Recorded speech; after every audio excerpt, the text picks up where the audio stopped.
Chapter 878. Rumble. The Arab cavalry in the distance began to grow restless as the army charged. Bastard! How could there be so many Tang people? Why haven't we received any news?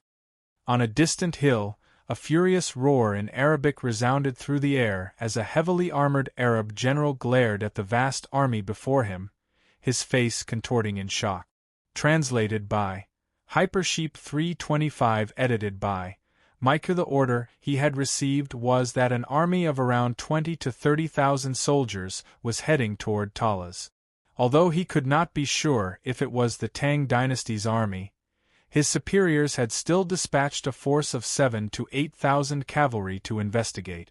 The Arabian Empire was a country of war, and all its subjects, from top to bottom, were seasoned warriors. A force of 7,000 to 8,000 cavalry equipped with the strongest Arabian steeds on the continent was enough to deal with 60,000 to 70,000 soldiers, but the enemy army was far larger than that. The Arabs had never shied away from battle, but the army they were facing was no ordinary army. The stern and imposing aura and the sharp aura it exuded indicated that this was an army that had been through many battles, the elite of the elite. Only a madman would use 7,000 soldiers to deal with an army of more than 100,000. Retreat! Retreat! Quickly! Someone! Report to Lord Governor! Screams resounded through the heavens as the 7,000 Arab cavalry fell into panic and began to retreat. In front of them, the more than 100,000 Chishi reinforcements were surging toward them with thunderous speed. In a place 7 or 8 li from Talas, the low hills faintly swayed in the cold wind, causing the weeds at the top of the hills to sway. Although the nearby Talas had long ago become a sea of blood and mountains of corpses, this place was completely silent, as if time had stopped. Kail! Kail! At this moment, a shrill cry pierced through the sky and broke the silence of the entire area. Run! The Tang army is here! Amidst these shouts, the Arab cavalry began to pour down the hills, their faces filled with fear as they madly fled toward Talas. This sudden change quickly attracted the attention of the distant battlefield. The Arab army on the easternmost side of the battlefield was the first to notice. What happened? Isn't this Abdullah's army? Didn't they just set off? Why did you come back? Bastard! Why are they in such a mess? What scared them so much? Some of the Arab soldiers immediately began to curse at the panicked cavalry. Arabia was a country of war and revered courage. Those who refused to retreat and persisted in fighting on the front lines would always be the people most revered by the army. Those who panicked and ran away in fear would forever be the target of disdain. Quick, inform the governor. The Tang army is here. The reinforcements of the Tang dynasty are here. The Arab horseman at the very front ignored the curses of his men and used all the strength in his body to madly shout at the Arab horseman from afar. Absurd. However, his hoarse warning was met with a stern rebuke. The army parted, and a fierce-looking Arab general, clad in heavy armor and riding a divine steed, rode out from the ranks. His right hand held the scimitar at his waist, and he seemed to seethe with killing intent. The most elite army of the Tang dynasty is here. What other formidable army does Anshi have? Even if the Tang dynasty really did send reinforcements, what's there to be afraid of? We've gathered more than 300,000 soldiers. Lord Governor has already given the order that anyone who dares to retreat on the battlefield will be immediately executed. Are these scoundrels seeking death? As the strongest existence on the continent, Arabia had already subdued several dozen countries of various sizes on its borders. And in this battle, the Arabian Empire had gathered more than 300,000 elite soldiers near Talas. What could possibly threaten them at this time? What could possibly make them panic? But a moment later, the Arab general found himself unable to continue. The hills behind the fleeing Arab cavalry began to rumble and tremble as if they were being shaken by a pair of invisible hands. The trembling was not very loud at first, but as time went on, the trembling grew more and more intense. Even the earth and the battlefield of Talas began to shake. What's going on here? The Arab general slightly grimaced. This was definitely not the work of those 7,000 or 8,000 soldiers. With just 7,000 or 8,000 people, it was impossible to create such a huge commotion. This disturbance was the work of an army of at least 100,000 soldiers. Buzz. A moment later, Ney's horse neighed, and as the Arab general and countless Arab soldiers watched, a black dragon-patterned war banner slowly rose from the hills. Accompanying this war banner was an abnormally large and majestic horseman. 1 horse, 2 horses, 3 horses. In the blink of an eye, tens of thousands of cavalrymen had appeared at the top of the hills. They covered almost every corner of the crowd's field of vision, and their numbers were increasing at an extremely fast rate. These horsemen did not pursue the Arab horsemen in front of them, nor did they speak. All of them were coldly gazing in the direction of Talas. These horsemen were facing off against the countless Arabs, and in the blink of an eye, an indescribable and suffocating pressure had enveloped the battlefield. For a moment, the entire battlefield was eerily still, even the sounds of fighting becoming much quieter. The Tang people, the easternmost Arab general gulped and subconsciously took a step back, a hint of fear in his eyes. He was definitely not a weak-willed person, but the pressure this army gave him was too great. Tens of thousands of soldiers didn't say a word and just stood there silently. Their disdainful gazes and disdainful auras were like mountains pressing down on everyone's hearts, making it hard for them to breathe. Impossible! How could the Tang dynasty still have such a powerful army? The Arab general's eyes were as wide as saucers, not daring to believe his own eyes. It was also at this moment that a strange feeling welled up in their hearts. At the very center of the hills, the army parted like a tide, and a massive silver-white dragon-patterned banner suddenly rose up from behind the hills, appearing before everyone's eyes. Beneath the banner, the Arab general finally saw the commander of the Tang dynasty. This was a thin youth riding a divine steed with hooves as white as snow. His eyes were filled with disdain, and his entire body exuded a radiant light. On his left and right side, a powerful general accompanied him like a myriad of stars surrounding the moon. "We've finally arrived." Wang Chong stopped at the top of the hill and looked into the distance. After more than 5 days of trudging, they had finally arrived at the city of Talas. From the top of the hill, one could see the smoke of beacons and blazing fires. Arab soldiers and banners were everywhere. This was the first time Wang Chong had seen such a large Arab army. Unlike the Mengshi people, the Arabs had much larger bodies, and unlike the Uzan people, the Arabs were more aggressive.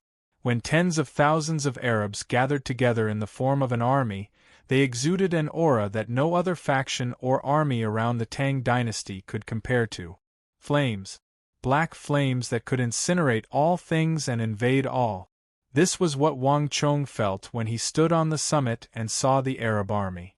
These tens of thousands of Arab soldiers were like a vast ocean, encircling the city of Talas. This famed fortress of the Silk Road had long ago lost its former grandeur, and all its walls were in tatters. Fresh blood flowed down from the city walls, dyeing the outer walls of this military town a dark red color. The sky was aflame, roiling flames covering the walls. From the summit, Wang Chong could smell the thick stench of blood wafting from the distance. In the rear of the Arab army, catapults were still hurling massive boulders into the walls of Talas. Accompanying these catapults were countless Arab soldiers with scimitars in their mouths, rapidly climbing up the scaling ladders on the outer wall. The battle for the city of Talas had reached its most critical juncture. After 2 months of fighting, the Anshi Protectorate army in the city had reached its limit. Wang Chong could see a steady stream of Arab soldiers climbing up the walls. Outside the massive gate, a massive battering ram more than 100 zhang long and so large that it would take several men to encircle it was madly battering at the gate. The thick steel gate was already severely deformed and would not be able to last for much longer. Feng Chongqing was right. The Arabs really have launched an all-out attack. Wang Chong only slightly creased his brow as he looked into the distance, and then he paid it no more mind.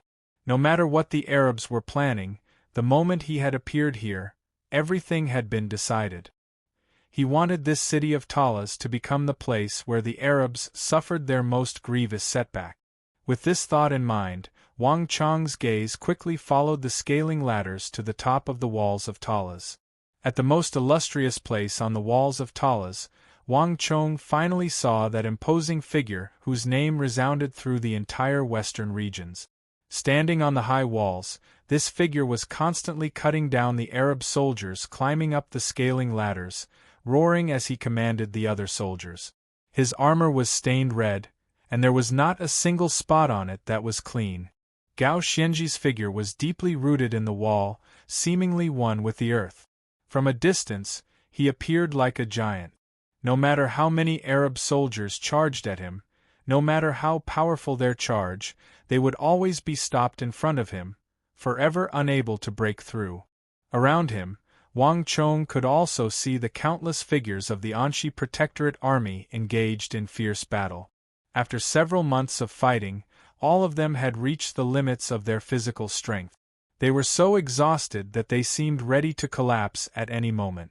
But a pride ingrained in their bones continued to support them as they tirelessly fought on the walls. No one knew how long they could last, but each of them was using their own methods to persevere. Chapter 880. Impossible! How could there be such powerful cavalry from the east? In the rear of the formation, Umar's pupils constricted, and he almost stopped breathing. The tens of thousands of Arab cavalry he had dispatched were the elite force under his command. They had followed him through many campaigns, suppressing many rebellions and conquering ancient civilizations like the Sassanid dynasty. However, Umar had never thought that such a skilled cavalry would be defeated by the cavalry from the east. They were not a match for them at all. "Everyone, follow me!"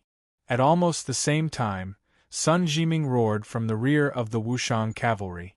Taking advantage of the moment when the Arab cavalry had been scattered, he ordered the nearly 10,000 Chishi cavalry to plunge into the gaps in the Arab cavalry like a massive saber.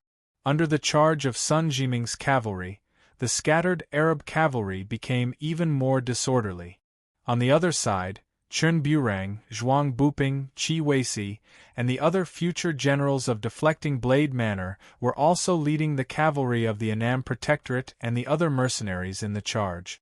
After more than a year of bitter training, these people had not yet reached the level of strength equivalent to Li Sai or Su Hanshan, but the insight, knowledge, and skill in the art of war that they had gained from their time with Wang Chong had slowly matured, and they were beginning to show the embryonic forms of these future generals. From this aspect, the insight, knowledge, and skill they had displayed on the battlefield were far more effective than their individual strength. This was also why Wang Chong had called them out of Deflecting Blade Manor. Bang bang bang! The army continued to charge, choosing to strike at the weakest points of the Arab army, the most lethal points. The art of war is the art of chess. After training in Deflecting Blade Manor for so long, Sun Jiming, Chun Burang, and the others had all gained a systematic understanding of the art of war under Wang Chong's tutelage. They had also developed an extremely keen sense for opportunities. One war saint Wang Chong was hard enough to deal with, and with these future generals, an army of 100,000 could display an unimaginable power. This was the most valiant and most extravagant army of the Tang dynasty. Boom boom boom! Screams and collisions filled the air as the tens of thousands of scattered Arab cavalry were torn to pieces. Even though the Arabs were tall and innately skilled in battle, war had never been fought by individuals, but by groups. Once the Arabs were cut up into small groups, no matter how strong they were, it was meaningless. Bang bang bang! One Arab horseman after another was pierced through from multiple directions, falling from their horses and dying on the ground. In just a few seconds, the Arabs had lost 17,000 to 18,000 soldiers, a speed that left everyone alarmed. When these tactical generals of deflecting blade manner were paired with a future invincible great general like Li Sai, the power of this arrow formation was unimaginable. Nay! The neighing of horses resounded through the battlefield. While Sun Jiming's cavalry were repeatedly cutting through the Arab cavalry, Li Sai had already pierced through the Arab cavalry formation. The massive Fergana horse carried Li Sai like a bolt of white silk as it crashed into the Arab shieldmen at the very back. Careful! Raise the shields! Stop those Tang people! Kill them! Kill them! Those who retreat will die. A series of urgent voices resounded throughout the battlefield, revealing a strong sense of panic. Boom boom boom! On the eastern edge of Talas, countless Arab shield-bearers gathered all their strength to hold up their massive shield. But the only response they received was the clattering of metal clang. Li Sai swung his massive Wuzi steel sword, cleaving the massive Arab shield in front of him and the shieldmen behind it in two. Seeing this scene, everyone's eyes were filled with fear. The Arabian Empire was a country of war, and all its armor and weapons were forged to the highest standards. The heavy shields distributed to the infantry were all forged from the finest quality of black iron. This material could not only block the full-strength charge of cavalry, but it was also extremely tough. Even the sharpest Arabian saber would find it difficult to scratch it. It was a well-known name in the western regions. No one had expected that this giant Tang general would be able to cleave it in two like it was made of paper with a single blow of his sword. No matter what price we have to pay, stop him. Axemen, shieldmen, archers, hurry! Don't let him get close. The entire Arab infantry formation was thrown into chaos.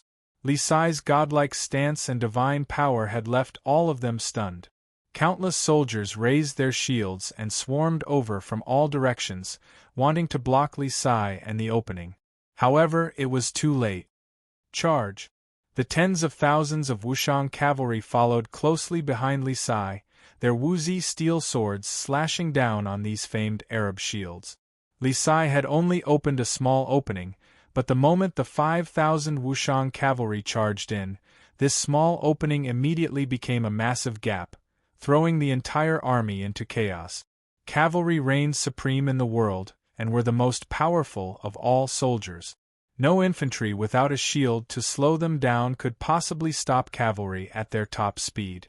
No matter how formidable the Arab infantry was, or how skilled the Arabs were in battle, it was all the same. Boom boom boom! The charge of the 5,000 fully armored Wushang cavalry threw the Arab infantry formation into disarray. The Wushang cavalry were the strongest cavalry in the history of the Tang dynasty, the #1 cavalry in the world. On this foreign battlefield, they had finally displayed their unparalleled strength. Even the warlike Arabs were incapable of stopping the charge of the 5,000 Wushang cavalry.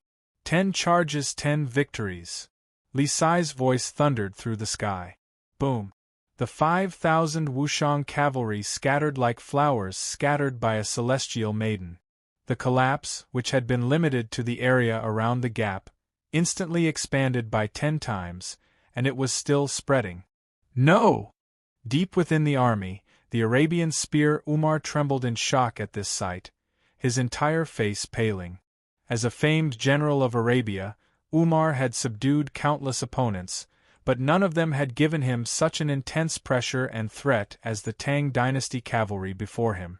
For the first time, Umar felt the aura of death. Although there were still more than 40,000 soldiers around him, they gave him no sense of security. The Mamelukes! Only the Mamelukes can deal with them. A thought flashed through Umar's mind, and at this moment, he thought of the most powerful and terrifying Mamelukes of the empire. Only the Mamelukes were capable of crushing the Arab cavalry into such a state. All soldiers, hear my order. Focus your attacks on the Tang people. Although he was intensely shocked, Umar still did not give up, much less admit defeat. As the illustrious Arabian spear, Umar had always been known for his toughness and tenacity. No matter how powerful his opponent was, Umar would never retreat. He would only have one choice: thoroughly defeat them. 23rd Shieldman Unit, 24th, 25th, and 27th Shieldman Units, charge forward and stop their battle. 7th Infantry Unit, 9th Infantry Unit, 10th Infantry Unit, all lines, advance. Everyone, no matter the cost, we must stop those Tang people. Umar straightened his back, his gaze sharp, and a series of orders came out of his mouth. The entire army swiftly began to move in accordance with his orders. In all of the Arabian East, only Umar could think clearly and methodically in the face of the charge of the Wushang cavalry. As one of the top-class Arab generals, Umar was well aware that while there were fierce soldiers, there were no invincible soldiers. Not even the strongest Mamelukes of the Abbasid Caliphate were omnipotent. The most frightening aspect of cavalry was their speed. If he could slow down the speed of a cavalry charge, then no matter what kind of cavalry they were, they would be no different from ordinary infantry. If he couldn't slow them down, then he would use human lives to make up for it. This was the simplest strategy Umar had in mind. Roar! For General Umar! For the Empire! Countless savage faces appeared around him. The ferocity of the Wushang cavalry had not only failed to force the Arabian army to retreat, but only stimulated their fighting spirit and killing intent. Countless Arabs surged forward. The Arabs' belligerence and savagery were on full display at this moment. The Tibetans were warlike as well, but they paled in comparison to the Arabs. They were on completely different levels.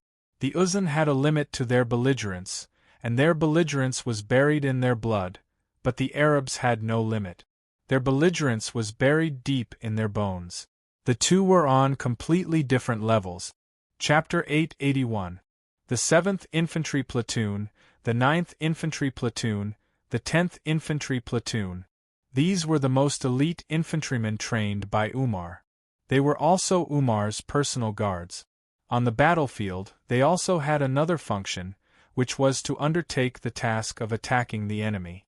The Arabs dominated the world through cavalry, but they had also researched ways to restrain cavalry. Because the Arabs were far from the only ones who had cavalry and trained them. The 7th, 9th, and 10th infantry platoons were the elites that Umar had picked out. On the battlefield, they had killed countless elite forces of enemy nations, including cavalry and infantry. The army was being mobilized, and the soldiers were being rapidly rotated. An invisible net of death was closing in on the 5,000 Wushang cavalry from all sides. But this was not the end of it. As a famous general, Umar's forte was not as simple as defense. The 30th Cavalry Formation, the 33rd Cavalry Formation, the 40th Cavalry Formation, the 50th Cavalry Formation, the 80th Cavalry Formation. Attack with all your might. Crush their left and right wings. Crush them completely. Umar's eyes were cold and merciless as he quickly locked onto the left and right flanks of the Chishi reinforcements. Avoiding the enemy's strength and striking the weak was not a principle that only the Tang people of the Central Plains understood. The Arabs might not have been skilled in the art of war, but Umar had long ago understood this simple principle that he had fumbled through countless bloody battles. This cavalry of the Tang people was indeed very powerful, but not all of the Tang people's armies were like that. As long as they avoided the Tang dynasty cavalry and defeated the main force in the rear, no matter how powerful the Tang people were, the final victor would still be the Arabs. Not only that, even though the Tang people on the other side were overwhelming and there were many of them, Umar only needed to buy time in terms of strategy. More than 300,000 Tang elites had gathered on the battlefield of Talas. No matter how many soldiers the Tang dynasty had, in the end, once the 300,000 soldiers had gained enough time to turn around, the 100,000 some Tang dynasty soldiers would still be dead. Boom! The earth rumbled and shuddered. Umar had barely spoken when the 15,000 Arab cavalry in the rear of the Arab camp split into two groups, one on the left and one on the right, charging out from behind the shield wall like two black storms. Black halos vibrated beneath their feet as the 15,000 Arab cavalry moved with godlike speed. In just a few moments they had reached their maximum speed. 3,000 zhang passed in a flash. This time, the 15,000 cavalry perfectly circled around the Wushang cavalry, Sun Jiming and Chen Burang, charging straight for the Qixi army in the rear. Infantry. In front of the charging cavalry, they were just lambs waiting to be slaughtered. In the history of cavalry versus infantry, infantrymen were rarely able to win. A fully armored cavalry could crush an infantry force 5, 6, or even more than 10 times its size. The Arabs were the fiercest of cavalry, and they had destroyed countless infantry opponents. Kill them! Destroy their formation and tear them to shreds. For Arabia! Kill these infidels! Hooves thundered as the 15,000 Arab cavalry galloped toward the rear of the great Tang army, their black halos rumbling like thunder. 150 zhang, 150 zhang, 150 zhang. They were getting closer and closer, and they could even see the soldiers on the transport carriages hurriedly coming to a stop and taking up formation. But it was too late. This sort of reaction was useless against the lightning-fast Arab cavalry, who had experienced countless battles. Kill them all! Savage bellows resounded through the heavens as the 15,000 Arab cavalry began their final charge. Ready! Ready! At almost the same time, a loud shout resounded over the earth as silver-white carriages were pushed out from the Tang camp, each carriage flanked by at least 5 Tang infantry. And in front of these infantry, Chen Bin had unsheathed his Wut's steel sword and raised it high, pointing it forward. His eyes were cold and his body straight, his hand gripping his sword as if it had been frozen in place. 40 zhang. 30 zhang. Fire! At the last moment, Chen Bin swung down his sword. With Chen Bin's order, the hundreds of small carriages in the army began to move. Boom! Boom! Boom! In that instant, the heavens and the earth fell silent. Everyone could hear thunderous booms in their ears. Those were the notes of death. In the next moment, under the gazes of countless people, crossbow bolts more than 3 meters long and covered in inscriptions suddenly shot out from the small cars like a waterfall. Careful! It's ballista bolts. At the sight of these ballista bolts, the eyes of the Arab horsemen at the very front widened and they almost stopped breathing. An intense fear engulfed them, and they began to pull on their reins to stop, but it was too late. Boom! A thick ballista bolt pierced through the first Arab warhorse, and then the second, the third. These famed Arab warhorses were all covered in thick armor that ordinary arrows could not pierce through, but in the face of the most formidable ballista bolts of the Tang dynasty, they were as useless as paper. Boom! Boom! Boom! Hundreds of ballista bolts shot through the air, each one piercing through 4 or 5 Arab horsemen. Some of the more powerful bolts even pierced through 7 or 8 horsemen in a straight line. Neighing filled the air as the Arabs lost at least 5 or 6,000 men in a single clash. Despite being hit by the bolts, the inertia of the Arab horsemen allowed them to continue forward, gliding over the ground for a long distance, even reaching the ballista at the very front. But by then, they were already dead. Release! Chen Bin's eyes were fixed on the Arab horseman, and he swung down his Wuzi steel sword once more. Boom boom boom! A second volley of ballista bolts exploded into a cloud of dust. Release! A third volley of ballista bolts followed, each one like the scythe of the Grim Reaper, each aimed at an Arab horseman. After 3 volleys of ballista bolts, the fates of the 15,000 Arab horsemen were sealed. The vast battlefield was littered with the corpses of war horses and Arab cavalry. After the 3 volleys of ballista bolts, the rumbling of hooves and the thunderous roars of fighting had vanished without a trace. Blood flowed everywhere on the ground, and the gurgling sound could be heard clearly. Silence. For a moment, the entire battlefield was eerily still, as if even the sounds of fighting had been silenced. In the distance, the Arab soldiers stared at the corpses strewn across the ground, their eyes wide with fear. These 15,000 valiant and famed Arab cavalry had defeated countless opponents many times their size and subdued many powerful foes. At their maximum speed, each one of them could deal with 4 or 5 infantry at the very least.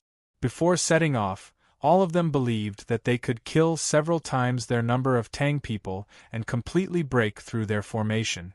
But none of them had expected that after 3 volleys of ballista bolts, they would completely vanish. Never in the history of the Arabs had they encountered such a thing. At that moment, all of them felt a suffocating pressure. Even Umar's face had turned pale. Advance! Chen Bin's eyes were unperturbed by the sight of 15,000 Arab cavalry falling to his ballistae. With a wave of his sword, 3,000 silver carts pushed 3,000 ballistae over the corpses of the Arab cavalry and began to advance.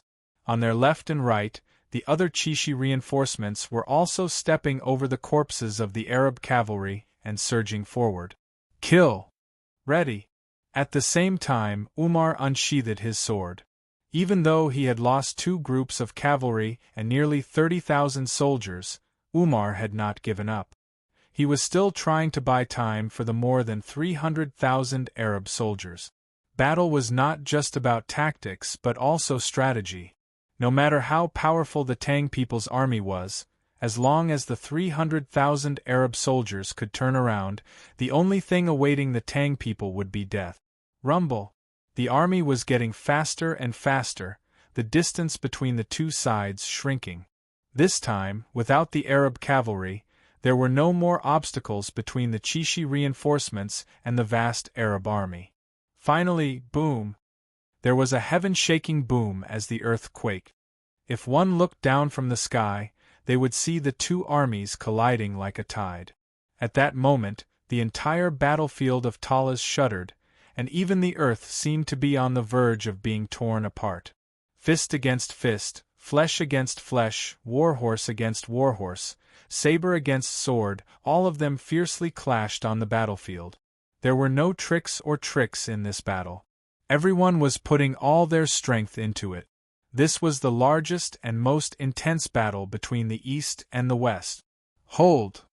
For the Empire! Stop these infidels! At the very front of the eastern battlefield, the Arab shield men were putting their lives on the line to stop the Tang army. Their teeth were clenched, their powerful shoulders pushing up against the 7-foot-tall shields. Bang bang bang! A storm of attacks came from the other side.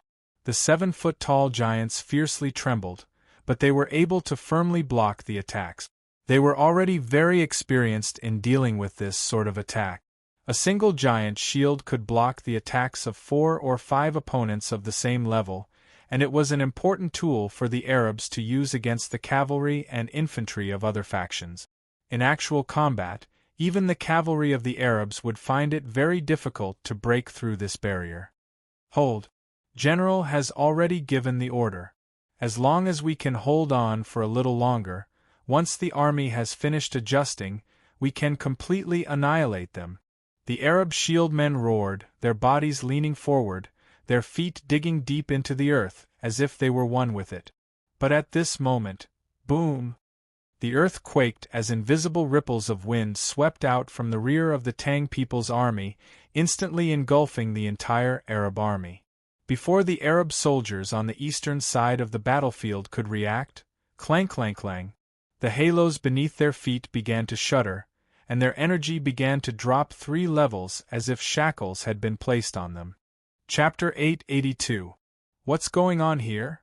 Everyone paled in fright.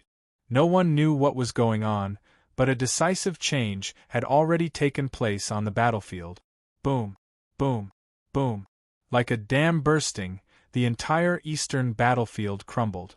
Under the effects of the 3 bane of the battlefield halos, the strength of the Arab soldiers plummeted. They were simply no match for the Tang soldiers. Bang! 4 or 5 Tang dynasty infantry, their stellar energy vibrating, fiercely collided with a massive Arab shield in front of them.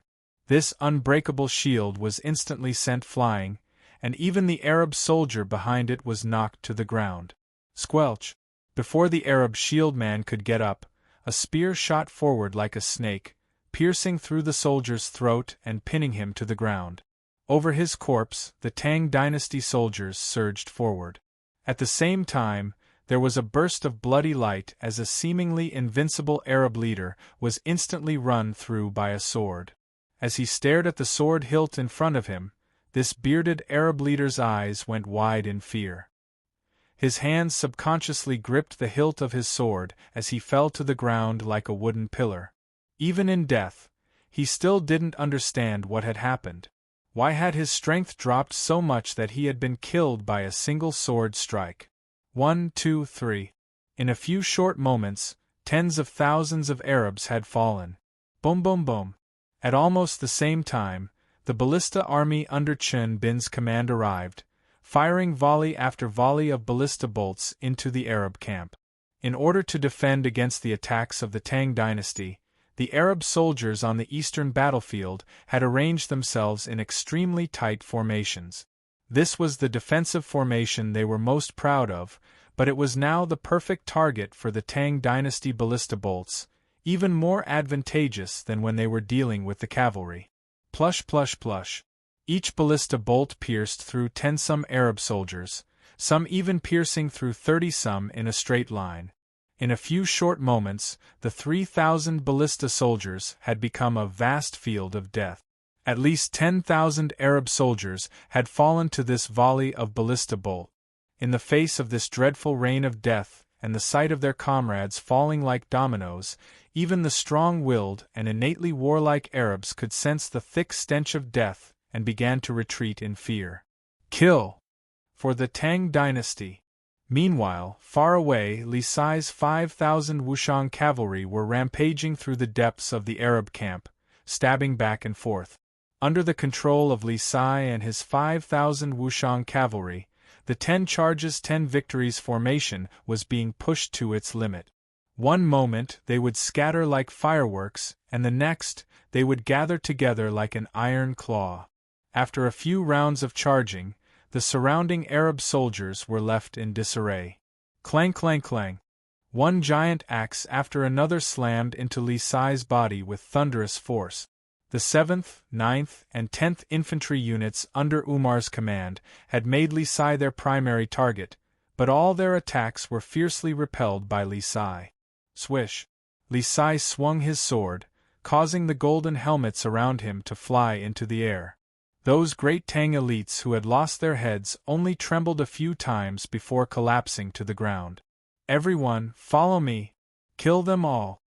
Li Sai's furious roar thundered in the ears of all the Wushang cavalry. Bang bang bang!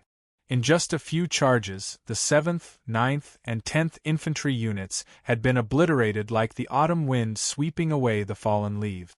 The formidable strength of the Wushang cavalry, coupled with Wang Chang's bane of the battlefield halo, caused all the Arab infantry to fall into disarray. Tens of thousands of Arabs fell to the hooves of the Wushang cavalry. In the face of the overwhelming strength of the 5,000 Wushang cavalry and their furious charge, their tenacity and viciousness instantly crumbled. Run! Wave after wave of Arab soldiers charged forward, only to be pulverized by the 5,000 Wushang cavalry.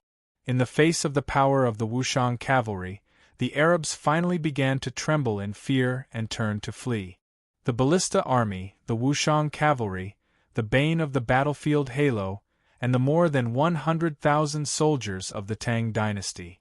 The Arab army collapsed like a landslide. In a few short moments, tens of thousands of Arab infantry had fallen in fear on the eastern battlefield. Even more Arab soldiers began to flee as if they were running from the plague. This was the first time in the history of the Arabs that they had encountered such an unstoppable force. In the face of this overwhelming power, all the Arab soldiers felt a fear that came from the depths of their souls. The entire army fell into panic, and the collapse and chaos began to spread from the eastern army under Umar's control to the more than 300,000 Arab soldiers behind him. Bastard! Stop! Anyone who dares to run will be dealt with according to military law. You cowards are a disgrace to the empire. Umar's face was pale, his entire body trembling in anger. His original intention had been to stabilize the army and stop the sudden appearance of this Tang army. In Umar's plan, he only needed to wait a little longer for the entire army to press forward and wipe out this army of the Tang dynasty. But now, before the rear of the army had finished reorganizing, the eastern army had been attacked by the Tang dynasty army and was now charging at his own army. This was the exact opposite of what Umar had intended. Bang! Seeing that his army was out of control, Umar finally clenched his teeth and galloped forward. With a wave of his scimitar, 10 Arab soldiers were cleaved in half by Umar's scimitar. Bang! Bang! Umar turned around and galloped again, and another 10 Arab soldiers were mowed down like weed. After several charges, Umar was surrounded by mountains of corpses and seas of blood. More than 100 Arab soldiers had fallen, but this Arab arrowhead didn't even bat an eyelid, his expression cold and callous. Under this cruel and iron-blooded method, the collapse of the surrounding army finally showed signs of stopping. However, before Umar could gather his entire army, he suddenly heard a loud neigh. At the same time, Umar sensed a powerful aura that resembled a storm rushing towards him at an alarming speed. The Tang people. Umar's heart chilled as the image of a giant riding a Fergana horse appeared in his mind, one that was even taller than the tallest Arab. It was the cavalry leader of the Tang dynasty. Buzz! Umar's pupils constricted, and he turned his head to see Li Sai leaping into the air with his horse, charging towards him like a shocking rainbow. His powerful hands held a huge sword that was even taller than a person, and he swung it down viciously. Foreign thief, hand over your life. Li Sai's eyes widened in anger. He condensed his violent gang energy to the extreme and slashed with his sword with the force of a thunderbolt. Boom! In the time it takes for a spark to fly off a flint, there was a flash of light, and in the next moment, a deep, dark, and incomparably powerful force erupted from Umar's body. This stellar energy was suffused with a thick scent of iron and fire, and it fiercely blocked Li Sai's all-out attack. Ignorant infidel, I will personally end your life. Umar's eyes exploded with a frightening cold light. As one of the best generals under Governor Abu Muslim's command, Umar himself possessed an extremely formidable fighting force. His strength was just as famous as his callousness and ruthlessness. Although his army had been routed, Umar had never been afraid of a battle between generals. In these fierce battles, he had slain countless enemy generals. Umar was known as the Arab Archangel precisely because he had used the blood of these generals and generals to forge his name. But at this moment, the air shuddered as a sonorous voice came from overhead. You bearded be***starred, what are you blabbering about? Listen. No. Understand. Before he could even finish his sentence, a huge fist made of rock appeared in front of his eyes, growing larger and larger. It fiercely smashed into Umar's head. The enormous force caused the stellar energy around Umar to shudder, and even the 4 legs of his Arabian steed sank into the earth. In the face of the combined attack of Li Sai and Huang Batian, even Umar felt an enormous pressure. It's useless. None of you can kill me. Umar clenched his teeth, a savage light in his eyes. After blocking the attacks of these 2 top-class generals of the Tang dynasty, it was time for him to counterattack. But just as Umar gathered his stellar energy and raised his scimitar, there was a rumble. Without any warning, the ground beneath Umar's feet seemed to come to life. Under the control of an external force, the hard ground caved in and split apart. Umar's warhorse instantly lost its balance, and Umar and his horse plummeted to the ground. Huang Boshan's stone general ability was capable of shaking the earth and tearing it apart. Not good. Umar, who had been calm all this while, turned pale with fright, and his expression finally changed. But this was not the end.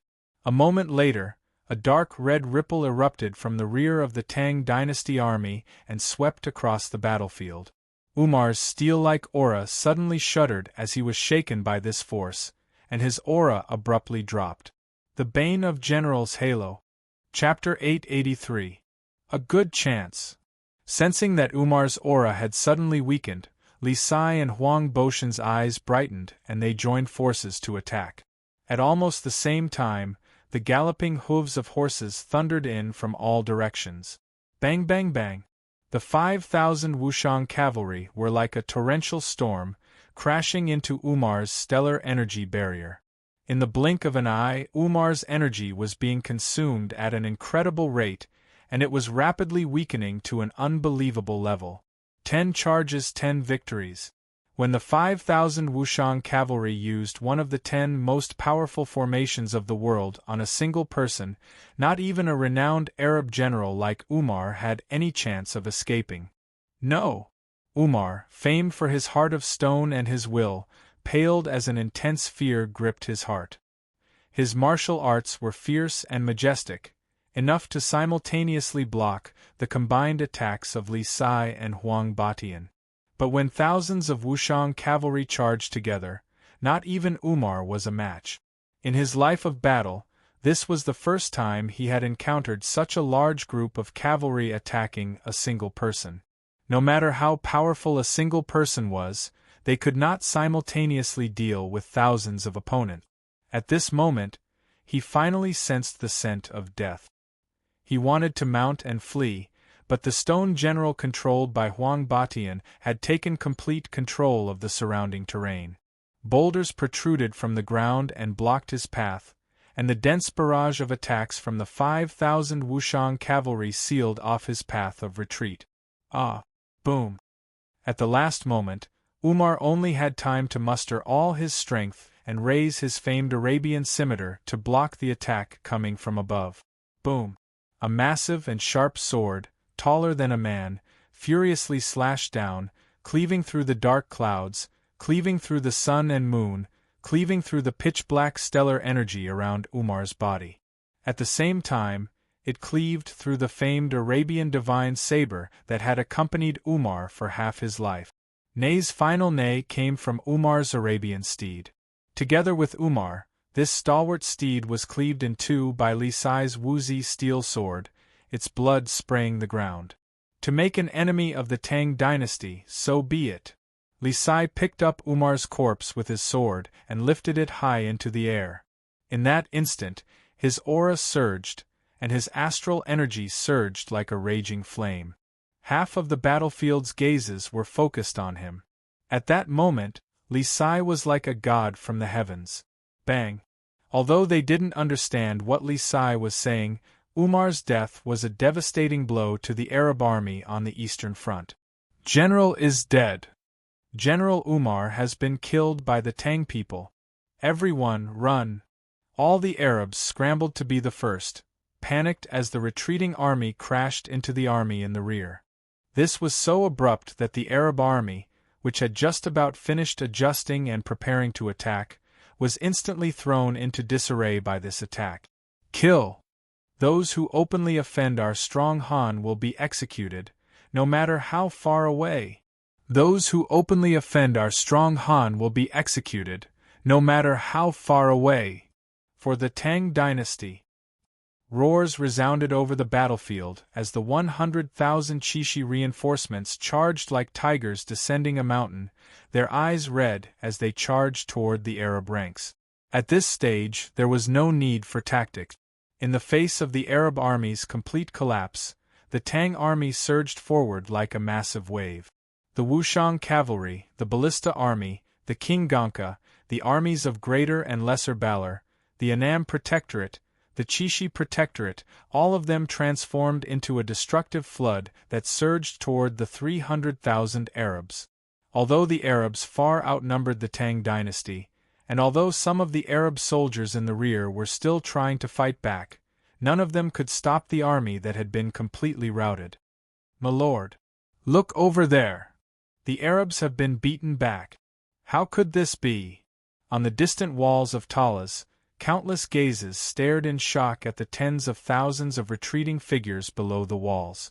They had long ago noticed the arrival of reinforcements, but the frenzied assault of the Arabs had left them with no time to worry about them. Moreover, after 2 months of fierce fighting, No one understood better than the Anshi Protectorate army just how powerful the Arabian army was. This was an army far stronger than any they had encountered before. With just 100,000 reinforcements and a considerable number of mercenaries, defeating more than 300,000 fierce and valiant Arab soldiers was practically a fantasy tale. But no one had expected that this new army of reinforcements would not only emerge victorious, they would even crush the Arab army with overwhelming strength. The city walls were deathly still. The Arabs that had been charging up the cloud ladders had receded like the receding tide. As they watched the distant reinforcements fiercely battling with the Arabs, the howls and shouts of battle had given them an unprecedented shock, but also an unprecedented hope. Pass on my order. Open the gates and work with the Chishi Protectorate to launch a pincer attack on the Arabs. At this moment, a voice that sounded a little tired but still dignified and loud rang in everyone's ears. Gao Xianji rested his hands on his sword as he stood on the city walls, his body as immovable as a mountain. His armor was in tatters and his entire body was stained with blood. Every part of his body was covered with deep scars from swords and sabers. The continuous fierce battles had consumed a great deal of his stellar energy and physical strength, but Gao Xianji's expression was calm. His tall and straight figure stood there as if he would never fall. Yes, my lord. An excited messenger at Gao Xianji's side quickly left to carry out the order. A few moments later, there was a massive boom as the warped gates of the city of Talas swung open, and the Anshi Protectorate army charged out of the city. The 300,000 Arab soldiers had already been utterly routed by the Chishi reinforcements, and now that the Anshi Protectorate army was charging out of the city, the army was thrown into even greater chaos, tens of thousands of Arabs scrambling to escape. I didn't think that he really would come. Once there was no one left on the walls, Gao Xianji gave a long sigh, his expression much more relaxed. His stalwart body was also showing signs of deep exhaustion. Outside Talas, the Arab army was in complete disarray. Bastard! Stop! Kill them! Don't run! Kill your way back! Anyone who attacks the formation will die. The Arab commanders in the rear furiously roared as they attempted to stop the army's retreat. However, in the blink of an eye, even they themselves were swept up by the turbulence and dragged backwards. Retreat! Retreat! With the momentum lost, the Arabs finally gave the order to retreat from the more than 100,000 Tang soldiers pursuing them. The 300,000 soldiers left behind a trail of corpses as they retreated to the west like the receding tide. Marquis, we've won. In the rear, Suki turned to Wang Chong, a look of reverence on his face. We've won, but it's not complete victory, Wang Chong indifferently said. Leaving behind the confused Suki, he mounted the white-hoofed Shadow and slowly rode forward. The battlefield was filled with the clattering of metal, the shouts of fighting, the neighing of horses, the screams of screams, and the twanging of bowstrings. Only Wang Chong remained calm, taking a leisurely stroll over the Arab corpses and broken weapons as he slowly made his way through the army. His soldiers followed closely behind him. Wherever Wang Chong went, he became the center of the battle. He was like a blazing sun descending from the heavens, his radiance so dazzling that it was impossible to ignore his existence. The Arabs retreated like a crazed tide. The Arabs had suffered grievous losses in this battle, and even now, they had probably never imagined that they would lose, and they had even lost a top-class general like Umar, the Archangel of Arabia. But to Wang Chong, everything had been within his expectations. From the start of this battle until now, whether it was dodging the Arab hunting falcons, killing the scouts roaming the perimeter, seizing the initiative to defeat Umar's 70,000 soldiers, and then using the retreating army in the east to charge at the Arab army of 300,000, all of this had been the result of his meticulous planning. In Wushang's City of Steel and the Chishi Protectorate headquarters, Wang Chong had used the model of Talas to simulate countless times, and now, all of this was playing out in the real world, without the slightest error. A man who calculates victory before the battle has to calculate much. A man who calculates defeat before the battle has to calculate little. This was one of the simplest principles of the art of war. For the sake of this current victory, Wang Chong had prepared for countless days and nights, taking into account every detail. To the Arabs, this defeat might have been a coincidence, but to Wang Chong, it was inevitable. Reporting. The Arabs have retreated to their designated position. Should we continue the pursuit? As Wang Chong was slowly advancing, a messenger galloped over, dismounted in front of Wang Chong, and respectfully kneeled on the ground. There's no need. Seated on the white-hoofed shadow, Wang Chong gazed at the Arabs retreating from the western side of Talas and indifferently said, "There's no need. Inform Li Sai, Chun Bin, and the king of Ganka to stop the pursuit. In addition, order Zhang Shouji and the others to begin the operation." "Yes, Marquis." Upon hearing Wang Chong's order, the messenger mounted his horse and galloped off. Chapter 884. Mu. Behind the carriage were countless cows and sheep that formed mountains and seas. They also climbed over the hills and headed towards the battlefield. And then there were the carriages carrying provisions. At this point in the battle, the logistics personnel could finally enter the battlefield. With everything taken care of, Wang Chong turned his head and led his men toward the city of Talas. There, Wang Chong could already see a tall figure walking toward him. Lord Protector General. Not far from Gao Xianji, Wang Chong stopped. Although he had lived 2 lives and had once been revered as the war saint, this was the first time in Wang Chong's life that he had seen this illustrious wall of the empire, whose name could shake the western regions. Even in his last life, the war god of the western regions, Gao Xianji, had been an unreachable existence to Wang Chong, a descendant of ministers and generals. Later on, when the calamity broke out and Wang Chong rose like a comet to reverse the tides, this legendary great general of the western regions had long since fallen from the skies of the Tang dynasty.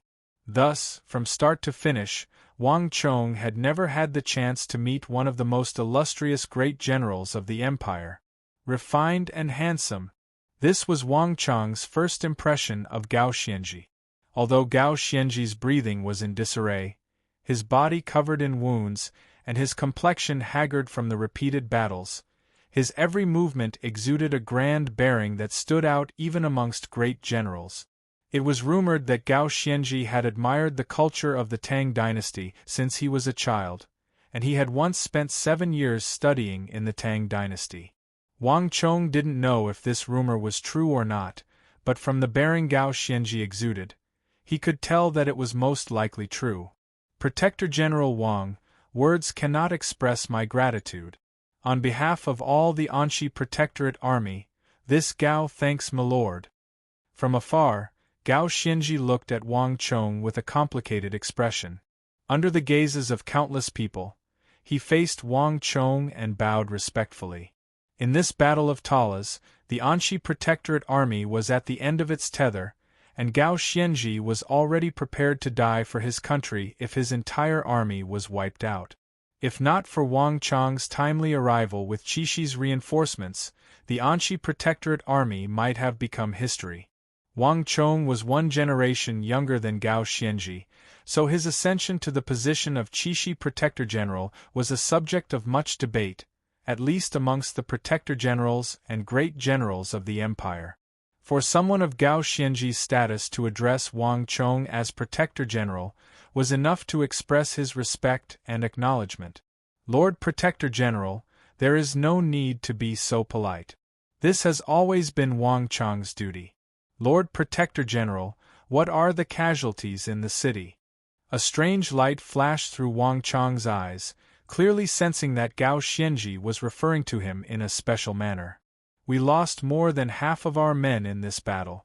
In addition, there are more than 4,000 wounded in the city, and we lack enough Jinchuang medicine and rations, Gao Xianji said, a hint of sadness in his eyes. The Anxi Protectorate Army had never lost a battle in the western regions, but this time, it had suffered an unprecedented wound. It would probably take a very long time to recover. Understood. Wang Chong nodded, a hint of sympathy in his eyes. As for the Jinchuang medicine and rations, Lord Protector General need not worry. I have already brought enough supplies. Kong Xian, deliver the Jinchuang medicine and rations into the city. Yes, Marquis. Kong Xian waved a hand behind him, and soldiers began to escort the carriages loaded with rations and Jinchuang medicine into the city.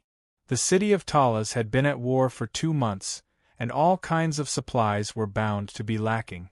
Wang Chong had long ago expected this, so he had already prepared the necessary supplies. Bang! As the carriages of rations and medicine were being delivered into the city of Talas, the clattering of metal, accompanied by shouts, came from the front of the battlefield. Upon hearing this voice, Gao Xianji and the Anshi generals around him subconsciously turned their heads. Up ahead, they saw furnaces blazing and plumes of smoke billowing. Hundreds of craftsmen were standing on special transport carriages, nailing massive silver-white steel modules into the earth. The clattering they had just heard had been the sound of them hammering. All the craftsmen busied themselves, and they seemed to be extremely familiar with their work. They were connecting and hammering, their movements orderly and efficient. In just a few moments, tall walls of silver-white steel had appeared outside Talas. Not only that, the Chishi reinforcements that had been pursuing the Arabs like a tidal wave had clearly slowed down their pursuit after passing through the steel walls. Moreover, there was a clear gap between them and the Arab army. Lord Protector General, this is, a bearded and swarthy general standing next to Gao Xianji suddenly said. The other Anshi generals around him were also dumbfounded. The more than 100,000 Chishi reinforcements led by Wang Chong currently had the upper hand.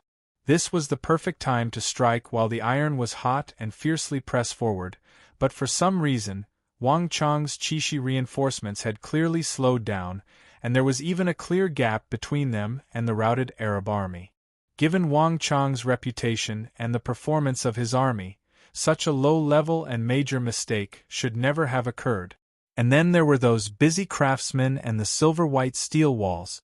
Everyone who saw this was confused. No one knew what Wang Chong and the Chishi reinforcements were doing. At the front of the army, Gao Xianji said nothing. He seemed to have his own speculations, but he also didn't seem to understand them. Wang Chong's fighting style was completely unlike that of an orthodox army. Moreover, for a battle of more than 100,000 soldiers, he had actually brought craftsmen and furnaces that had no fighting power. This was simply unimaginable. In the history of war, such a thing had never happened before. Only Wang Chong could do such a thing. This is General Qing Qianli, correct? Wang Chong suddenly asked as he stared at this fierce and tyrannical general with a storm of energy. Lord Protector General recognizes me? Qing Qianli was dumbfounded. I've heard of you. Wang Chong faintly smiled, but his mind was slightly thumping. In the Anshi Protectorate army, besides Gao Xianji, there had originally been 2 other valiant generals. One was the invincible great General Li Sai that he had recruited, and the other was this Qing Qianli. Although Qing Qianli had not reached Li Sai's level in the end, he had joined the army earlier and had more experience, so his cultivation was actually higher than Li Sai's. Qing Qianli was tall and mighty, his face intimidating. On the battlefield, he was the number 2 figure of the Anshi Protectorate army, a peak brigadier general. He was probably even more formidable than Uzun's Dian Mangpoj. Thus, even though this was Wang Chong's first time meeting him, he had still recognized him at a glance. The fact that the Anshi Protectorate army had been able to hold out for so long was probably due to this. It's best to pursue the remnants of the enemy. Killing as many Arabs as possible is naturally a good thing. However, the Arabs have only been attacked by their own people and have fallen into chaos. They haven't lost their main force. Even if they had lost a large number of soldiers, they still had around 270 to 80,000 soldiers, more than twice as many as ours. Moreover, all of them were brave and skilled elites. In addition, the top-class Arab commanders, including Abu Muslim, had still not appeared. If my intelligence is correct, this Abbasid Caliphate governor of the East is a strategist. He can't be destroyed by a single defeat. Wang Chong's eyes were wise and far-sighted. As the war saint of the highest status in the history of the Tang dynasty, Wang Chong was confident in facing any opponent, but he would never underestimate any opponent because of this. Moreover, Abu Muslim was an extremely difficult and formidable opponent. In Arabia, which revered battle and slaughter and emphasized strength, the fact that he had been able to walk through mountains of corpses and seas of blood to sit on the position of governor of the East was a testament to his strength. And even the most ordinary person, if they could experience 100 or even several thousand fierce battles, would eventually become a top-class great general. Defeating one of Abu Muslim's elite generals was not the same as defeating Abu Muslim. This Abbasid Caliphate governor of the East was known as the governor of iron and blood. Not only was he astonishingly powerful, he was also extremely astute. He would not be easy to deal with. Although Wang Chong had never met him before, when Wang Chong had first entered the Qixi Protectorate, the two had already exchanged blows. This governor of iron and blood coveted the Tang dynasty far more than Wang Chong had imagined. Before the war with the Tang dynasty had even begun, his tentacles had already extended as far as Qixi. Buzz! Wang Chong's words instantly silenced all the Anshi generals, their faces solemn. The name Abu Muslim was like a curse. After fighting at Talas for 2 months, no one understood this person better than the Anshi generals. As the most elite force of the empire, the Anshi Protectorate army had been proud, confident, and valiant before entering Talas. The Anshi Protectorate army had always believed itself to be invincible and invincible, until it encountered these courageous and fearless Arabs. If not for the high and thick walls of the city of Talas, the Anshi Protectorate army would not have been able to last so long in the face of the more than 300,000 Arab soldiers far stronger than Mengshi Zhao and Uzun.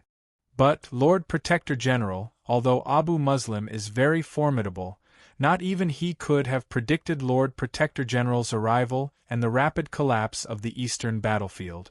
If he wasn't even prepared for this battle, we might really be able to use this opportunity to completely defeat the Arabs. A tranquil West general clenched his fists and could not help but say in excitement. Chapter 885. Wang Chong smiled and said nothing, only glanced at the other members of Anshi. Su Yang, don't speak nonsense. The situation on the battlefield is treacherous and involves the lives of tens of thousands of soldiers. Do you think you can do whatever you want? Protector General Wang is correct. We truly can't let our guard down against a powerful foe like the Arabs. Vice Protector General Qing Qianli said after a few moments of serious thought. Although he very much wanted to finish off the Arabs in one fell swoop, even he had to admit that Wang Chong was correct. The Arabs had only suffered a minor defeat.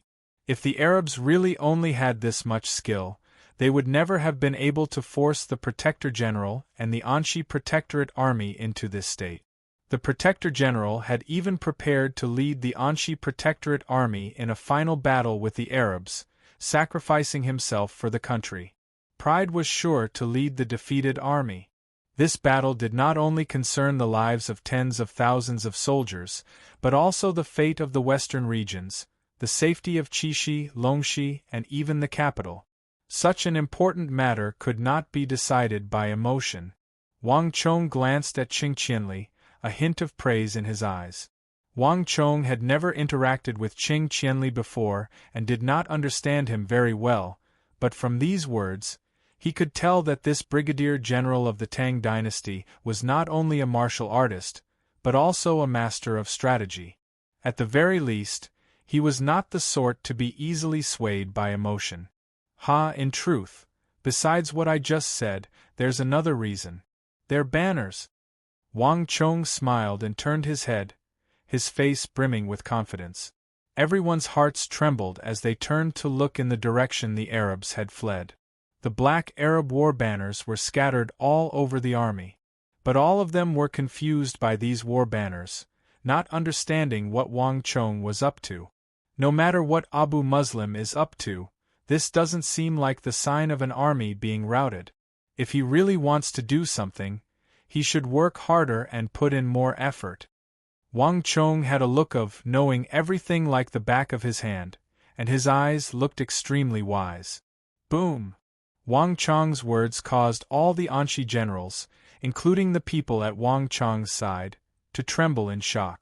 They only knew that Wang Chong had arranged for the troops to retreat once the pursuit had reached a certain point, but they didn't know that there was such an inside story.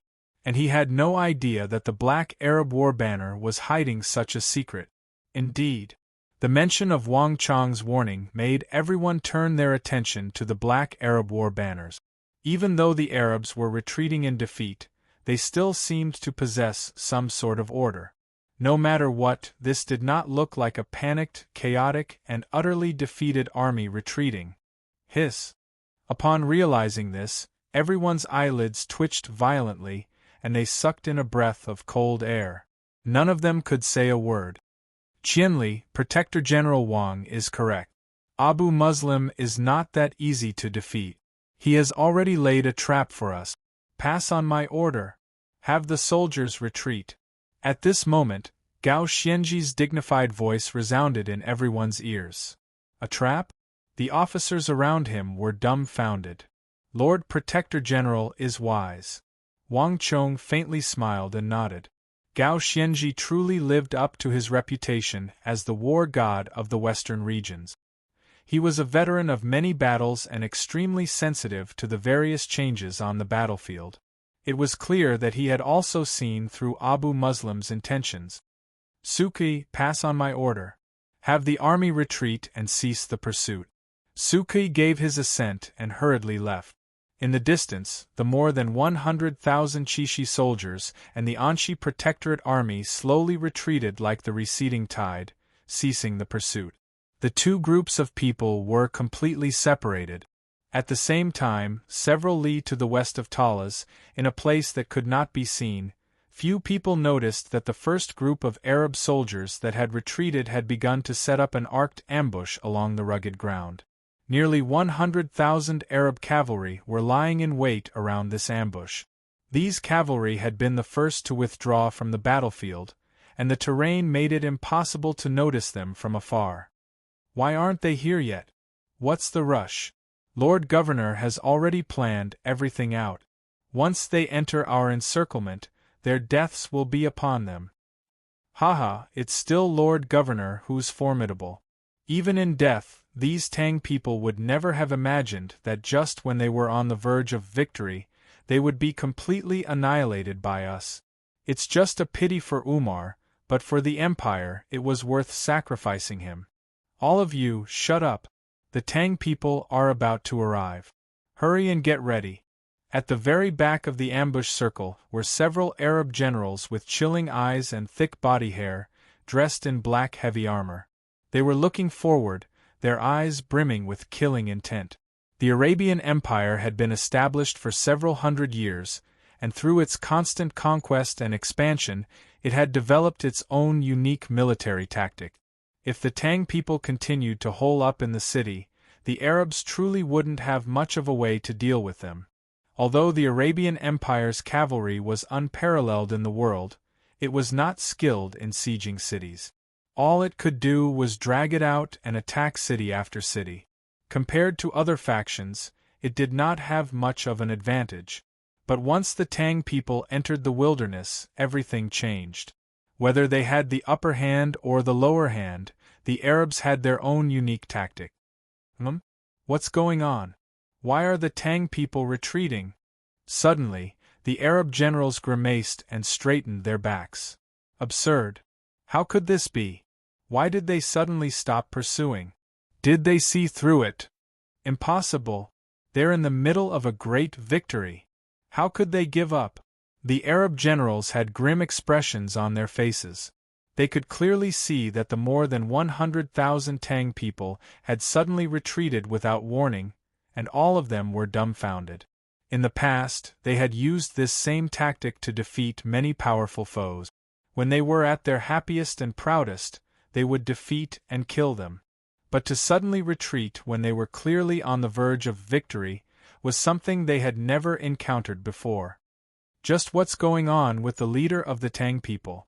The group of people were completely speechless. Buzz. At the same time, in another direction, a figure as tall as a mountain suddenly stood up slowly.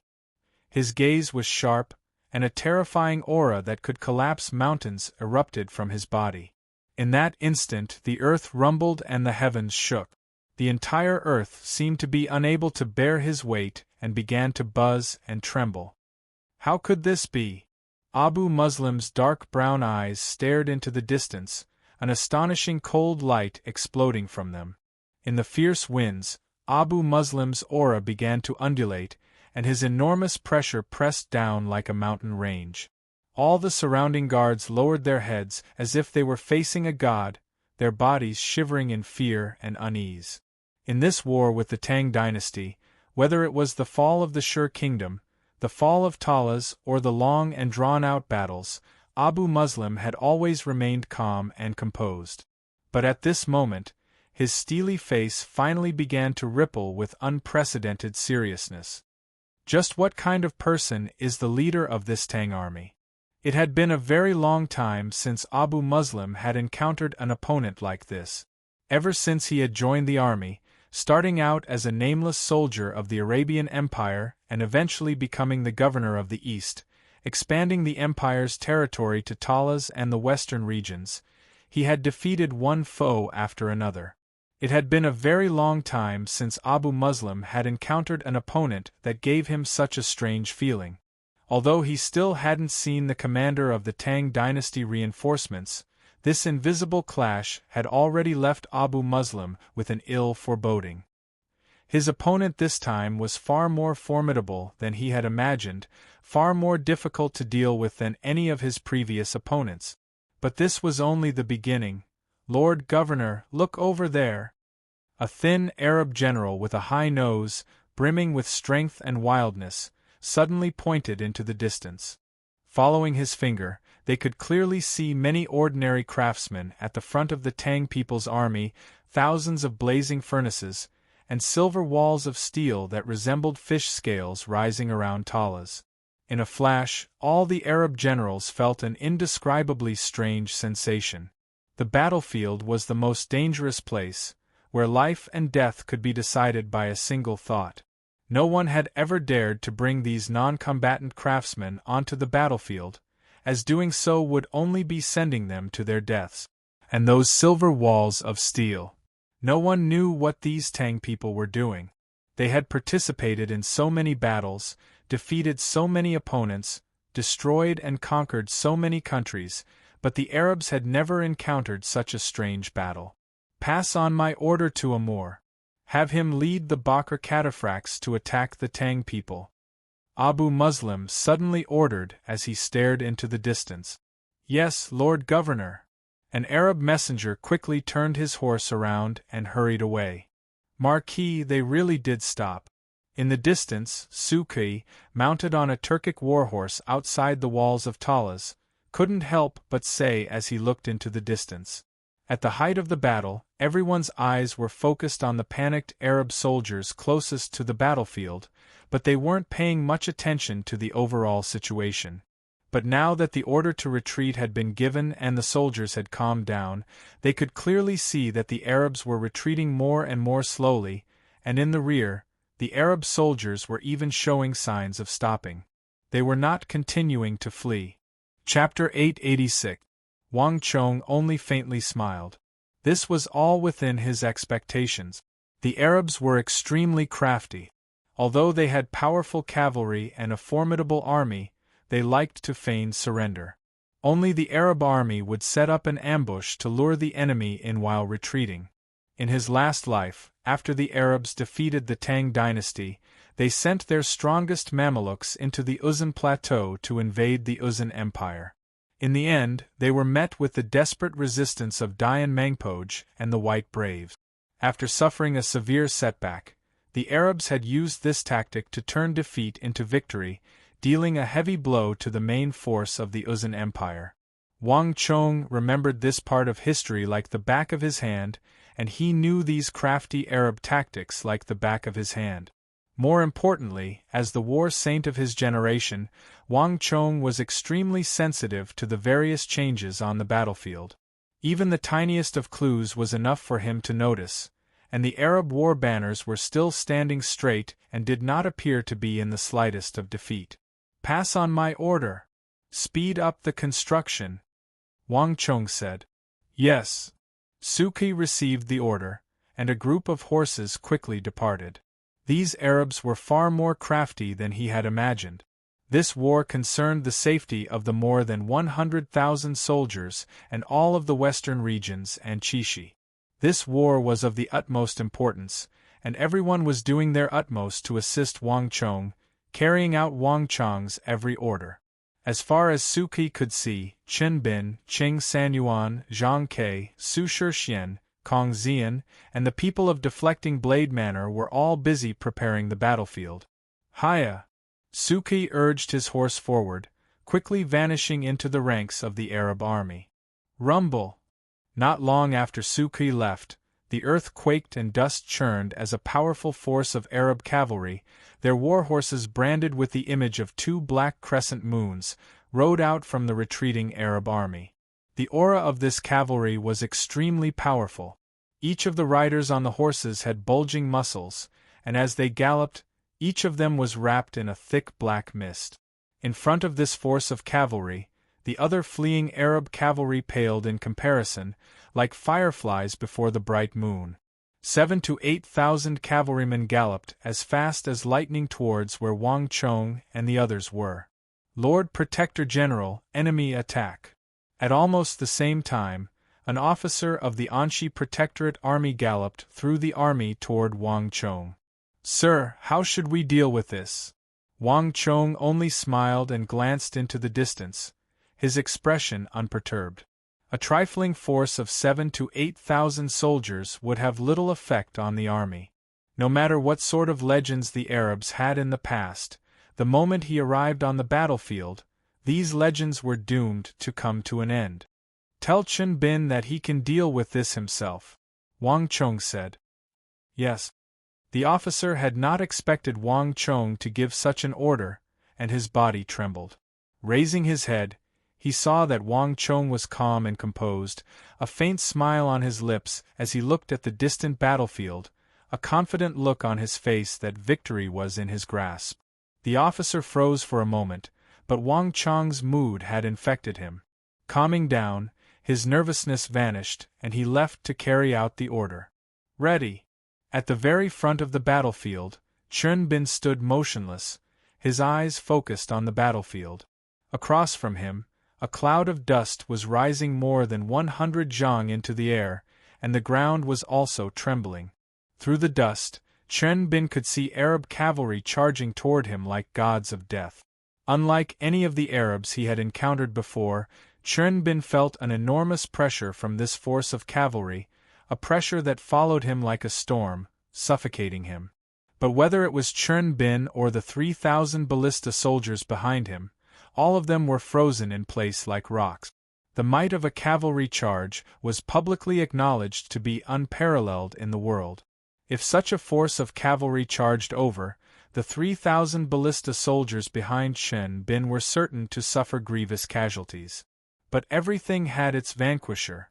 Whether or not cavalry had once been the number one soldier in the world, everything had changed the moment Chen Bin's ballista team had appeared. Clang! A cold light flashed. Chen Bin's expression was solemn as he raised the sword in his hand and pointed it forward. Creak creak. With Chen Bin's movements, the Han soldiers of the Chishi Protectorate Army stood at the very front of the ballistae and began to adjust the bolts. The sharp tips of the bolts were quickly aimed at the Bakr cataphract. Chishi's ballista teams were divided into groups of 5. One person was responsible for adjusting the bolts, while the others were responsible for loading and assisting. Strangle formation. Charge. At the same time, a bloodthirsty and resounding order resounded through the army. In the center of the army, an Arab general with green eyes and a brown beard harshly shouted, "Rumble!" Stellar energy vibrated as a powerful wave of energy soared more than 100 zhang into the air. Amr was not the strongest general in the Arab army, but he was definitely the bravest and most fearless. The Bakr cataphracts were soldiers that Abu Muslim had recruited from the strategic stronghold of the Abbasid Caliphate. They were one of the elite cavalry units under Abu Muslim's command. Their greatest characteristic was their extremely thick armor, which could block the attacks of the vast majority of ballistae, bows, and arrows. Even the sharpest sabers would only be able to leave shallow marks on their bodies. In a large-scale melee, the Bakr cataphracts could often rely on their thick armor to charge into the densest and strongest areas of the enemy, scattering the enemy and disrupting their formation. They were one of the best offensive units of the Arab cavalry. In a single charge, the Bakr cataphracts would not only scatter the enemy's main force, they would also suffer minimal losses. This was an important reason why Abu Muslim had dispatched them. 80 zhang, 50 zhang, 40 zhang. As he got closer and closer, Chen Bin continued to calculate and concentrate. These Arab cavalry were extremely fast and terrifyingly powerful. The slightest mistake could result in the annihilation of the 3,000 ballista teams. Release. Just when the atmosphere was at its most tense, Chen Bin swung his sword down heavily. Boom! There was a thunderous boom in the air, and the moment Chen Bin swung down his sword, a thick ballista bolt, 1 zhang long, shot forward like a bolt of lightning. Nei! With a heaven-shaking neigh, blood sprayed into the air as the Arab warhorse at the very front was stabbed with a bowl-sized hole. The long ballista bolt pierced through the thick armor of the warhorse, pierced through the horse's forehead, emerged from the horse's rear, and then pierced through the second and third Arab horsemen. Only after reaching the fourth Arab horseman did the ballista bolt stop, leaving a long trail of blood in its wake that was both beautiful and terrifying. What thick armor! Chen Bin's eyes widened at this sight. Ballistae and ballista bolts were the symbol of the Tang dynasty's finest craftsmanship and the strength of the country. Each ballista bolt had been tempered hundreds of times, requiring at least several months to be forged. Moreover, they had to go through several dozen procedures and be inscribed with many different inscriptions. In terms of value, these bolts were equivalent to a lump of gold.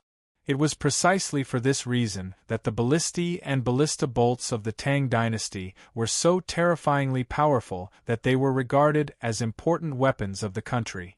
When dealing with other Arabs, Chen Bin's ballista bolts had been able to pierce through 7 or 8 Arab horsemen, sometimes even 10 some. But against this unknown elite Arab horseman, each ballista bolt was only able to pierce through 4 horsemen before reaching their limit. He had never encountered such a situation before. But Chen Bin's eyes only blinked for a moment before returning to normal. No matter how thick and sturdy the armor of these Arab cavalry was, they were doomed to be like a mantis trying to stop a chariot in front of the 3,000 ballistae. The second formation. Fire. Chen Bin raised his sword and gave another order. Boom boom boom. Tens of thousands of ballista bolts exploded into the air, engulfing the Bakr cataphracts. In Ney, wave after wave of Bakr cataphracts fell to Chen Bin's ballista army. Fire! Wave after wave of ballista bolts rained down. Chen Bin had divided the 3,000 ballista teams into 3 groups, with each group consisting of 1,000 ballista teams forming a formation. When one formation finished firing, another would take its place. Round after round, the ballista bolts fired in rapid succession, leaving no gaps at all. The 7,000 or 8,000 Bakr cataphracts suffered grievous casualties, none of them able to get within 10 zhang of the Tang dynasty. With Chen Bin as the boundary, the area several hundred zhang in front of him had been transformed into a bloody battlefield. The neighing of horses, screams, collisions, and the rumbling of ballista bolts mixed into one. The corpses of the Bakr cataphracts were strewn everywhere. 4,000, 5,000, 6,000, the famed Bakr cataphracts of the Arabs were suffering heavy casualties at an astonishing rate in front of the 3,000 ballista teams. Retreat! Retreat! The Arab general Amr paled at this sight. The attacks of the Tang people had been too swift and fierce. Moreover, their unique cycle of firing and seamless attacks had made it impossible for the 8,000 Bakr cataphracts to reach the Tang people's rank. The casualties were far too terrifying. Amr had never seen such a fierce and frightening assault force in his entire life. Rumble! The Bakr cataphracts had left as quickly as they had come. But while they had come from 7 or 8,000, they had left with less than 1,000. The famed Bakr army had been on the verge of extinction in this battle. Stop! Chun Bin raised his sword, and the 3,000 ballista teams behind him immediately stopped firing. All of them silently took up orderly positions as if they had never moved. This sort of strict discipline left a deep impression on anyone who saw it. The strength of the ballista army lay in its ability to attack and defend with the army, but it was actually less effective in pursuit.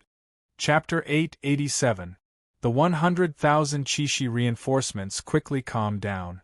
The only thing left was the thick stench of blood in the air, and the corpses of the Bakr cataphracts strewn in front of the defensive line, a testament to the ferocity and power of the Tang dynasty. There's no need to worry about the other side. Hurry up and finish the fortifications. Begin treating the wounded and counting the casualties. Repair the ballistae. Inspect all the equipment again. As orders were passed down, the Tang dynasty army busied itself, but it was also orderly. Everything was proceeding according to Wang Chang's plan. Meanwhile, with the heavily wounded Bakr cataphracts under Amr's command, the Arabs retreated like the tide, no longer probing the enemy. Lord Governor, Amr failed. The Tang people did not pursue. Ziyad said from next to Abu Muslim. Ziyad was about 36 years old. He had a short mustache and brown eyes that were as sharp as swords. As the Arab deputy governor of the East, as well as Abu Muslim's aide and subordinate, Ziyad had an important role to play in this operation. Although he was not as strong as Abu Muslim, Ziyad was still a peak brigadier general, a top-class expert on the verge of stepping into the great general level. Not only that, Ziyad was also a rare tactician. Abu Muslim had always relied heavily on his intelligence and strategy. In the previous battle, Ziyad had been leading the army and arranging for the soldiers to retreat, doing his best to minimize the losses. Thus, he had only appeared at Abu Muslim's side now. Ziyad, what do you think of this new commander of the Tang dynasty? After some time, Abu Muslim looked forward and spoke. His eyes were deep and his expression calm, making it impossible to tell what he was thinking. I don't know. We know nothing about him. Ziyad's brow was tightly creased, a pensive look in his eyes. This person isn't from Anxi. For this battle, Gao Xianji has brought all the top-class generals of Anxi. It was impossible for anyone to be more powerful than him. He must have been sent by the emperor of the Tang dynasty. I remember that we had sent spies and scouts into the interior of the Tang dynasty to investigate, but I don't know what happened. Those spies and scouts lost contact with each other, and they never sent back any news. I'm afraid that they were discovered and eliminated by the Tang people. Now that I think about it, it's really a pity. As for this new commander of the Tang people, although we don't have his information and can't see where he is, judging from his performance, this person has probably seen through our ambush. Moreover, the army he leads is also very powerful. Previously, the Tang people's army led by Gao Xianji also used that kind of huge crossbow, but its power was not as terrifying. His accuracy and shooting speed are not comparable to Gao Xianji's. I have a feeling that this new commander-in-chief is even more powerful than Gao Xianji, and he's even more difficult to deal with. You think he's even stronger than that Anshi war god? Abu Muslim slightly frowned, rather surprised by Ziyad's assessment. In the last 2 months of fierce battle, Gao Xianji and his Anshi Protectorate army had dealt a heavy blow to the Arabs. Before this, Abu Muslim and the entire Arabian Empire had the lofty ambition to sweep through the western regions with an army of 300,000 and even occupy the Tang dynasty, accomplishing a feat that had never been accomplished by any caliph. But a trifling Gao Xianji and the city of Talas had dealt a severe blow to Abu Muslim and his powerful Arab army. Although they were enemies, Abu Muslim would never belittle his opponent.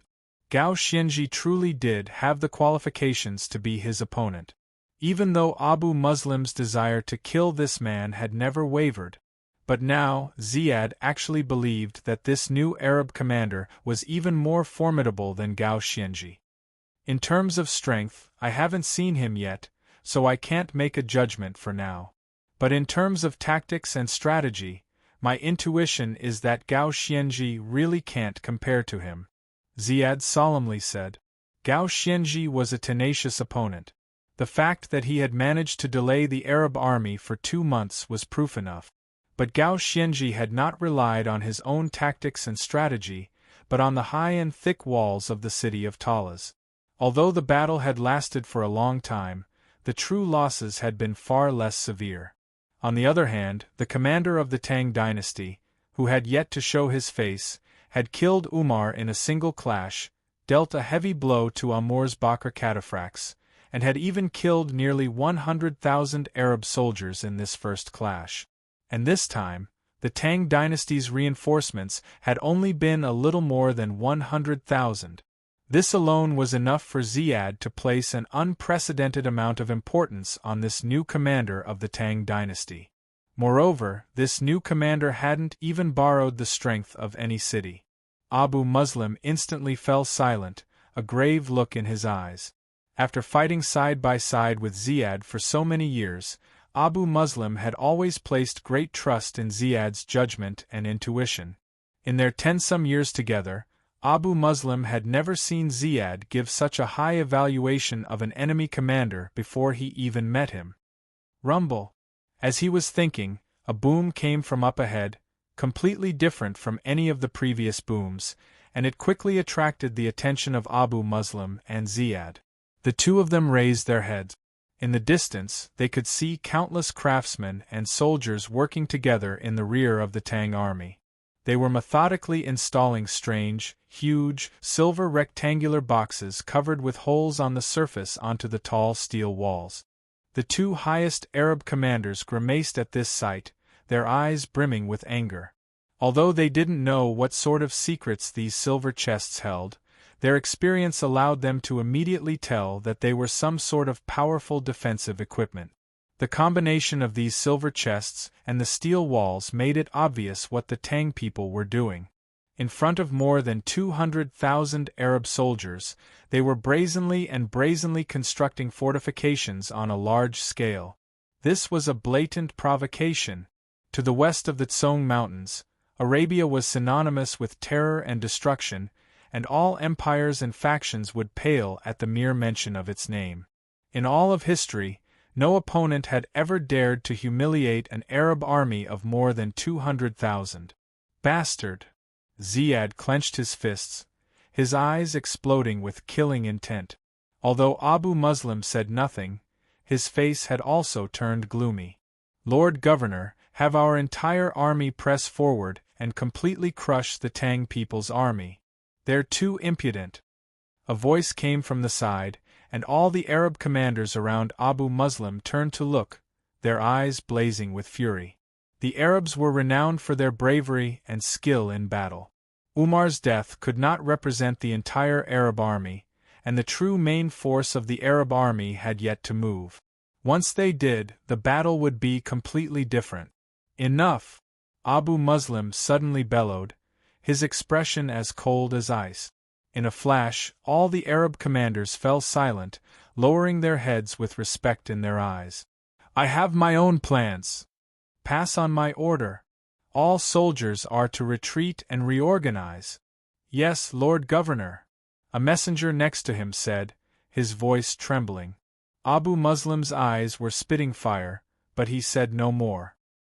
His eyes were constantly shifting as he stared at the Tang dynasty army. No one could tell what he was thinking. The Tang people had to be eliminated and the western regions had to be brought under the Arabian Empire. He would be the first governor of the East to defeat the Tang dynasty. But before that, every decision had to be made with caution. He could not be rash. Flap flap. Just when Abu Muslim was preparing to reorganize his army and launch an attack against the Tang people, he suddenly heard the flapping of wings. Whoosh!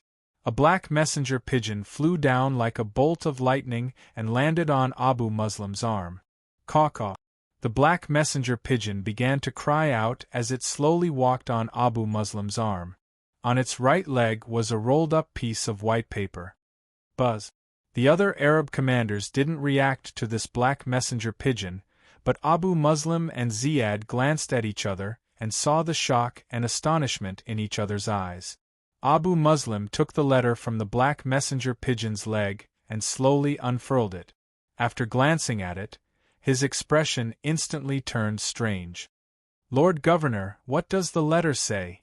Ziyad took a step forward and asked. Abu Muslim said nothing, only handed over the letter. This, after reading the contents of the letter, Ziyad's expression turned strange, and his brown eyes slowly began to shine. All soldiers, hear my order. The army is to organize and delay the operation. Tomorrow we will fight the Tang people. Yes, my lord. Meanwhile, outside the city of Tala's marquee, they're retreating. The Arabs are really retreating this time. Next to Wang Chong, Zhang Ke placed a hand over his forehead as he watched the Arab army retreat like a receding tide, a look of excitement on his face. Zhang Ke was not a fighter, so after the aerial battle, he had remained at Wang Chong's side.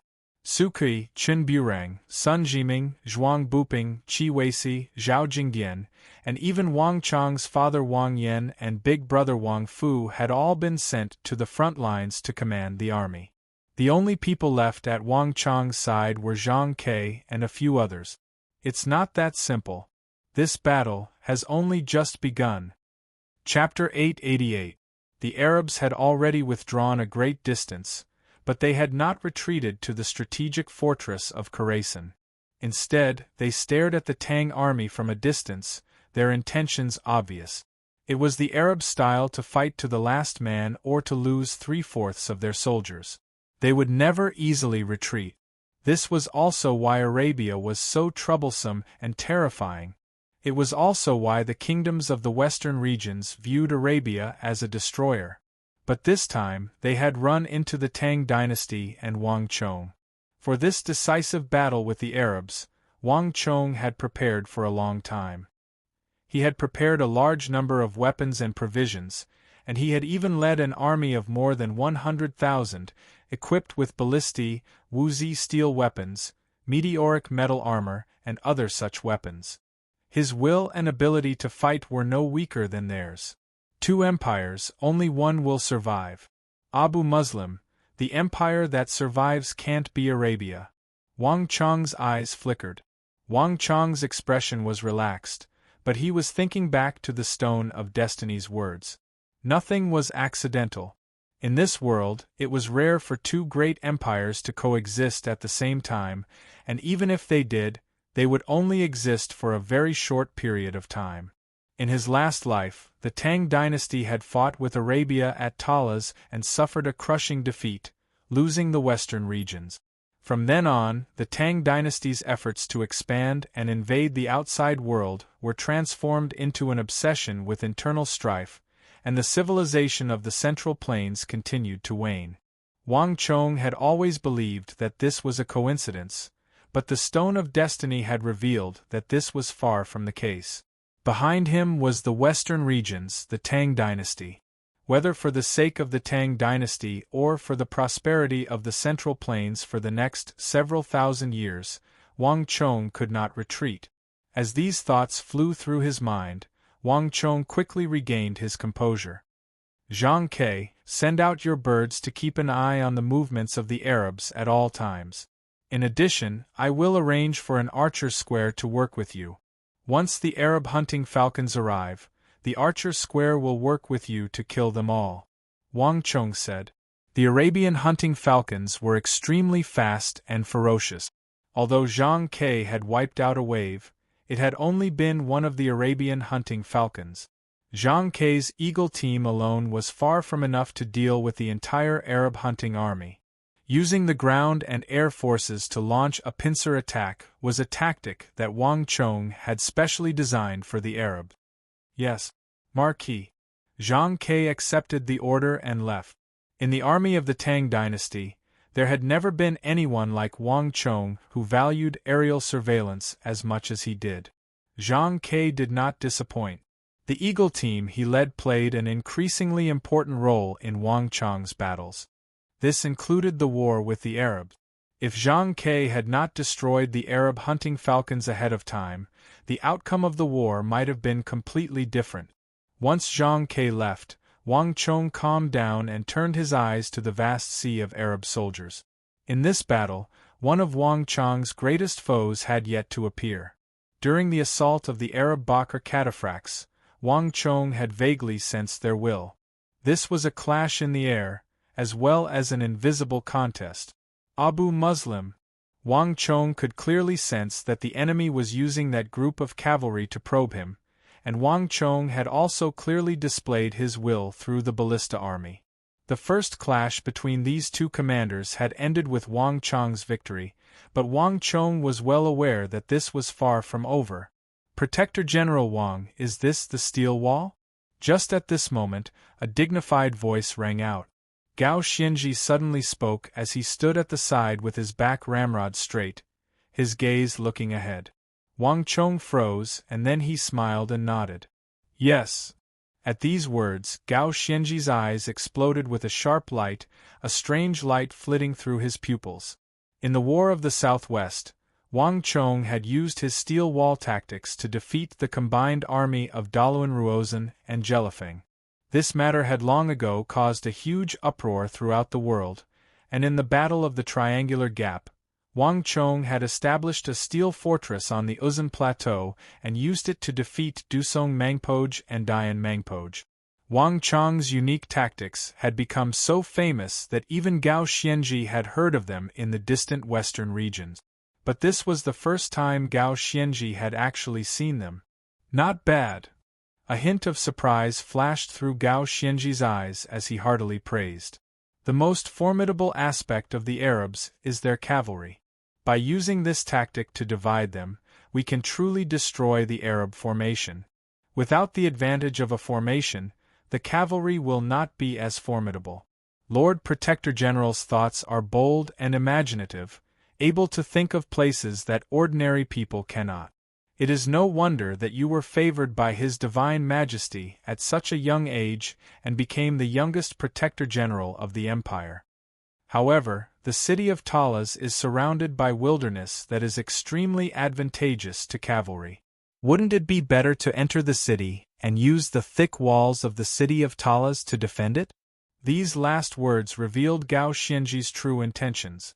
When Wang Chong led his army to the city and routed the Arabs, Gao Xianji had originally believed that Wang Chong would lead his army into the city and use the city of Talas to defend it with him. But now, it seemed that Wang Chong was arranging his army and constructing fortifications outside the city, with no intention of entering the city at all. This was completely different from Gao Xianji's plan. In Gao Xianji's view, Wang Chong's plan was far too risky. There were no natural strongholds to rely on, and the terrain was unfavorable. But since Wang Chong had come to save him and was of equal status to him, Gao Xianji could not directly point this out, so he had used the City of Steel to tactfully express his intentions. Given Gao Xianji's status, he was already showing Wang Chong considerable respect. "Haha, Lord Protector General, I know what you mean." Wang Chong faintly smiled, his eyes looking forward, his demeanor relaxed and exuding a natural charm. "I naturally know that the walls of the city of Talas are high and thick, and the terrain is advantageous, but there are some things that we must do, some risks that we must take. The Arabs have come with a torrential momentum, and their desire is not limited to the Shur kingdom. The western regions and the Tang dynasty are their true goal. There is a saying that goes, "When two enemies meet on a narrow path, the courageous will prevail."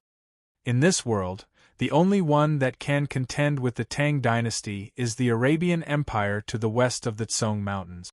Lord Protector General should be well aware of this.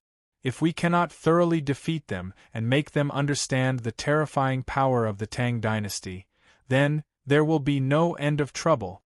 This world is one of survival of the fittest, where the strong prey on the weak. Our Tang dynasty was able to rule the western regions through our own strength. The Arabs were able to expand to the west of the Tsong Mountains and encroach on the Tang dynasty through their own strength. Whether Milord has realized it or not, from the moment we arrived here, everything was decided. In this battle, if we dare to enter the city and show the slightest fear, the Arabs will swarm in, and we will lose the initiative, handing over the advantage we worked so hard to build. Lord Protector General should understand that the Tang dynasty no longer has any soldiers to deploy. At this point, Wang Chong paused, his gaze slowly sweeping over the crowd. All was quiet. All the Anshi generals, including the generals at Wang Chong's side, had been captivated by Wang Chong's words, all of them solemnly looking at him. All the soldiers of the Tang dynasty, from the east of the Tsong Mountains to Qixi and Wushang, had been mobilized. Just as Wang Chong had said, Talas was probably the last line of defense. If we win this battle, we can protect the western regions for several decades, or at least slow down the advance of the Arabs. Lord Protector General should know that the army led by Abu Muslim is only the soldiers of that empire in the east. This empire has at least 3 times the number of soldiers in the rear. We don't have many choices. If we lose, Anshi and Qixi will change sides, and even Longxi will crumble to the threat of the Arabs. All of these are things that we must consider. Wang Chong sternly said, one last glance at the commander-in-chief of the Anshi Protectorate Army, Gao Xianji. Gao Xianji said nothing, but his brows were deeply furrowed. As a general, his duty was to lead his soldiers into battle, to win battles, and to win battles after battles. This was why Gao Xianji had said those words and entered the city of Talas. But Wang Chong's standpoint was completely different from his own. Wang Chong's strategic vision and considerations were far more profound. After careful consideration, even Gao Xianji had to admit that there were many aspects of this war that he had not considered thoroughly. I understand. Gao Xianji gave a serious nod. He gave Wang Chong a deep glance, acting like he was meeting this 17-year-old youth of the Tang dynasty for the first time. Seeing once is better than hearing 100 times. There had been many misunderstandings between Gao Xianji and Wang Chong, including the regional commander's incident and Wang Chong's assault on Wushang. In this meeting, Gao Xianji had treated Wang Chong so courteously, partly because Wang Chong had been willing to put aside their former enmity and brave the danger of leading an army to reinforce him. As for Wang Chong's military skills and other aspects, although Wang Chong had been able to defeat Umar, as a top-class great general on the level of Gao Xianji, who had won countless victories and had experienced far more than ordinary generals, he had not left a very deep impression on Wang Chong. But when Wang Chong said these words, revealing his comprehensive plans for the Battle of Talas, Gao Xianji felt for the first time that this youth possessed a vast breadth of knowledge, a strategic and long-term vision that could make any protector general or great general lose their luster. Astounding talent. Gao Xianji had always been a proud man, but he had never imagined that he would see another person, and a youth at that, a talent that far surpassed his own. Everything will be done according to Lord Protector General's wishes. If Lord Protector General has anything that requires the cooperation of the Anshi Protectorate Army, this Gao will give it his all. Chapter 889. Haha, there's no need for that. Lord Protector General only needs to carry on as before.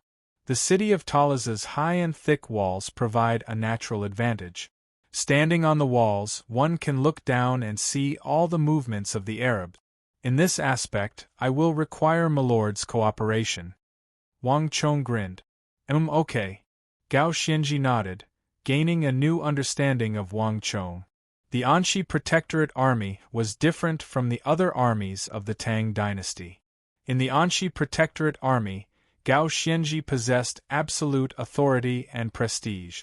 Even if he gave command of the Anxi Protectorate Army to Wang Chong would still find it very difficult to command the Anxi Protectorate Army. Moreover, although the two armies belonged to the Tang dynasty, their systems were different. If they were forced to work together, they would only clash with each other, going against their original goal. Wang Chong had rejected Gao Xianji's suggestion and left the Anxi Protectorate Army under Gao Xianji's command. The two of them would work together independently, and this was actually the best arrangement. It would preserve Gao Xianji's status while maximizing the fighting power of the two armies. This made Gao Xianji's impression of Wang Chong soar. Wang Chong, I'll kill you. Just as the two of them were talking, a fierce wind blew and a roar, like the roar of a lion, came from the city gate. This roar was so sudden that it instantly attracted everyone's attention. Even Wang Chong subconsciously turned his head. Bzzz. In a flash of light, a massive figure charged out of the city gate like a bolt of lightning. Hand over your life for me. The gale was vast, and the airwaves were rolling. Before anyone could react, the tall figure that was like a bolt of lightning had already grasped a huge black iron axe, which brought up thousands upon thousands of torrents of aura energy, and fiercely chopped down towards Wang Chong with a momentum that could split the sky and split the earth. Before the axe fell, the terrifying storm-like upstanding qi had already swept out in all directions, forcing the generals of the Tang dynasty to retreat. Ong! A roar that sounded neither human nor beast came from the void. Behind that tall figure, light and shadow flickered and the void twisted. A 9-feet-tall monster with the head of a bull and the body of a human, clad in armor and covered in long fur, appeared out of thin air. It merged with the tall figure and gave off a terrifying aura that was unyielding, mighty, and filled with the desire to destroy. No! Wanha Peluo, stop! Are you crazy? He's Qixi Protector General. Cries of alarm rang out from all directions, everyone stunned by the actions of the Karluk tribe leader Wanha Peluo. Wanha Peluo, hurry and stop! Don't be so rude to the Protector General! Anxi Vice Protector General Qing Qianli's eyes flashed with cold light as he stepped forward, his sword pointed at Wanha Peluo's barbaric god axe. But in a flash of light, Wanha Peluo seemed to have predicted that Qing Qianli would use this move, and he twisted his body to dodge Qing Qianli's attack. You! Qing Qianli's expression froze, and he couldn't help but stop. Qing Qianli was a peak brigadier general of the empire, extremely powerful. Although Wanha Peluo couldn't compare to Qing Qianli, he wasn't too far off. More importantly, Wanha Peluo had led the Karluk tribe and fought alongside the Anxi Protectorate Army for more than 10 years, so he had a deep understanding of the Anxi Protectorate Army. This was why Qing Qianli's attack had failed. Wanha Peluo dodged past Qing Qianli, and with no more obstacles in front of him, the barbaric god axe in his hand fiercely swung down at Wang Chong. Wanha Peluo, you've come at just the right time. A furious roar resounded through the sky. While everyone else was stunned by this sight, only Wang Chong remained calm, apparently having expected this. Buzz! As everyone looked on, Wang Chong's eyes exploded with cold light. For a radius of 3 zhang around him, the space around him began to twist and distort. Waves of energy began to blur as the images of the sun and moon, one gold and one red, appeared. Vast heaven-earth art. Great yin-yang art. Wang Chong's body suddenly shot forward, the two strongest techniques of the great Inyang heaven creation art clashing with Wanha Pelua's barbaric god splits the heavens. Boom, boom, boom. Shockwaves surged, and all the air within a radius of several hundred feet exploded in all directions. In a few short moments, Wang Chong and Wanha Peluo were like two primordial beasts, exchanging dozens of blows. Boom. After the final exchange, Wanha Pelua's body swayed as he was sent flying. Meanwhile, Wang Chong was like a rock in the raging sea, stopping his attack and remaining motionless on the spot. The moment Wang Chong stopped his attack, the raging waves of air calmed down. The great Inyang heaven creation art's ability to control the environment far surpassed any other art. Bastard! I'll tear you apart! On the other side, Wanha Pelua's eyes were red as he gnashed his teeth. His body had barely landed on the ground when he staggered back a few steps, but he immediately stomped his feet and charged forward like a storm. Stop! A thunderous roar, suffused with boundless authority, resounded in everyone's ears. Before Wanha Peluo could get very far, rumble! The void shook, and a mountainous wave of energy locked onto Wanha Peluo. Wanha Peluo, brimming with rage and killing intent, was locked down by this energy, causing his body to sink and his speed to drop. When he sensed the fury in this energy, Wanha Pelua's body trembled, and he came to a halt. In all of Talas in the Tang dynasty's army, there was only one person who could exert this sort of pressure on him: Gao Xianji. Lord Protector General, this bastard dares to detain our tribesmen in the rear. No matter what, I must kill him today. If Milord still remembers our past friendship, then help me kill him to vent the hatred in the hearts of the tens of thousands of Karluks. Wanha Peluo fiercely turned his head to Anshi Protector General Gao Xianji, his eyes hateful. The Karluks were valiant and skilled in battle, and they were famed throughout the western regions. All the tribes revered them, and as an ally of the Tang dynasty in the western regions, Wanha Peluo was like the noon sun, with almost no one daring to lightly provoke them. But Wanha Peluo had never imagined that while he was fighting beyond the borders, he would be attacked from the rear. All his tribesmen, whether old or weak, women or children, even their cows, sheep, and horses, had been captured by the Tang people and brought to the battlefield as hostages. And the main culprit was this teenage Chishi commander before him. Wanha Peluo had always been proud and arrogant, so he could not endure this sort of humiliation. Wanha Peluo, calm down and don't be impulsive. Wang Chong is the young marquis of the Tang dynasty and also Chishi Protector General. He is not someone you can touch as you please. If something really does happen, not even I can protect you. Moreover, Lord Protector General is not an unreasonable person. I believe that he has his reasons for doing this. There is no harm in listening to what Lord Protector General has to say. Gao Xianji sternly said. Wanha Peluo was powerful and had a vicious appearance. There were few people in the Anshi Protectorate army who could suppress him, and only Gao Xianji was capable of doing so. As for the Karluks in the rear, Wanha Peluo had run to him 5 or 6 days ago to complain, causing a huge uproar. At the height of the battle, Wanha Peluo had even led his tribesmen into hiding in Talas, throwing a tantrum and refusing to fight. Because Gao Xianji was at Talas, he had no idea what was going on in the rear, so he had no way of appeasing them. And now that Wang Chong had led more than 100,000 Chishi reinforcements to the battlefield and saved the Anshi Protectorate army, this matter had become even more difficult to deal with. On one side was an ally that he had fought alongside for 10-some years, and on the other side was the Chishi Protector General whom he had owed a debt of gratitude to. Even someone of Gao Xianji's status found it difficult to choose. But no matter what, Gao Xianji was confident that Wang Chong had his reasons. This bastard! What other reason can he have? I won't let him off. Wanha Pelua's eyes were red as he glared at Wang Chong, his entire body seething with rage. If looks could kill, Wang Chong would have died countless times over. Truly a stubborn nature. With a wave of his hand, Wang Chong began to slowly walk toward Wanhapeluo. His movements were calm, but there was a hint of majesty about him. As he walked, a powerful pressure erupted from his body like a storm. This pressure forced the surrounding Tang dynasty generals to retreat. The only people around the gates of Talas that could endure this pressure were Gao Xianji, Qing Qianli, and Wanhapeluo. Wang Chong was getting stronger by the day, and though he had only been in the western regions for a short time, he had already slain 2 brigadier generals.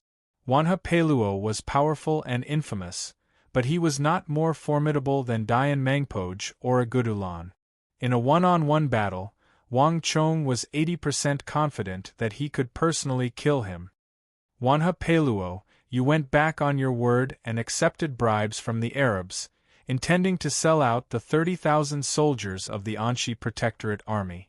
Did you think that I didn't know about all of this? Wang Chong's eyes were chilling as he stopped in front of Wanhapeluo and harshly rebuked him. Bang! His words were earth-shattering. Everyone was stunned by Wang Chong's words. Wanhapeluo colluded with the Arabs? How could this be? The Karluks have fought side by side with us for 10-some years, never abandoning us. How could they betray us? Lord Protector General, could there be a mistake? Could there be some sort of misunderstanding? Everyone looked at Wang Chong, finding this matter far too absurd. They simply couldn't believe that the Karluks would collude with the Arabs and betray the Tang dynasty. After so many years of war, the Karluks and the Anxi Protectorate Army had become extremely close. From an emotional standpoint, none of the soldiers of the Anxi Protectorate Army could accept that the Karluks would betray them. However, no one noticed that Wanhapeluo, who was behind them, suddenly twitched as if he had been stabbed. Bastard! Don't slander me! This old man will kill you! Wanhapeluo roared, his eyes red and his entire body seething with killing intent. Whoosh! The black barbaric god axe trembled as it prepared to fly through the air once more. But unlike before, Wanhapeluo seemed to be using 120,000 of his strength this time. Mengen, pass on my order. If Wanhapeluo dares to make the slightest move, kill the entire Karluk tribe, along with their livestock and horses. Don't leave a single one alive. Wang Chong disdainfully sneered at this sight, his body not even moving. Yes, my lord. Bang! Like a bolt of lightning, Wanhapeluo found it hard to breathe, his entire body going cold. The axe in his hand trembled, and he found himself unable to swing it again. Even that monstrous, murderous aura instantly disappeared like a punctured ball. Wang Chong's simple words had grasped his weak point, completely stifling Wanhapeluo's rage and preventing him from venting it. Chapter 890. In a flash, Wanhapeluo's eyes once more turned incomparably red, almost dripping with blood. As one of the illustrious and ambitious figures of the western regions, Wanhapeluo had always been respected and feared. No one had ever dared to use his tribesmen as a hostage like Wang Chong. To Wanhapeluo, this was the ultimate humiliation. Wang Chong only coldly chuckled, completely disregarding Wanhapeluo. His gaze slowly scanned the crowd, quickly settling on Anxi Vice Protector General Qing Qianli and Protector General Gao Xianji. Unlike the other Anxi generals, whether it was Qing Qianli or Protector General Gao Xianji, these 2 supreme commanders of Anxi were calm, far less agitated than the others. Wang Chong inwardly smiled as if he understood something. Wanhapeluo, don't act rashly. Don't blame me for not warning you, but the western regions belong to the Tang dynasty.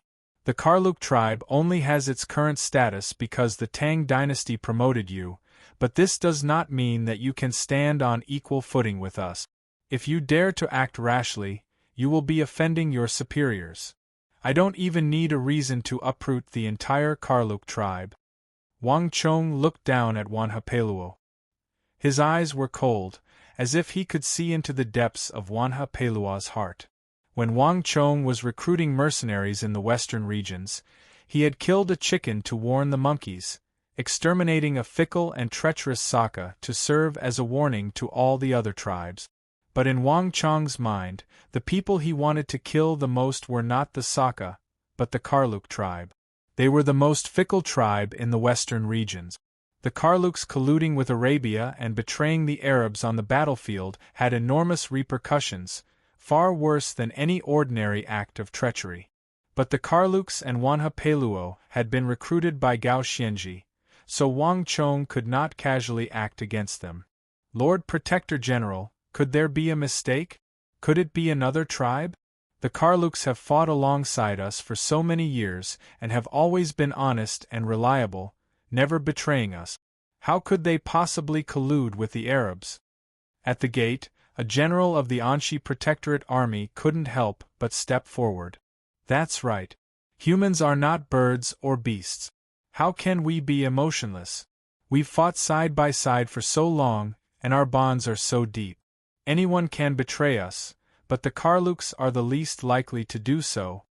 Another officer of the Anshi Protectorate Army stepped forward and said, "It wasn't that they didn't believe in Wang Chong, but the friendship between Wanha Peluo and the Anshi Protectorate Army had been forged through one bloody battle after another. From an emotional standpoint, they found it very difficult to believe Wang Chong's words." Wang Chong shook his head inwardly when he saw this. Humans and beasts were different, and so were the Han and the Hu. The Anshi Protectorate Army had been completely unprepared for the Karluk tribe's rebellion, and someone had even stepped forward to speak for them. It was no wonder that he had not appeared. The Battle of Talas had ended in such a terrible defeat, with the Karluks switching sides and the Anshi Protectorate Army having been given a path of retreat. Not even 1,000 soldiers had managed to escape. There's nothing impossible in this world. Don't forget that the Karluks are mercenaries, not the regular army of our great Tang. The reason they're willing to fight alongside us isn't because they have a deep relationship with us, but because the pay we offer is high enough. Wang Chong's eyes slowly scanned the crowd. In a flash, all the Anshi generals fell silent. They naturally understood what Wang Chong was saying, but over time, they had all forgotten that the Karluks were different from them. In truth, they could have betrayed the Tang, but they just didn't want to believe it. As Wang Chong took in the expressions on their faces, he inwardly sighed. Rome wasn't built in a day, and it was impossible to change the impression the Anshi Protectorate Army had of the Karluks in a short period of time. But there were some words that Wang Chong had to say to wake up the Anshi Protectorate Army. Otherwise, there would be a second and a third Karluk tribe in the future. Mercenaries only fight for the reward. They fight for whoever offers the highest price. In the last 10-some years, the Tang dynasty has always offered the highest price, and the Anshi Protectorate Army has always been invincible. The Karluks only need to wave their banners and shout their battle cries as they chase after the enemy. The Karluks would naturally do something with such little risk and high reward. This is the true reason they haven't betrayed us. They haven't betrayed us not because they are loyal and reliable, but because there is no benefit or reason to betray us. In addition, never forget that benevolence, righteousness, propriety, wisdom, and trust are things that only we Han have. The Hu only care about the weak being prey to the strong, following whoever is stronger. Benevolence and righteousness are of no use to them. Wang Chong declared. These words weren't just directed at Wanha Peluo and the Karluk. The Tang dynasty's benevolence and righteousness had allowed the common people to live and work in peace, allowing the Central Plains to prosper. But in the eyes of the world, the benevolence and righteousness of the Central Plains and the morals of the Confucian school were of no use. Lions and tigers could roar through the forest and rule over all beasts by relying on their overwhelming strength, not benevolence and righteousness. The cruel forest that was the world was the same. Wanha Peluo, I'll give you one more chance. In front of everyone, if you come clean, I can still spare your life. Otherwise, all the Karluks will die. Wang Chong stared at Wanha Peluo, his expression cruel and callous. Wang Chang's callous gaze caused Wanhapelua's heart to clench, but he quickly returned to normal. Bastard! I have no idea what you're talking about. Lord Protector General, our Karluks have fought with you for 10-some years. Even if we haven't done much, we've still worked hard. In the end, is this how you treat us? Wanhapeluo ignored Wang Chong and turned to Gao Xianji, his eyes brimming with rage. This young Tang Dynasty Protector General had come with a menacing aura and was extremely difficult to deal with. At a time like this, Wanhapeluo could only place his hopes on Gao Xianji. Wanhapeluo, calm down. Protector General Wang isn't someone who doesn't understand reason and makes trouble out of nothing. He must have his reasons for doing this, Gao Xianji sternly said. After saying this, he turned to Wang Chong. Protector General Wang, Wanhapeluo and the Karluks are friends of our Anxi Protectorate Army. We have worked together for many years, and they are worthy of our trust. If Protector General Wang believes that Wanhapeluo is colluding with the Arabs, I hope that Lord Protector General can produce conclusive evidence so that the soldiers will be convinced. Wang Chong smiled, keenly sensing a few things from Gao Xianji's final words. Lord Protector General is wise. Wanhapeluo, death is at hand, but you're still struggling. It seems like you won't give up until you reach the Yellow River. Wang Chong lightly snapped his fingers as he coldly stared at Wanhapeluo. Wang Chong, you slander us, saying that we're colluding with the Arabs. If you can't produce convincing evidence, I, Wanhapeluo, swear to the heavens that no matter the price, I will cut you into 1,000 pieces to vent the hatred in my heart. Wanhapeluo fiercely gripped the barbaric god axe, his expression savage. Although he said this, in reality, the confident and indifferent expression on Wang Chong's face made Wanhapeluo feel rather uneasy. Wanhapeluo, since you want to die, I'll fulfill your wish. Wang Chong grinned and waved a hand behind him. Shui Qianjun, bring it up. Wang Chong's words instantly caused the atmosphere to tense. Everyone turned to look, and Wanhapeluo's heart began to thump as he began to panic. He had been so calm because he was certain that Wang Chong had no evidence. But if Wang Chong brought out evidence, everything would be completely different. Tap, tap. A few moments later, heavy footsteps came from the rear. As the Anxi generals and spectators watched, Shui Qianjun strode forward, his body ramrod straight and fully armored, accompanied by 4 burly soldiers with bulging temples. These 4 soldiers each took a corner, and they quickly appeared in front of the crowd, each of them carrying a massive and ornate treasure chest made of fine gold. Hong, the 4 of them tossed it with all their might, and the heavy treasure chest immediately landed heavily on the ground with a deafening boom. Amidst the rumbling, everyone could hear a strange sound coming from the treasure chest. It was as if thousands of small things were swaying and colliding inside. Clang! Shui Qianjuan's expression was indifferent. The moment the 4 soldiers put down the chest, he unsheathed his saber, shattering the lock on the chest, and then pushed open the lid. Bang! The sight of the contents of the chest caused an uproar. The chest was densely packed with all kinds of pearls, agates, emeralds, corals, and gems. Its value was immeasurable. When Wanhapeluo saw this, he felt as if he had been struck by lightning. His breathing became ragged. Protector General Wang, what is this? Qing Qianli's eyes widened as he asked. Lord Protector General, General Qing, and soldiers of Anxi, I found this chest of pearls and agates in a secret cave in the Karluk tribe. This many pearls, agates, and emeralds shouldn't have been gifted by Lord Protector General, right? Or did the mercenary Karluks learn to trade and make money? Wang Chong said to the crowd. The crowd buzzed with chatter as the Anxi Protectorate Army soldiers stared at the dazzling array of pearls and gems in the chest, a strange expression on their faces. The Anxi Protectorate Army and the Karluks had a long-term employment relationship, paying them a generous reward every time they completed a mission. But not even the Anxi Protectorate Army could afford to pay the Karluks such an enormous sum. Whether it was pearls, agates, or emeralds, they were all far more valuable than gold of the same size. This chest of pearls, agates, and emeralds was so valuable that even the finance officer of the Anshi Protectorate Army found it difficult to calculate its value.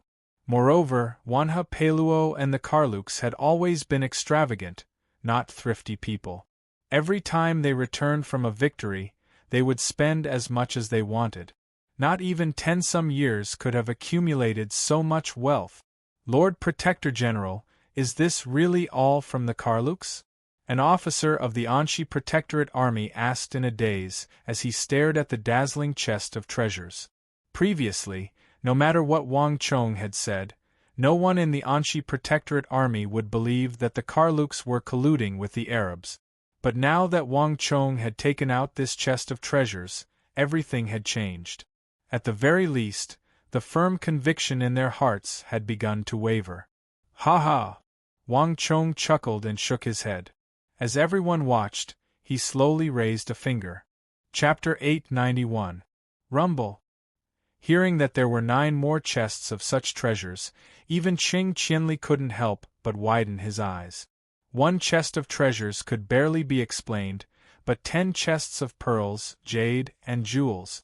Even if the Karluks had been starving for 10 some years, they still wouldn't have been able to accumulate so much wealth. Not even a fool would believe that such a massive treasure had appeared in the Karluk tribe without any suspicions. In an instant, all eyes turned suspiciously to the leader of the Karluks, Wanha Peluo. Wang Chong, don't slander me! Wanha Peluo finally couldn't help but angrily yell. I've never seen these things before, so I have no idea what's going on. Moreover, our Karluks are a hired tribe. Do we have to tell you everything?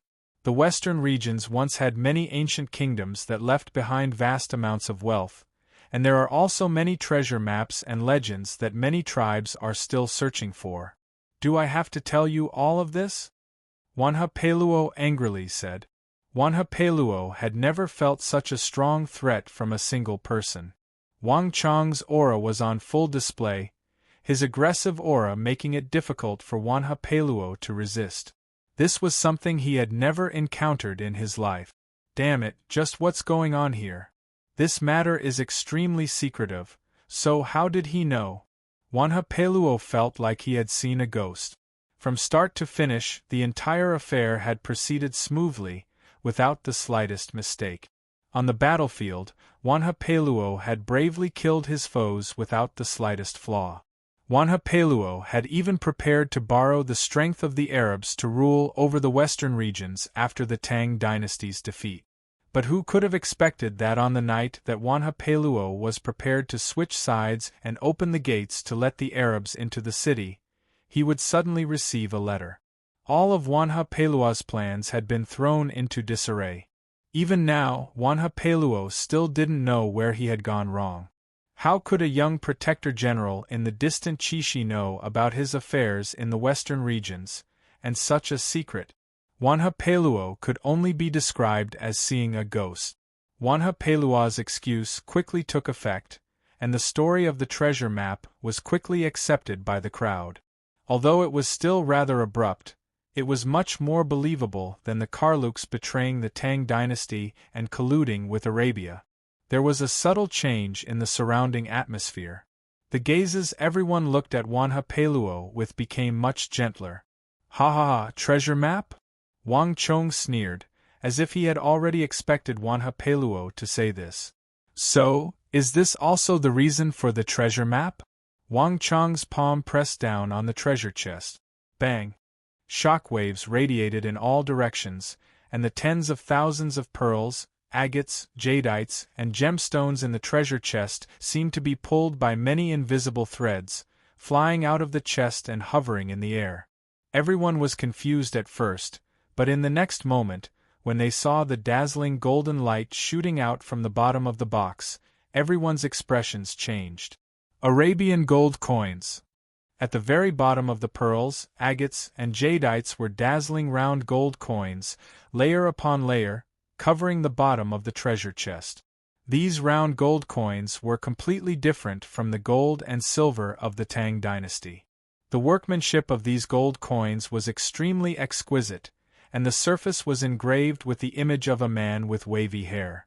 In terms of appearance, it was identical to the Arabs, and on the back of the gold coins, ding! Amidst the clattering of armor, an Anshi Protectorate Army officer strode forward, took out a gold coin from the bottom of the chest, and flipped it over. It's an Arabian gold coin. On the back of the coin was the banner of the Arabs. Everything was clear at a glance. This was no treasure map, nor was it some treasure left behind by an ancient kingdom of the western regions. This was something that belonged to the Arabian Empire. In order to bribe the Karluks, these people had offered unimaginable riches. Wanha Peluo, you bastard! The surrounding Anshi generals stared at Wanha Peluo with killing intent, and one of the Anshi generals closest to Wanha Peluo angrily roared as he unsheathed the sword at his waist and slashed at Wanha Peluo. Bang! Waves of air rumbled. In the blink of an eye, a vast wave of chi and the black god of Berserker's axe shot out and blocked the thunderous strike. This is a false accusation. This is definitely a false accusation. Don't be impulsive. Don't be fooled by this brat. Wanha Pelua's face contorted as he screamed and retreated, hurriedly raising his weapon to block. Our Karluk tribe has fought side by side with you so many times. Have all of you forgotten? During the battle against Che Shirchian, we covered your left flank. Also, during the battle against Kongju, we sneaked into the city and helped you open the city gate. Also, during the battle against Kanjuti, we saved many of your men. Have you all forgotten all these? Just like all of you, I was on the front lines and had no idea what was going on with those Arab gold coins. Someone must have framed us. Yes, our Karluk tribe has so many enemies in the western regions. They must have known of our relationship with the Tang dynasty and used this scheme to deal with us. They wanted to use this method to sow dissension so that they could profit from it. No matter what, we can't let them succeed. Wanha Peluo grieved, his face filled with grief and indignation. Wanha Pelua's words caused the crowd to begin to hesitate once more. It was true that the Karluk tribe and the Anshi Protectorate Army had offended many people over the years. It was completely possible for these people to work together to frame the Karluk tribe. When Wanha Peluo brought up those past events, the crowd found it even more difficult to bear, and the suspicions they had about Wanha Peluo and the Karluk tribe gradually began to loosen. Even Gao Xianji began to frown, a look of pity in his eyes. Wang Chong's eyes flickered at this sight. Wang Chong did not know the story between the Karluk tribe and the Anshi Protectorate Army.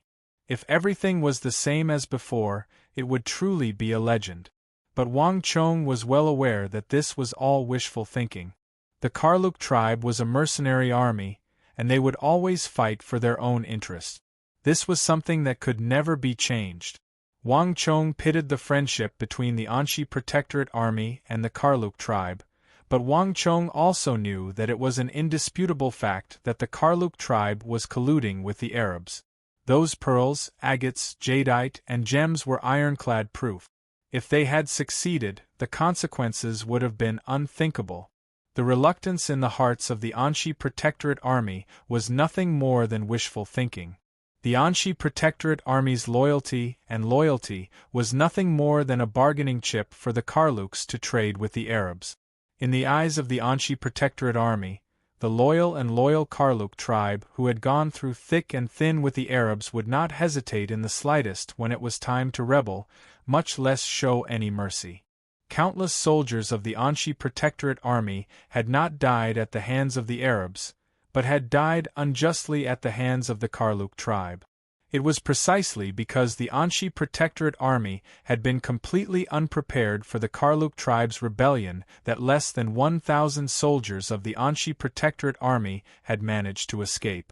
When he thought about how Wanha Peluo was still deceiving the Anshi Protectorate Army and using their emotions to weasel his way out of the situation, Wang Chong felt waves of disgust and loathing for the Karluk tribe. Gao Xianji might have been deceived by them, but not Wang Chong. Wanha Peluo, there's no need to quibble. You can say that the matter of the Arabian gold coins was a trap, but what about that Arab spy who colluded with you? Don't forget, he met you. You believed that your plan was flawless, but you probably didn't expect that we would capture this person. Since you're still trying to weasel your way out of the situation, let's bring him over for questioning. Xue Qianjun, bring that Arab spy over. In addition, find a translator. Let everyone hear what's going on. Wang Chong bellowed as he turned to the chilling Xue Qianjun and ordered. Yes, my lord. Xue Qianjun loudly replied, and then he immediately began to walk toward the rear, his expression devoid of hesitation. It was clear that he had been prepared for this. Buzz! Wanha Peiluo, who had been screaming that he was being wronged, instantly paled at this sight. He could still argue about the matter of the Arabian gold coins, and he could still rely on the camaraderie they had built up over the years to convince the Anshi Protectorate army officers, but now that the Arab spy was brought up, no matter how much Wanha Peiluo tried to argue, it was useless. Impossible! Just how did he do it?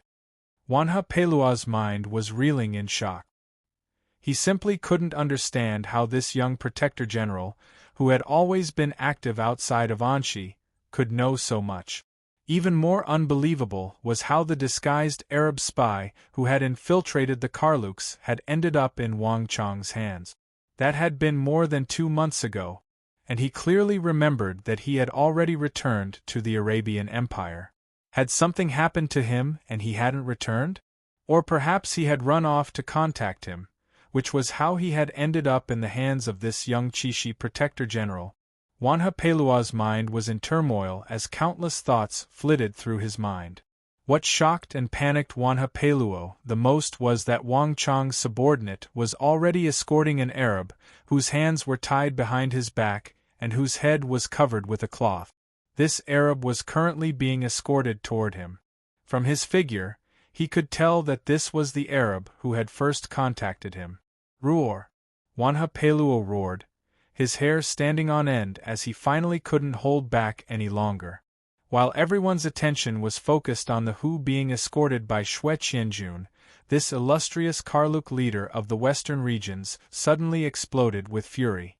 Brat, you're too vicious! Gully, send a signal to the Arabs. In addition, inform all the tribesmen in the city to attack together. Everyone else, come with me and kill him. Chapter 892. Humph! Stubborn fool! Wang Chong coldly sneered, a harsh light in his eyes.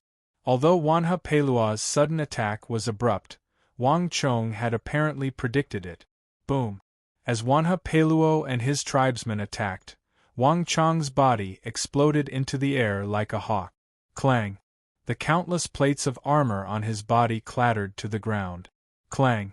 The woozy steel sword on Wang Chong's body exploded with countless rays of sword chi that slashed at Wanha Peiluo.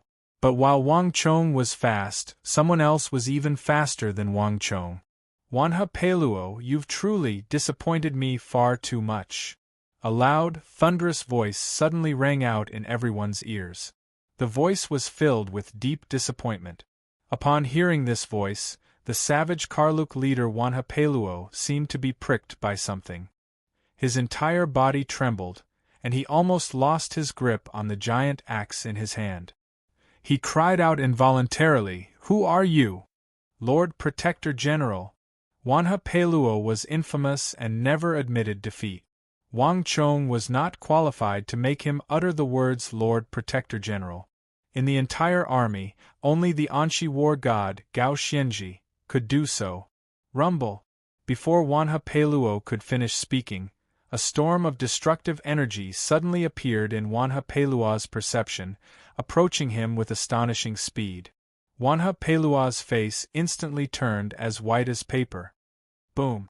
2 heaven-shaking booms resounded through the air, and as countless people looked on in fear, 3 figures collided near the gates of Talas. Majestic stellar energy surged out like a tsunami, sweeping away the surrounding crowd. In a radius of 100 zhang, everyone was pushed to the side, none of them able to stand.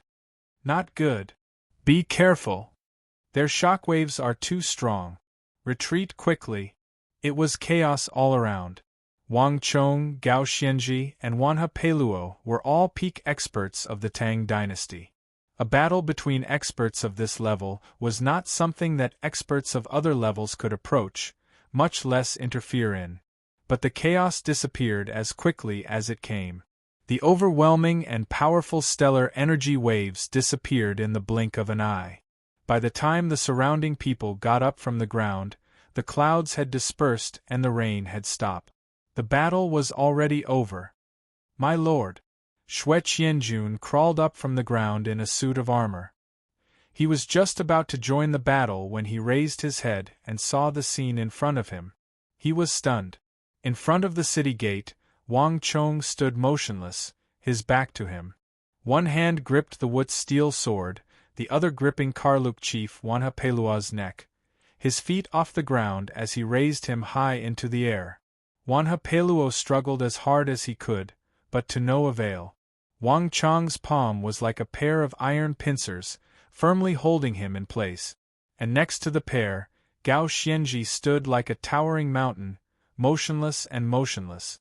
Everything was frozen in place, as if time had stopped. No one knew what had just happened, but there was no question that the battle was over. No matter how formidable Wanha Peiluo was, he could not possibly contend against two Protector Generals of the Tang dynasty working together. Lord Protector General, Lord Protector General, I've been wrongly accused. Listen to my explanation. Wanha Peiluo's face was pale and his expression panicked as he struggled. Although Wang Chong had gripped his neck, the true lethal attack had come from Anxi Protector General Gao Xianji. Even though he had been greatly weakened by the successive battles, a peak saint martial existence like a great general was not someone that Wanha Peiluo could compare to.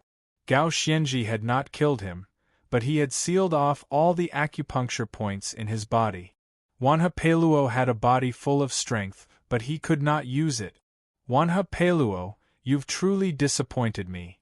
Before everyone's gazes, Gao Xianji finally spoke. There was an indescribable coldness on his face. 2 months of fierce battle had not broken him, but the betrayal of the Karluks had left this invincible Anxi war god feeling a deep exhaustion.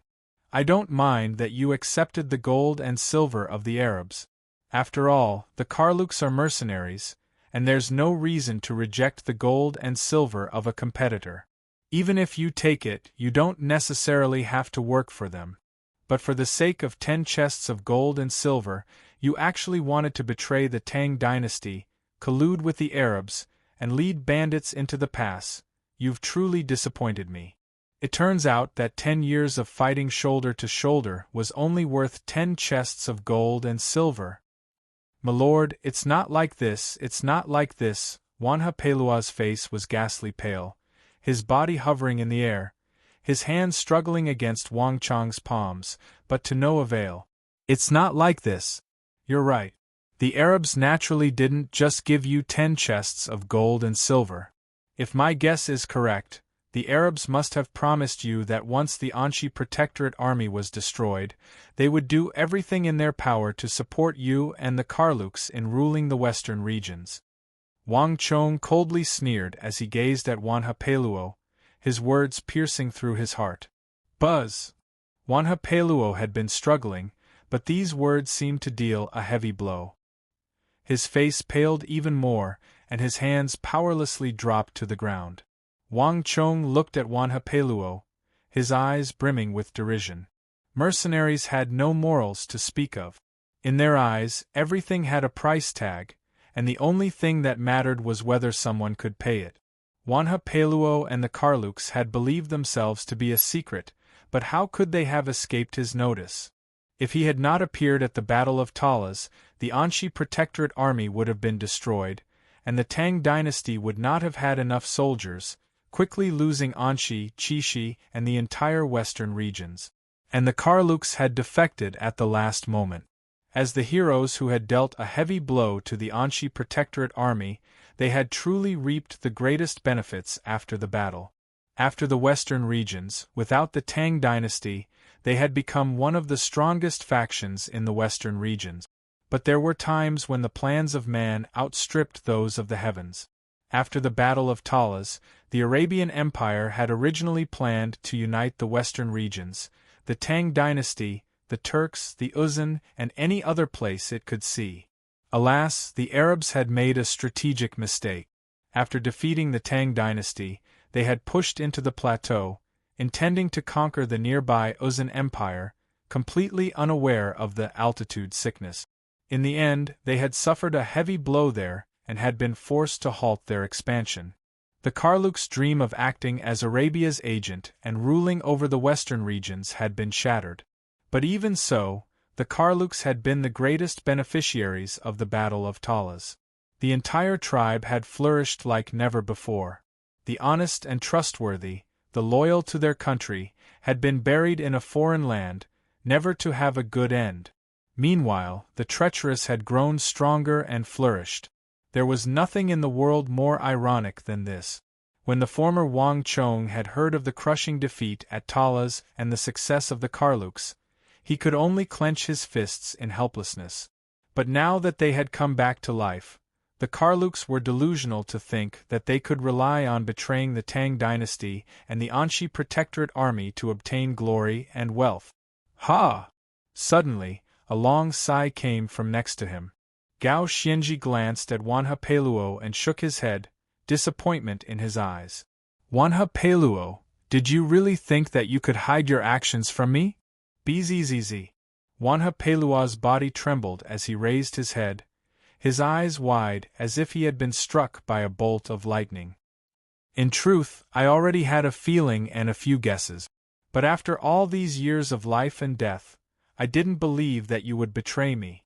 Long before we left for the Shur kingdom and took Talas, someone told me that you were colluding with the Arabs and preparing to betray the Tang dynasty. But at the time, I didn't believe it, so I suppressed all those voices. After 2 months of fierce fighting, the Karluks suddenly refused to fight and even deliberately made trouble. I knew all of this, but I pretended not to know. Even at night, when some strange birds flew over the city and landed in the Karluk camp, I didn't investigate. Wanha Peluo, do you know why? Gao Xianji turned his head to Wanha Peluo. All was deathly still. Wanha Peluo did not speak, but the light in his eyes slowly dimmed. All this time, he had believed that he had done everything without anyone knowing. He had never imagined that Gao Xianji had already known. Those who walk different paths can't make plans together. These mercenaries only fight for money and have never received the influence of benevolence, righteousness, or morality. In the end, they're not our kind of people.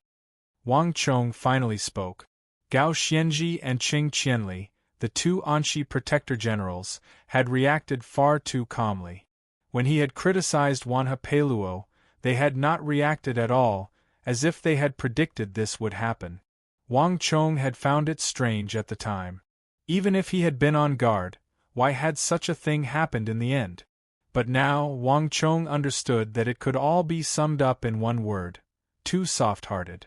Although Gao Xianji was known for his callous and unyielding image, that was only to his enemies.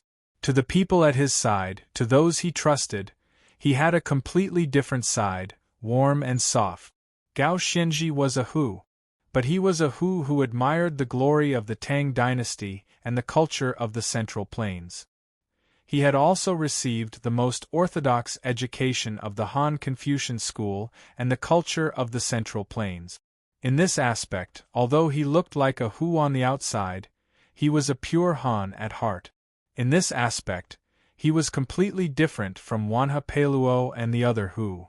When one interacted with Gao Xianji, his bearing and demeanor made it easy for one to forget his identity and feel that he was no different from a Han, inspiring admiration. But the compassionate cannot command soldiers, and Gao Xianji's soft-heartedness had ultimately led to the destruction of the Anxi Protectorate army, the fall of the western regions, and his future death. A general could not be soft-hearted. because a moment of soft-heartedness would lead to an unimaginably massive disaster that would eventually lead to unimaginable casualties. In this aspect, even though Gao Xianji was known as the war god of the western regions, he was still not a qualified commander. Chapter 893. Wanha Peluo, I gave you a chance. Everything was your choice, and I have nothing else to say. Protector General Wang, it's no longer appropriate for me to appear in this matter. I'll leave the rest to you. Gao Xianji turned his head, his back to Wanha Peluo. He closed his eyes and no longer spoke, a trace of sorrow appearing on his resolute face. The most difficult thing in the world to accept was not encountering a powerful foe, but the betrayal of one's own people. If possible, Gao Xianji would never have wanted everything to fall to this level.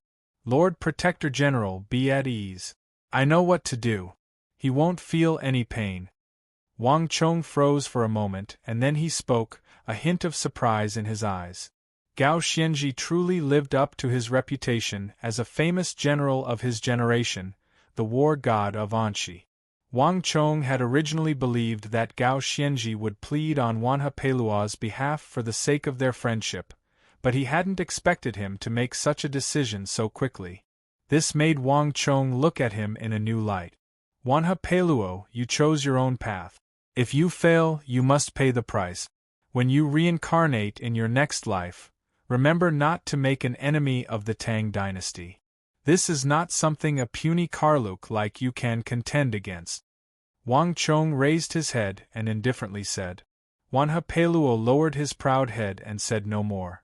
Winner takes all, and that was all. Buzz! Without the slightest hesitation, Wang Chong pushed the great Yinyang heaven creation art to its limits, allowing Wanha Peluo's boundless energy to flow into his body like a raging river. In just a few seconds, Wang Chong's already powerful energy swelled once more. The battle was imminent, and the Arabs were still lingering in the distance. This was an enemy of unprecedented power, and everyone knew that this was a fierce and unpredictable battle. Wang Chong needed even more strength to change the course of this battle. Wanha Peluo was the leader of the Karluks and possessed incomparably powerful martial arts. He was a natural furnace, and Wang Chong would not give up on such a high-quality source of strength. Time passed in the blink of an eye. After absorbing Wanha Peluo's energy, Wang Chong's strength advanced by leaps and bounds, soaring all the way to the 7th level of the Saint Martial realm. His stellar energy surged like mercury, and his eyes shone like stars. Kacha! Just as Wanha Peluo's internal energy was about to be sucked dry, Wang Chong's stellar energy poured in, instantly shattering Wanha Peluo's meridians and snapping his neck. Take him away. Give him a slightly more dignified funeral, state his merits, and state that he died because he betrayed the Tang dynasty. Wang Chong slowly put down Wanha Peluo's corpse and beckoned behind him. After all, Wanha Peluo had worked with the Anxi Protectorate army for many years, and Gao Xianji and the others would probably not be able to accept his death, so they would have to take care of the rest. Yes, Marquis, your subordinate will take care of it. Xue Qianjun quickly took Wanha Peluo's corpse away. Thank you. Once Xue Qianjun had left with Wanha Peluo's corpse, Gao Xianji finally turned his head and sincerely thanked Wang Chong. A traitor did not deserve a dignified funeral. Wang Chong's willingness to write down his achievements on his tombstone was clearly taking into consideration the sentiments of the Anxi Protectorate army. Wang Chong only nodded and said nothing more. Lord Protector General, Wanha Peluo is dead, but what about these people? The Vice Protector General of the Anxi Protectorate army, Qing Qianli, said, his words immediately attracting everyone's attention. Wang Chong turned his head and saw that Qing Qianli was standing at the gate of Talas like a mighty Vajra. In his hand was the Karluk leader known as Guli, and around him, the other Karluk leaders had also been captured. While Wang Chong and Gao Xianji were dealing with Wanha Peluo, Qing Qianli had also led his men to capture Wanha Peluo's subordinate. With Qing Qianli's strength as a peak brigadier general, Dealing with these Karluk subordinates was an easy task. Gully and the others hadn't even had a chance to send a signal back into the city. The sight of Qing Qianli and his captured Karluk officers instantly silenced everyone, all eyes focused on Gully and the other Karluk officers. Although Wanha Pelua was dead, his subordinates were still alive. How to deal with those Karluks who had not yet received the news and had not yet rebelled was a major problem. Fortunately, Qing Qianli had reacted quickly and stopped them. Otherwise, the city would have been in chaos. Lord Protector General, how many Karluks are left in the city? Wang Chong suddenly stepped forward and asked. There are around 15,000 Karluks in the city, Gao Xianji replied. Isn't that even more than the Anxi Protectorate Army? Doesn't that mean they have more soldiers than the Anxi Protectorate Army? Isn't that even more than the Anxi Protectorate Army? Gao Xianji's tactics couldn't be said to be too wrong. He was using the elite Anxi Protectorate Army as the vanguard, with the Karluks and the other mercenaries taking over from the rear. This sort of tactic wasn't a problem when he had the upper hand, but when he ran into a powerful foe, the problem became apparent. The 15,000 Karluk mercenaries were even more than the Anxi Protectorate Army. If they rebelled, the consequences would be unthinkable. The Anxi Protectorate Army was in no shape to suppress them. This isn't the only thing we're worried about. The Anxi Protectorate Army isn't just recruiting Karluk. There are also Ferganans and other mercenaries. If the Arabs can find the Karluks and bribe Wanha Peluo, they can also bribe other mercenaries, including the Ferganans. Qing Qianli said. The Anxi Protectorate Army had two major mercenary allies, the Karluks and the Ferganans. If the Karluks could betray, the Ferganans could do the same. One Karluk was barely enough to deal with, but if even the Ferganans could be bribed, the Anxi Protectorate Army would truly be in danger. Gao Xianji said nothing, but his thick brows were deeply furrowed. It was clear that he was also worried. Once bitten, twice shy. Although everyone near the city gate had maintained their calm, the Karluk betrayal had dealt an unprecedented blow and shock to all of them. Something that they had once firmly believed had been overturned, and they couldn't help but doubt it. Haha, if that's what you're worried about, there's no need for that. Wang Chong gave a carefree smile. He could understand the Anxi general's mood, but the Ferganans' betrayal was truly a groundless worry.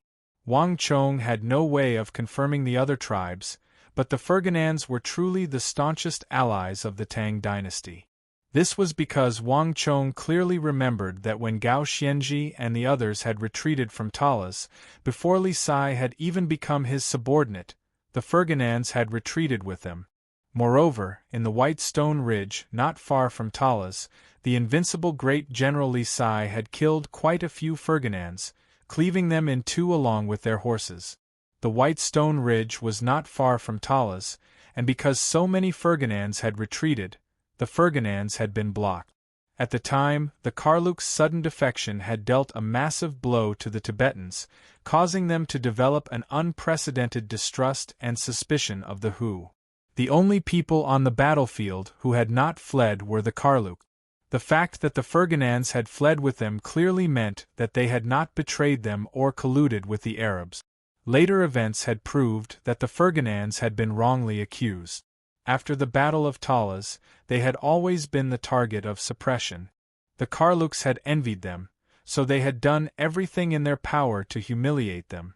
In the end, the Ferganans had managed to survive.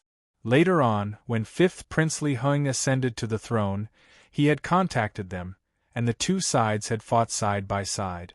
In Wang Chong's view, the Anxi Protectorate Army's suspicion of the Karluks was completely unnecessary. Protector General Wang? Qing Qianli and the other Anxi generals turned to look at Wang Chong in surprise. Why is Lord Protector General so certain? The most important task for the Anxi Protectorate Army was to cleanse itself of the suspicion of the Ferganans and the other mercenaries. The more than 220,000 Arab soldiers were still watching from the outside, and if they could not eliminate the possibility of colluding with the Arabs, the entire Tang army would be in grave danger. It could be attacked from the front and rear at any moment, a fatal threat.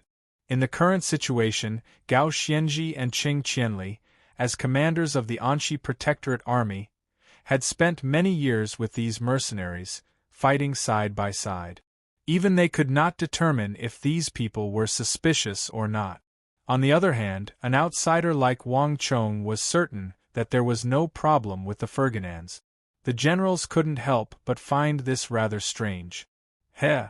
As if already knowing what they were thinking, Wang Chong faintly smiled and confidently said, "This isn't too difficult to guess. This isn't too difficult to guess. If the Arabs want to sow discord, they only need to bribe the largest mercenary group.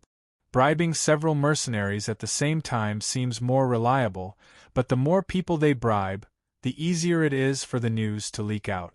The Arabs wouldn't do something so foolish. Moreover, bribing a single Karluk requires 10 chests filled with pearls, agate, jade, and jewels. Even if the Arabian Empire is the wealthiest in the world, it wouldn't have that much money to throw around. Lord Protector General's words are reasonable. If the Arabs had done this, we would have received the news long ago. The Karluks wouldn't have been able to hide it from us so well." The generals nodded at Wang Chong's words, their expressions relaxing.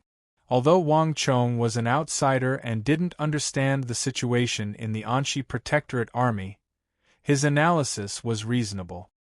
"In truth, there's another reason." Wang Chong paused for a moment, a bright light flashing through his eyes. "In this battle of Talas, I only detained one Karluk tribesman. The battle was so intense that if the Arabs had bribed anyone else, the gates of Talas would have been broken long ago. There's no way that nothing would have happened until now. Moreover, it's been so long since the Ferganan tribe has shown any signs of activity regarding Wanha Pelua's matter. Protector General Wang's words are reasonable. Qianli, go and take care of this matter. Explain the whole story and calm them down." Gao Xianzhi finally spoke. "In addition, Protector General Wang, what do you think about these Karluk warriors?" Gao Xianzhi was not a person without a mind of his own. The fact that he had asked for Wang Chong's opinion was enough to show that Wang Chong's methods had left a deep impression on him.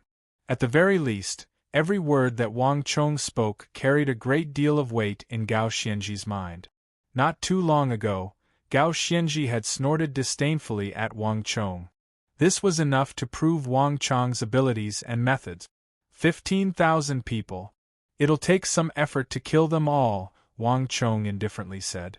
Wanha Pelua's deputy generals felt their hearts thump at Wang Chong's words, and their faces instantly turned ghastly pale. But in the end, there's still a decent fighting force. If these fellows know what's good for them and cooperate, we might be able to spare their lives. Chapter 894. Wait a moment. Milords, betraying the Tang dynasty was Wanha Pelua's idea. He was blinded by greed, and it has nothing to do with anyone else. Milord, please give us a chance. Our Karluk tribe is willing to fight to the death for the Tang dynasty.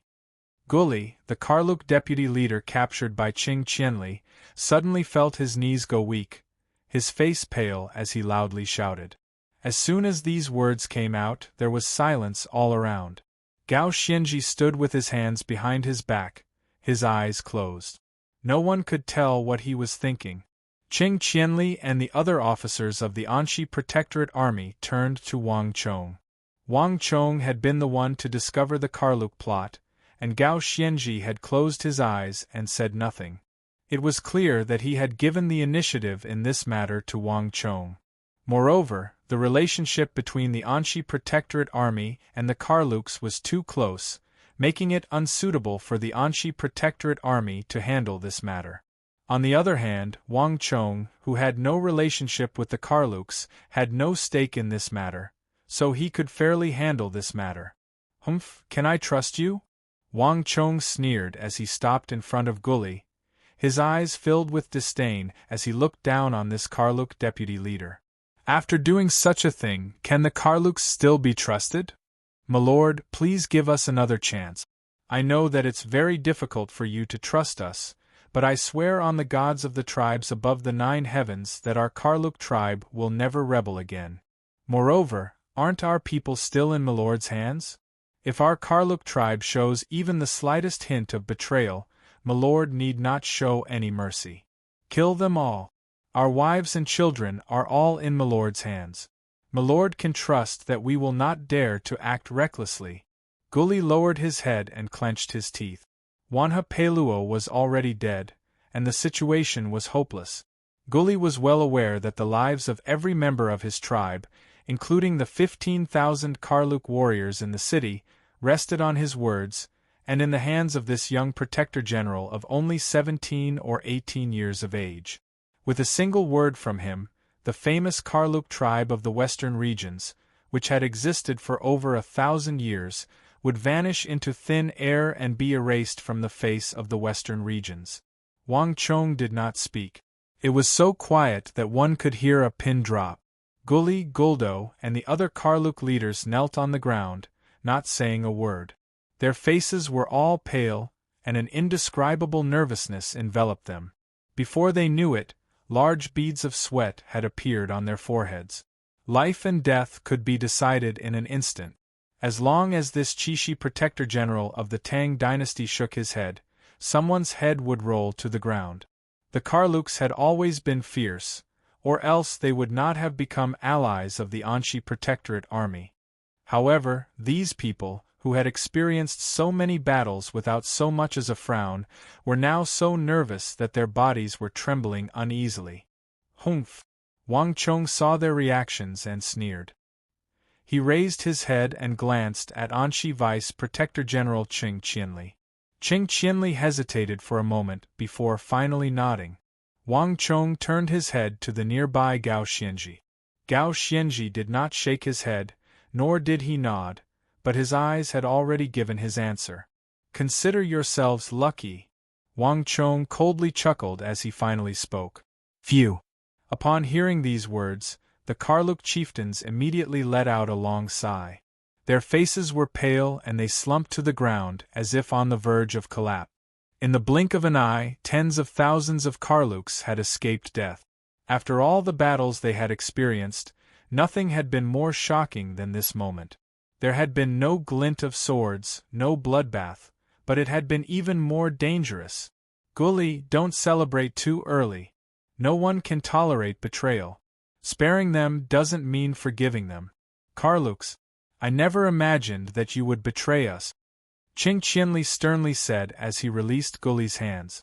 Gully said nothing, his heart brimming with shame. General, be at ease. There will not be a next time. On the battlefield, we will prove to Milord whether or not the Karluks are still trustworthy. I hope so. Qing Qianli, Gully, and the other Karluk leaders quickly left. Wanha Pelua's death and the 15,000 Karluk warriors in the city had to be dealt with. The only thing Wang Chong could do was dispatch more than 8,000 elite Chishi Protectorate soldiers into the city to intimidate the crowd. In addition, Chun Bin's 3,000 ballista teams were on standby to enter Talas. With the strength of this fully equipped ballista team, the 15,000 Karluks would need only a few seconds to clear the city. If Gully dared to have any other thoughts, he would truly be seeking his own death. Lord Protector General, how are your injuries? After watching Qing Qianli leave, Wang Chong turned to Gao Xianji and worriedly asked. Gao Xianji was in an extremely poor state. After 2 months of fierce fighting, Gao Xianji's armor was in tatters and his body was covered in wounds. His strength had dropped drastically. When he had attacked Wanha Peluo just now, Wang Chong had sensed that although Gao Xianji was still powerful, he was probably only 60% of his peak strength. This Battle of Talas was extremely important. Of the more than 100,000 people in the Tang dynasty, only Gao Xianji had reached the peak great general level of the Saint Martial realm. Not even Wang Chong could be considered one of them. Gao Xianji's condition was directly related to the outcome of this battle. Fortunately, I can hold on. Abu Muslim probably isn't doing much better than me. Gao Xianji seemed to know what Wang Chong was worried about. An imperial great general like Gao Xianji was one of the strongest existences in the world.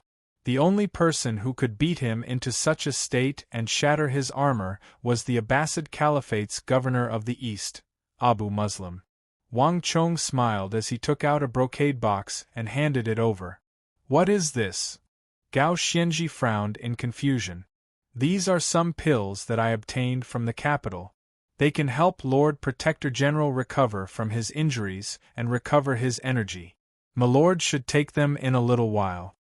Wang Chong faintly smiled. Gao Xianji glanced at Wang Chong in shock.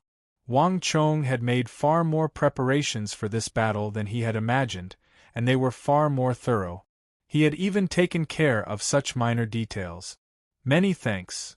After a moment's hesitation, Gao Xianji quickly took the box from Wang Chong's hands, opened it, and took out the largest silver-white pill, which he swallowed.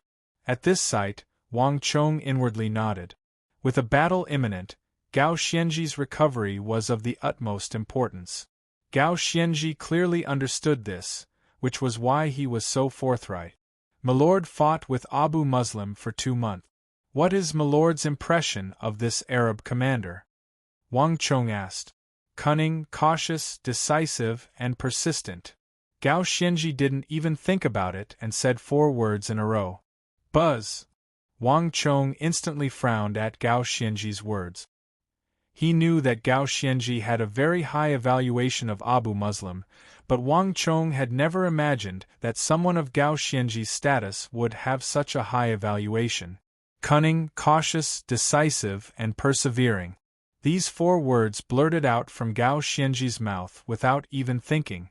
It was obvious that the Arab commander had left a deep impression on Gao Xianji in the last 2 months, which was why he was able to say these 4 words so quickly and without hesitation.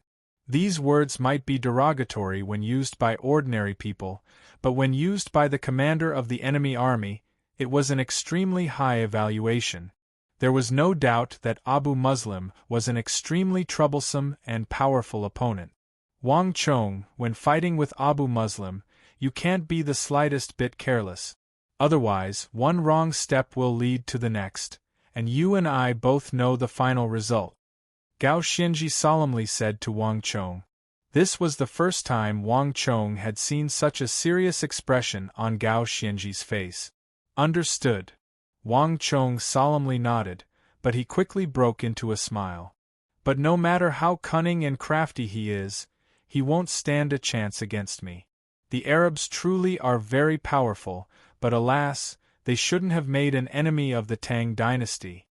Wang Chong's expression was carefree as he spoke, exuding a persuasive and infectious aura. Wang Chong was not Gao Xianji, much less Fomenlinta. He was the strongest war saint in the history of the Central Plains. No matter how powerful Abu Muslim was, he should never have provoked the Tang dynasty, and certainly not Wang Chong. No matter how cunning and crafty he was just displaying his slight skill before an expert and had no chance of victory. Gao Xianji was at first stunned by Wang Chong's words, but then he smiled. "You're right. He truly shouldn't have made an enemy of the Tang dynasty." One Gao Xianji had kept the hundreds of thousands of soldiers of the Arabian Empire at Talas for 2 months, and now that Wang Chong had arrived, the number of soldiers defending the city had increased by more than 100,000. Abu Muslim's chances of victory were even lower. Gao Xianji quickly left. The city of Talas still had several thousand wounded soldiers of the Anshi Protectorate Army. Whether it was the Karluk incident or the Anshi Protectorate Army, he was needed to oversee the situation. As for Wang Chong's side, although his army had not yet entered the city, a large number of cattle, sheep, provisions, and armaments had all been transported into the city. Only the Karluks had been left outside the city by Wang Chong, guarded by the army. Marquis. When Gao Xianji entered the city, all the tranquil West generals had left. No one paid any attention to him, and Xue Qianjun finally moved closer to him. "How did you know that Wanha Pelua would attack the Arab emissary the moment he saw him?" If Wanha Peluo and Lord Gao Xianji had discovered that the Arab emissary was fake, wouldn't everything have been exposed? Xue Qianjuan's voice was very soft, but the information he revealed was astonishing. That hooded Arab emissary that had thrown Wanha Peluo into such disarray and caused him to launch a sudden attack was actually a fake. If Wanha Peluo knew the truth, he would probably be so angry that he would come back to life.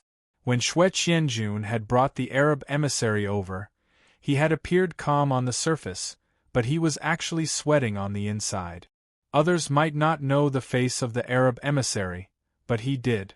If Wanha Peluo had acted a little later or taken off his hood, in front of Anxi Protector General Gao Xianji and his other generals, the situation would have been extremely awkward. Chapter 895. Haha, true and false, false and true. As long as 9 out of 10 pieces of evidence are true, no one cares if the last one is true or false. Wanha Peluo had a guilty conscience and confessed without being pressed. No one cares if the Arab emissary is real or fake. But what if he really did expose it? Although he knew that this question was inappropriate, Xue Qianjun couldn't help but ask. He had endured this question for a long time, and it felt like 100 claws had been clawing at his heart. He had no choice but to spit it out. Then we've really wronged him, Wang Chong indifferently said. Xue Qianjun was dumbstruck, his mouth wide open. Wang Chong grinned, shot a glance at Xue Qianjun, and then left with a wave of his sleeve. Xue Qianjun stood there in a daze, and after a long while, he suddenly understood and began to laugh. Wronged? Marquis was just teasing him. Marquis's thoughts are truly hard to guess. As this thought flitted through his mind, Xue Qianjun quickly followed. The night was getting darker, and everything was progressing in an orderly manner. Chonger, something's not right. After some time, as Wang Chong was inspecting his surroundings, Wang Chong's father, Wang Yan, and big brother, Wang Fu, suddenly walked out of the army. Wang Yan's brow was tightly furrowed, and he seemed rather uneasy. The Arabs still haven't moved. This truly isn't normal. In this battle, they lost around 80 to 90,000 soldiers, but most of them were infantry, with only 20 to 30% being cavalry. The remaining 200,000 cavalry weren't much affected, and they have the ability to counterattack. He is fully capable of launching a counterattack. It is indeed abnormal for him to remain so calm. Wang Chong's big brother, Wang Fu, also spoke. Wang Fu was dressed in black armor, his posture upright and his bearing imposing. Although he was young, Wang Fu was extremely experienced on the battlefield, and he also possessed an extremely sharp intuition. Wang Chong said nothing, only turned his head and looked past the army. On the horizon, he could see that the Arab cavalry had formed a massive arc, neither too far nor too close, facing off against the Tang dynasty. After capturing Wanha Peluo, Wang Chong and Gao Xianji dealt with the Karluk tribe, and then moved all the supplies into the city. During this entire process, the Arabs showed no signs of movement. They were abnormally calm, showing no signs of an attack. There's always something strange going on. The Arabs have always been fierce and aggressive, seeking revenge for the smallest grievance. Keeping their composure isn't their style. If I'm not wrong, they should be waiting for someone. Wang Chong smirked. With just a glance, he immediately understood. Waiting for someone? Who are we waiting for? Hearing Wang Chong's words, Wang Yan and Wang Fu exchanged glances. They were greatly surprised. The two of them only felt that the Arabs were acting a little strange, but Wang Chong was certain that they were waiting for someone. I don't know, but we'll find out soon enough. Wang Chong shook his head and waved behind him. Zhang Ke, increase the range of patrols. No matter what happens in the surroundings, I want to be the first to know if there's even the slightest disturbance. Yes, your subordinate understands. Zhang Ke's voice came from behind him, and then he left with the clatter of footsteps. As the night deepened, while Wang Chong was leading the Qixi Protectorate in setting up defenses around Talas, to the east of the Tsong Mountains, in the distant western regions, in one of the 4 garrisons of Anshi, the town of Shul, a family was sleeping peacefully in their room. The man of the family slept on the edge of the bed, while the mistress slept on the inside. In between them was a child of 3 or 4.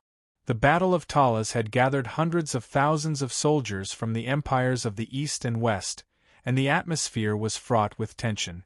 The dangerous aura exuded by the battle had rendered the once bustling 4 garrisons of Anshi almost empty.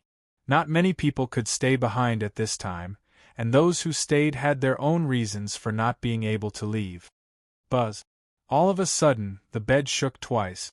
The man frowned in his daze and subconsciously called out, "Suha, don't move around." The child clawed at the air a few times and then clung to the mistress, replying in a daze, "Ada, I didn't." The room fell silent, but the bed shook once more, even more violently than before. This time, even the mistress was somewhat angry. "Suha, don't be naughty. Don't move around while you're sleeping." Pa, it really wasn't me." The child felt wronged. As the child spoke, the bed shook once more, and this time, even the mistress and mistress noticed that something was wrong. A naughty child would never be this powerful. "What's going on? Is it an earthquake?" The mistress sleeping in the inner room was somewhat afraid. At this moment, the long neigh of a horse could be heard in the darkness. The man's expression changed. He quickly raised a finger and shushed her. The room instantly quietened down. The mistress seemed to sense something and hugged the child as she shrank into a corner, her body shivering and not daring to move. Rumble. In just a few moments, the ground began to shake even more violently. At first, it was like a sieve, but later, the entire room began to shake. Amidst the trembling, there was also the sound of horse hooves. The sound was as heavy as thunder, echoing in the night sky. The man trembled and hesitated for a moment. Then he gathered his courage and walked to the window. He quietly opened the window, revealing a sliver of space. With just a glance, his face instantly paled, as if he had been dealt a heavy blow, and he hastily pulled back. Nay. At this moment, the snoring of a warhorse came from outside the window, and a faint light shone through the window. A moment later, the shadow of a massive warhorse was projected from outside and landed on the window. As the family of 3 looked on in panic, a somewhat hoarse voice came from outside. "Suya isn't far ahead, and the Anshi Protectorate headquarters is there."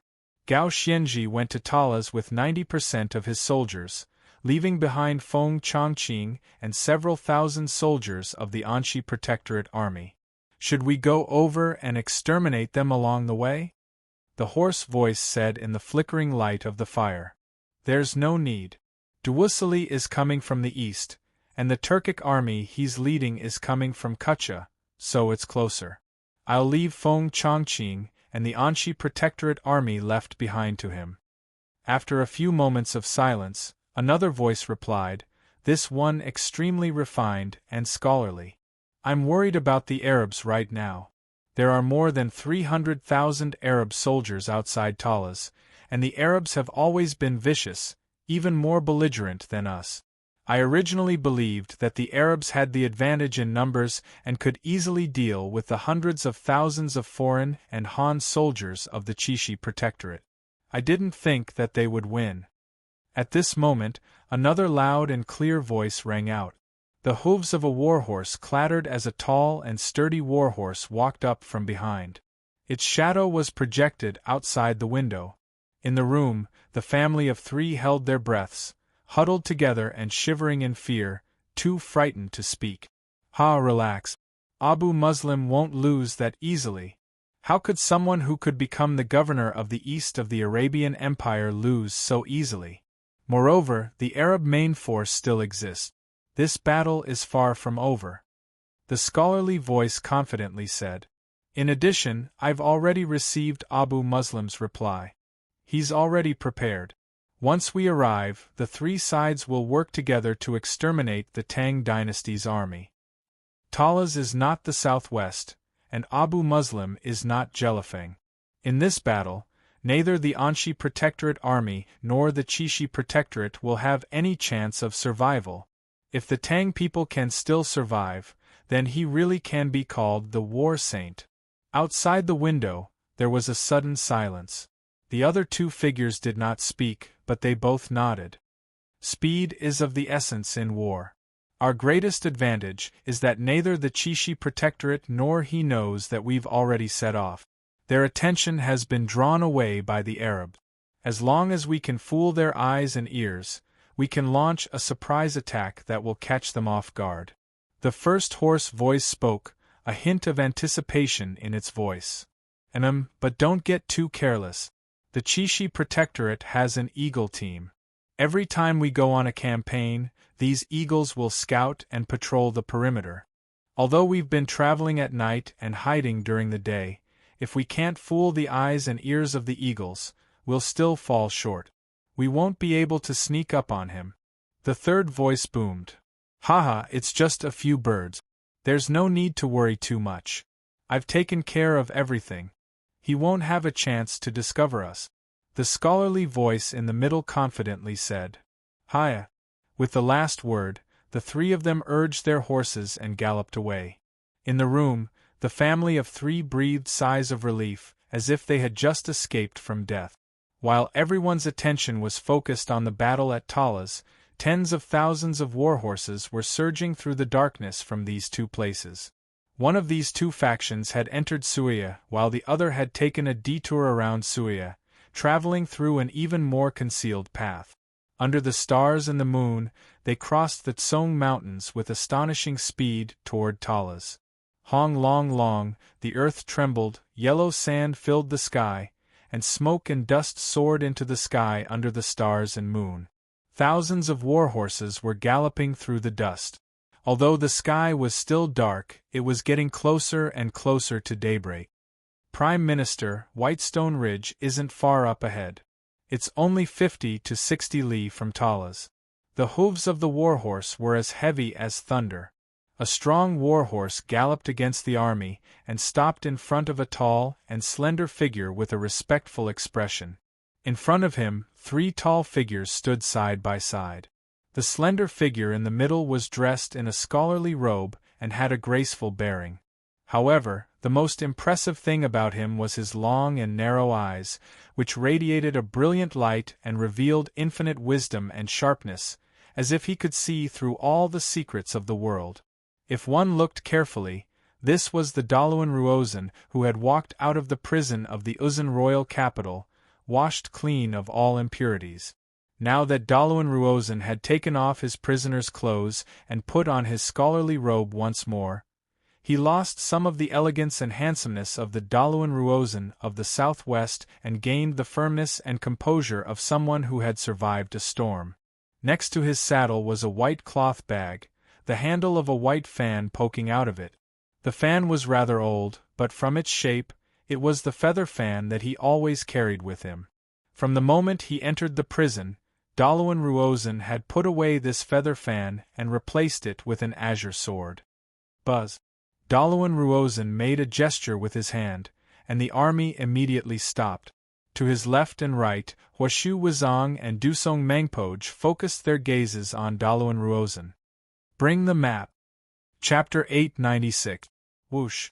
Without the slightest hesitation, Daluan Ruozan unfurled the rolled-up map. A Uzan horseman walked over with a torch in his hand. The bright light of the torch illuminated the map, revealing countless ravines and ravines. The entire western regions, the Uzan Plateau, the western Turkic Khaganate, the majestic Tsong Mountains to the west of Suya, and the distant city of Talas. Map of the continent. At the top of the map were these words written in the Uzan language. This was a detailed map that outlined all the factions around the western regions, and all the details were extremely detailed. Such a map was priceless, and not even Wang Chong had one. Wang Chong had once spent several months trying to draw up such a map, but in the end, he had only been able to produce a rough sand table of Talas. He had not been able to draw out a larger region. But in Daluan Ruozan's hands, not only Talas, but even the distant Arabian Empire was faintly visible on the map, all the proportions and details so perfect that it was astonishing. Even the secret passageway beside Sueya City was revealed on top of it. If Wang Chong were to see this map, he would assuredly be stunned. This was precisely the kind of map that he had strived for. This was a map of the entire continent. The Uzun had spent 100 years fighting against the various factions of the western regions before finally completing it. Unlike the Tang dynasty, the western regions had always been the sphere of influence of the Uzun Empire, which was why they had been able to draw up a map of the continent. In the entire world, there was only one such detailed map of the continent. Talas! Dalawan Ruozan lowered his head, his eyes bright and intelligent. With a single sweep, he locked onto a protruding mark on the map. 53 li is the limit of the Tang dynasty's patrols. The Tang dynasty's Eagle team should have appeared. It's about time. Move. Yes, Prime Minister. Just as Dalawan Ruozan's voice fell, a voice rang out from the shadows behind Dalawan Ruozan. Da-da-da, the sound of the horses' hooves was as heavy as thunder. With the light from the torches, a fully armored general could be seen galloping away. In the dark of the night, it was impossible to see his appearance clearly. They could only see him charging towards the back of the army and quickly disappearing. In the darkness, Huashu Wuzong and Dusong Mangpoj glanced at each other, seeing the confusion in each other's eyes, but neither of them asked any questions. Time passed slowly, and the surroundings were quiet. Suddenly, boom, the sound of metal clanking came from the end of the group. Nothing could be seen in the darkness, but one after another, something seemed to be flying out of some kind of metal cage. The sound lasted for a very long time, and it was accompanied by some kind of rapid airflow. No one knew what was going on, and even Huashu Wuzong, who was closest to Dalawan Ruozan, was confused. Although the vast majority of Dalawan Ruozan's operations were carried out through him, not all of them were like this. In the several months that Dalawan Ruozan had spent in the prison, he had met many people. Not even Huashu Wuzong knew what he had discussed with them or what he had ordered them to do. Gua! Just when everyone's doubts were at their deepest, the strange cry of an infant came from the sky. This cry was extremely strange, seeming like a cry that wasn't, seeming like a cry that wasn't. It gave everyone a fright. Look over there. Suddenly, someone in the group raised his uzun to the sky and pointed at a certain place as he shouted. Huashu Wuzong and Dusong Mangpoj subconsciously raised their heads. A bright moon hung high in the sky, cleansing the darkness around it. The moment the pair raised their heads, they saw that a massive black shadow had spread its wings and was flying through the moon. Even though it was very far away, the pair of Dusong Mangpoj and Dusong Mangpoj recognized it at a glance. Vultures. These were vultures that could not be more commonly seen on the Uzun Plateau. When the Uzun performed sky burials, they were either buried or burned. Instead, they were fed to the most vicious birds of the plateau, the vultures, and they viewed this as a supreme honor.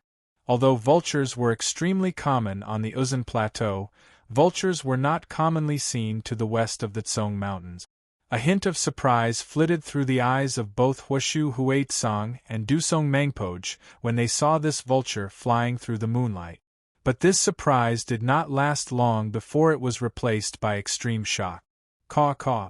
The cries of vultures came from the depths of the darkness, and right after the first vulture, a dense flapping of wings could be heard.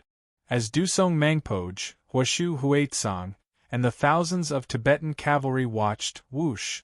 A flock of vultures flew through the sky like a dark cloud, so dense that they even blotted out the bright moon. In a flash, the stars and moon dimmed, plunging the world into darkness. In that instant, countless soldiers and horses disappeared into the darkness along with their armors. Silence, the surroundings were filled with silence. Many pairs of eyes were staring at the flock of vultures in the sky, and none of them could say a word. Even Huashu Wuzong and Dusong Mangpoj, two Uzun great generals, were dumbfounded. The Uzun Empire had never placed much importance on its aerial forces. All of the empire's resources had been devoted to the training of cavalry. The pair had never imagined that Dalawan Ruozan, in his prison cell, had managed to secretly train such a massive army of vultures behind their backs. A fall into the pit, a gain in your wit. Haven't any of you sensed it yet at the Battle of the Triangular Gap? The aerial army is playing an increasingly important role in this era. At the very least, it's playing an increasingly important role in that person's hands. If we can't defeat him, the best method is to imitate him. Dalawan Ruozan's indifferent and calm voice came from the darkness. Let's go. With these final words, Dalawan Ruozan squeezed his horse's belly and took the lead to leap out from between the two. Move out. With Dalawan Ruozan's order, the thousands of Uzun cavalry once more galloped toward the city of Talas under the cover of the vultures. Several li passed in the blink of an eye, only a few moments later. Kree. In the distance, a rock eagle was patrolling back and forth, drawing a huge arc in the sky. The dense army of steel on the horizon suddenly cried out and was just about to turn and leave. All of a sudden, a croak could be heard like the cry of an infant. Before the rock eagle could fly back to transmit the signal, a swarm of countless vultures began to descend from the sky, pouncing madly on the rock eagle from all directions. With a sharp cry, the rock eagle was torn to shreds, its black feathers scattering down from the sky. Let's go. Below the rock eagle, an Uzun commander stood in the darkness, his eyes bright.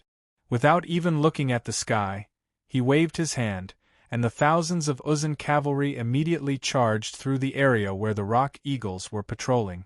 In the sky, the flock of vultures screeched and continued to fly forward like a flowing black ribbon. Kree. Several li later, the second defense line appeared. 2 rock eagles flew back and forth in the sky. The vultures swooped down, once more tearing this outer defense line to shreds. A third, a fourth, in just 10 some li, they encountered at least 7 or 8 defense lines laid down by the Tang dynasty. There were not many at each defense line, often only 1 or 2 or 3. Although there were not many of them, the rock eagles could not fly too low. At the same time, they could clearly see what was going on around them. They had clearly been meticulously calculated. Huashu Wuzong and Dusong Mangpoj had originally believed that they had the advantage of being late and had not been noticed by the Tang people. But as they encountered one defense line after another, they couldn't help but feel their hearts sink. Did you sense it? This is his style, cautious and cautious. He won't give you the slightest chance. The slightest clue will immediately be noticed. In a battle with him, we must use all our strength and not be the slightest bit careless. As if knowing what the pair were thinking, Dalawan Ruozan's voice rang out in their ears. His voice was extremely calm, suffused with a calming strength. He's too careful. With these defenses, it'll be very difficult for us to smoothly pass through without being noticed. Huashu Wuzong worriedly said. That's right. He's laid down too many defense lines. Dusong Mangpoj agreed, a similar concern in his eyes. It was very difficult to believe that the fellow they had to deal with had been an insignificant youth in the War of the Southwest. But after this battle, he had completely changed. Even though they had yet to see that youth, the meticulously calculated distribution of birds made even a great general like Huashu Wuzong feel a sliver of pressure. The Tang people were too powerful.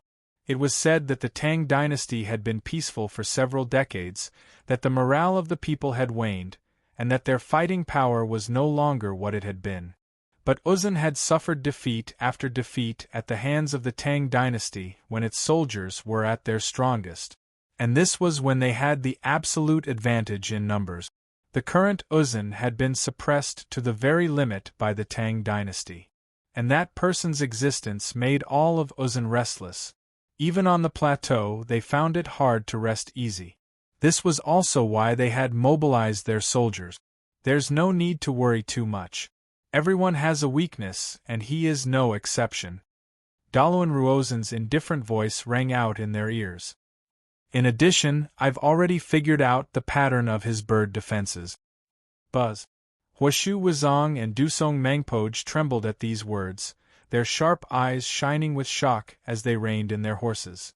Chapter 897. Buzz. With a wave of his sleeve, Dalawan Ruozan sent stellar energy out of his body, causing the map in his hand to float in the air. As everyone watched, Dalawan Ruozan extended a palm and placed it over the map. As his 5 fingers moved, the radiance of the stars fell through the gaps between his fingers and onto the map. In the blink of an eye, the light and shadow on the map of the continent changed, and suddenly, countless dots of light appeared. These dots of light followed a certain pattern, accurately appearing on the map of the continent, above the mountains, hills and plains, all the way to Talas.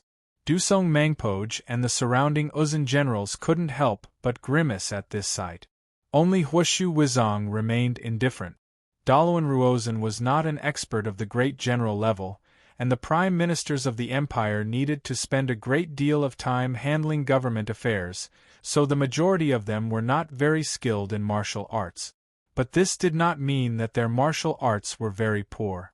Dalawan Ruozan's control over stellar energy was no weaker than Huashu Wuzong's. Do you see it clearly? This is where the Tang people are defending. Take the Vulture army and exterminate them one by one. Dalawan Ruozan calmly said, his voice suffused with formidable confidence. Yes, Prime Minister. A series of respectful voices came from his ear as 5 or 6 Tibetan officers carefully examined the points of light on the map, and then flew off. Caw! Amidst the deafening cries, countless vultures covered the sky and covered the earth as they rapidly flew forward. Dusong Mangpoj slightly creased his brow as he looked at the dots of light on the map, a look of confusion in his eyes. Let's go. This is your first time working with a prime minister. You'll understand after some time. Huashu Huaitsong patted Dusong Mangpoj's shoulder with a broad palm and grinned as he urged his horse forward. In a daze, Dusong Mangpoj turned his head and realized that at some point, Dalawan Ruozan had put away the map of the continent and was galloping away on his horse, leaving only his back to Dusong Mangpoj. It's really hard to guess. Dusong Mangpoj looked up at the sky and gave a long sigh, but his mind was relaxed. Dalawan Ruozan, who had just walked out of the capital's dungeon, was erratic and unpredictable, like a heavenly steed soaring through the sky, completely unfathomable. Dusong Mangpoj had never worked with Dalawan Ruozan before, but this was a blessing, not a curse, for the entire Uzan. As for whether Dalawan Ruozan's excellent judgment was right or wrong, they would soon find out. Caw! Flocks of vultures flew through the darkness like ghosts, and on the ground, the Uzan commanders faithfully carried out Dalawan Ruozan's plan. Flocks of vultures swooped towards the spots marked on the map of the continent.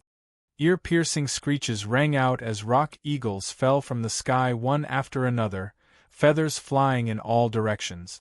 These rock eagles didn't even have a chance to escape before they were killed one by the flock of vultures.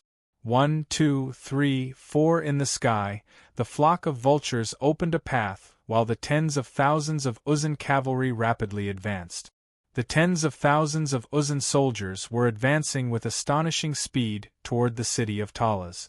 40 li, 37 li, 30 li, 25 li. The Uzan army was getting closer and closer to Talas. Dalawan Ruozan's plan was working, and even now, the Tang people had been completely unaware of it. Most astonishing of all was that Dalawan Ruozan's judgment was meticulous and flawless. The Tang people had completely predicted the location of their defenses. This time, even Dusong Mangpoj could sense that Dalawan Ruozan had truly found their weakness and accurately deduced all their plans. If this continues, we really will be able to launch a night raid on the Tang people, and we won't give them any chance to react. Dusong Mangpoj quietly said to himself. In all his years of campaigning with the Tang dynasty, Dusong Mangpoj had never felt that things had gone so smoothly.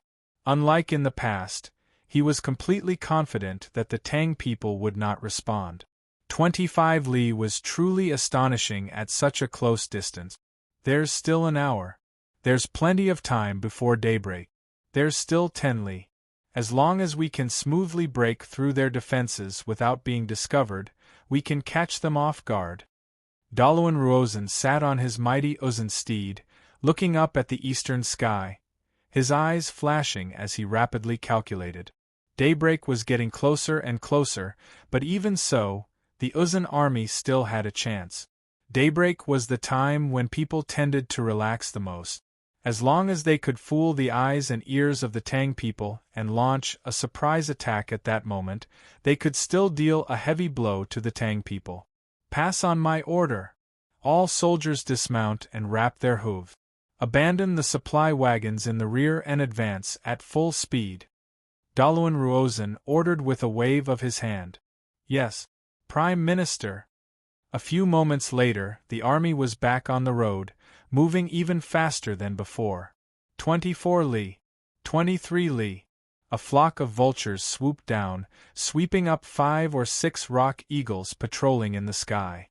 The scouts on the ground didn't even have time to send out a message before they were swarmed by hundreds of Uzun scouts and killed. 22 li, 21 li. The defensive line the Tang people had set up was getting denser and denser, and the number of scouts was also increasing. But all of them were wiped out by Dalawan Ruozen with thunderous momentum. At this moment, the thousands of Uzun cavalry and the 2 Uzun great generals, Huashu Wuzong and Dusong Mangpoj, all appeared nervous. Even though Dalawan Ruozen said nothing, his body was leaning forward on the back of his horse. His tense body and focused eyes indicated that his mind was stretched to its limit. 20 li, 18 li, they were getting closer and closer. There were still several li left. As long as the Tang people didn't discover them, the Uzun army would be able to launch a successful sneak attack. Hurry! A nervous voice came out of the darkness. The moment a group of rock eagles appeared in the sky, an Uzun general on the ground immediately sent out a signal. This time, the rock eagles in the sky seemed even more vigilant than the previous ones. With a sharp cry, 5 or 6 of them scattered in every direction. In that instant, everyone on the ground felt as if their hearts were in their throat. Everyone's eyes were filled with nervousness. Caw! The vultures in the sky swooped down, howling as they charged at the fleeing rock eagles. The battle swiftly unfolded. According to Prime Minister's plans, this was the Tang people's last defensive line within 10 li of Talas. If they could break through this defensive line, they would only be 15 li from Talas. As long as they could silently get within 15 li of the Tang people, they would be able to launch a perfect sneak attack on the Tang people. Buzz! All the Uzun generals looked up at the sky, nervous expressions on their faces. They won't be able to escape. Dalawan Ruozen looked up at the sky, his expression calm, but it exuded a powerful self-confidence. He had spent countless hours preparing for today's battle, and he had personally planned all the vulture tactics. None of the birds would have a chance to escape. As for the Tang dynasty scouts on the ground, he had already dispatched soldiers to exterminate them.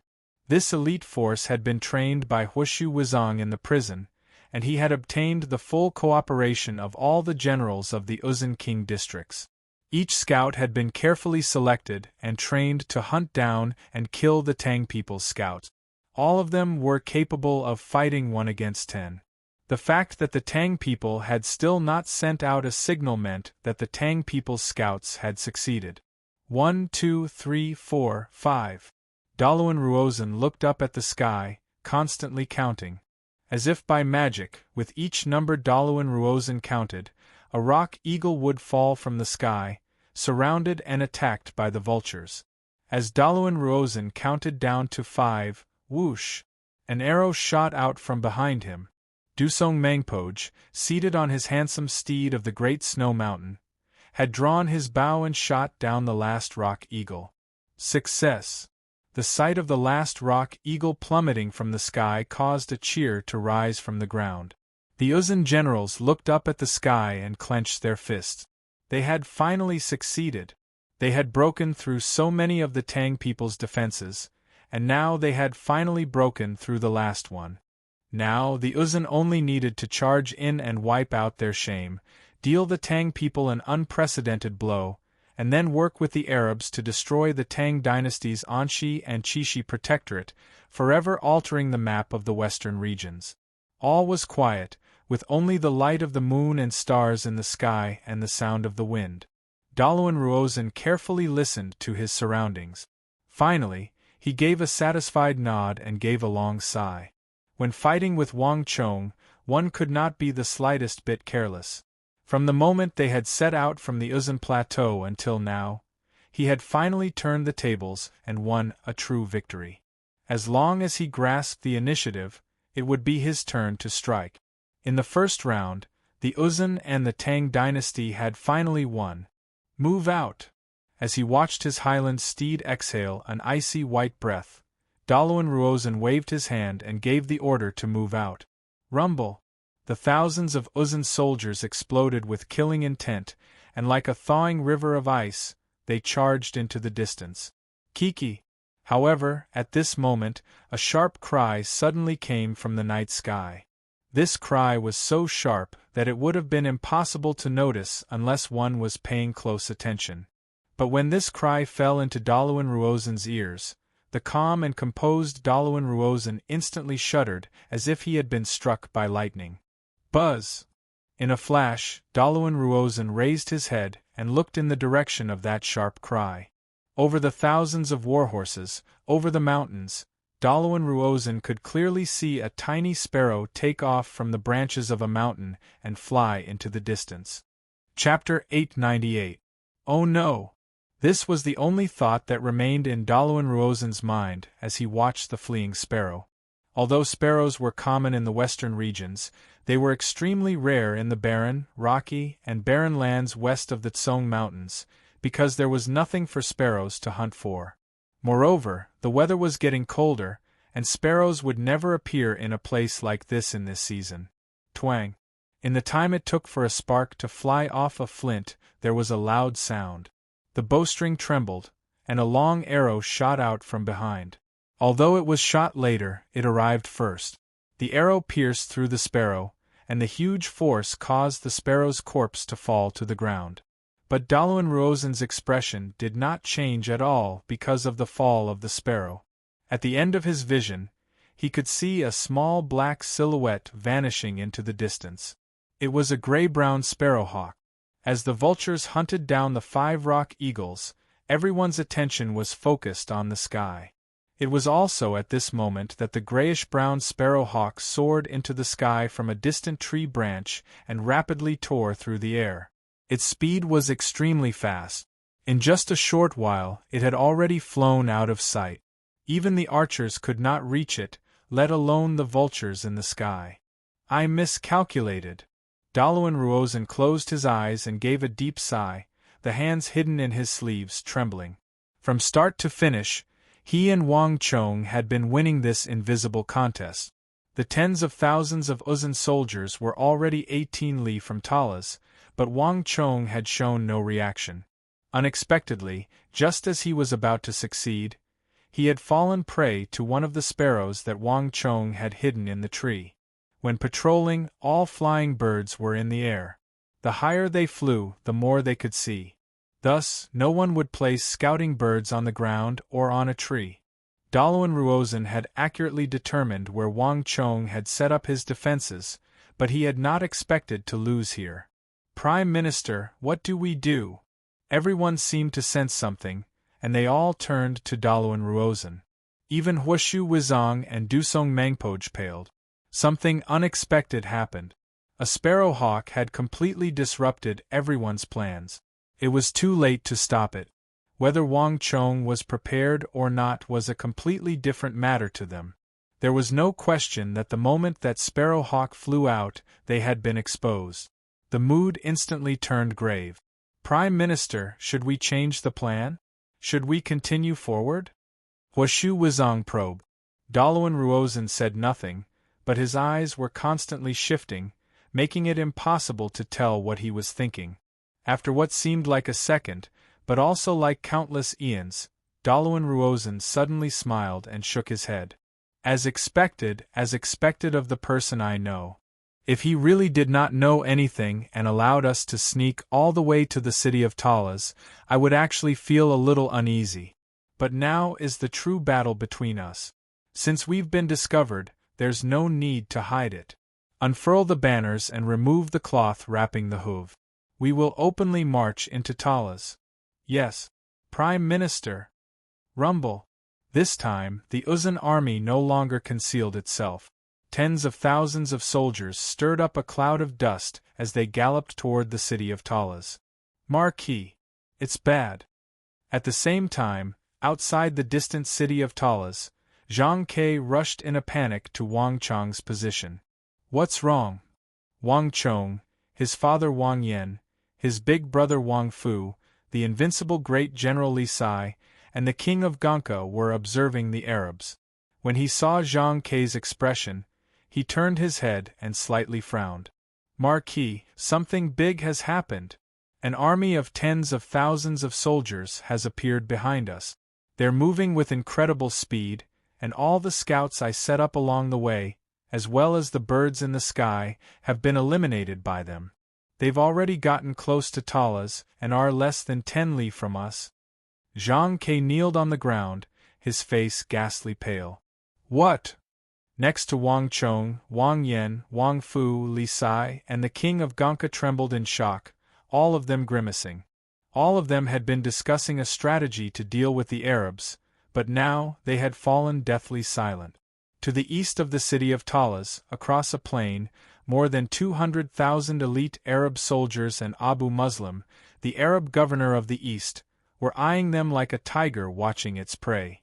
While all of them were focused on the Arabs, the sudden appearance of an army of tens of thousands in the rear was extremely fatal. The Tang dynasty was now under attack from both the front and the rear. This was a major taboo in leading an army. It was so quiet that one could hear a pin drop, and the atmosphere instantly became tense. Zhang Ke kneeled on the ground, beads of sweat oozing out of his forehead, drenching his robes. Keeping watch on the perimeter, discovering enemy forces ahead of time, and scouting out enemy forces, this was Zhang Ke's duty in the army.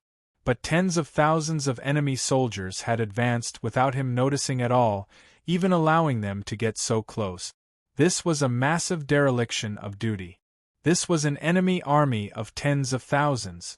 The enemy had stealthily approached and attacked his scouts and flying bird. Their hostility was obvious. If his own mistake resulted in his army being attacked, Zhang Ke would never be able to forgive himself. What's going on here? Where did these enemies come from? How could the entire western regions have so many soldiers? Wang Yan was the first to speak. Upon receiving Zhang Ke's report, Wang Yan's first reaction was that this was impossible. Wang Chong had only just arrived at the city of Talas a day ago, so how could an army of tens of thousands suddenly appear in the rear? And there had been no warning at all? This was too sudden. Zhang Ke, are you sure? Wang Yan stared at Zhang Quebec. Seeing Zhang Ke nod, Wang Yan's expression instantly turned grim. The expressions of the other generals also darkened. How could this be? Did the Arabs bribe the other kingdoms of the western regions? Wang Fu muttered, and his expression became extremely solemn. If this was a one-on-one battle, Wang Fu wouldn't have cared. But now there was a wolf in front and a tiger in the back. The entire Qixi army had fallen into an unprecedented passive and disadvantageous position. The Battle of Talas was of utmost importance. The outcome of this battle would directly affect Anxi, Longxi, and the Anxi of the capital. The Tang dynasty simply could not afford to lose. Impossible! Wang Fu had barely spoken when the king of Gonka rejected the idea. The western regions are all small countries that can't gather an army of tens of thousands. Moreover, it's still uncertain who will win the war between the Tang dynasty and Arabia. The kingdoms of the western regions will not, nor do they have the courage to, intervene at a time like this. A war between elephants and lions is not something they can participate in. Elephants and lions was the impression all the kingdoms of the western regions had of this war between the Tang dynasty and Arabia. Anyone who was swept up in this war would be crushed into powder. The wisest course of action was to stay out of the way, and this was what the kingdoms of the western regions were doing. The king of Gonka did not believe that any of the small countries of the western regions would seek their own destruction at a time like this. But we've already cleaned out the soldiers of Uzun's northern border. There are no more soldiers to send, and the black wolf Yabgua Gudulan was killed by Marquis. All the soldiers on the border have also been cleaned up. If it's not the kingdoms of the western regions, who else could it be? What other faction could gather an army of tens of thousands at a time like this? Li Sai spoke up as well, and his expression was equally solemn. The two largest armies in the vicinity of the western regions were Arabia and the Tang dynasty. It was simply impossible for a third faction to appear out of thin air. The strangest thing was that the tens of thousands of soldiers on the other side were only 10 li from Talas and could arrive at any moment. But even now, no one knew who these people were, not even the origins of this faction. This sort of situation had never happened before. Everyone turned to look at Wang Chong. Wang Chong said nothing, his fingers lightly tapping as if he was thinking about something. A few moments later, Wang Chong finally opened his eyes. There's no need to think about it.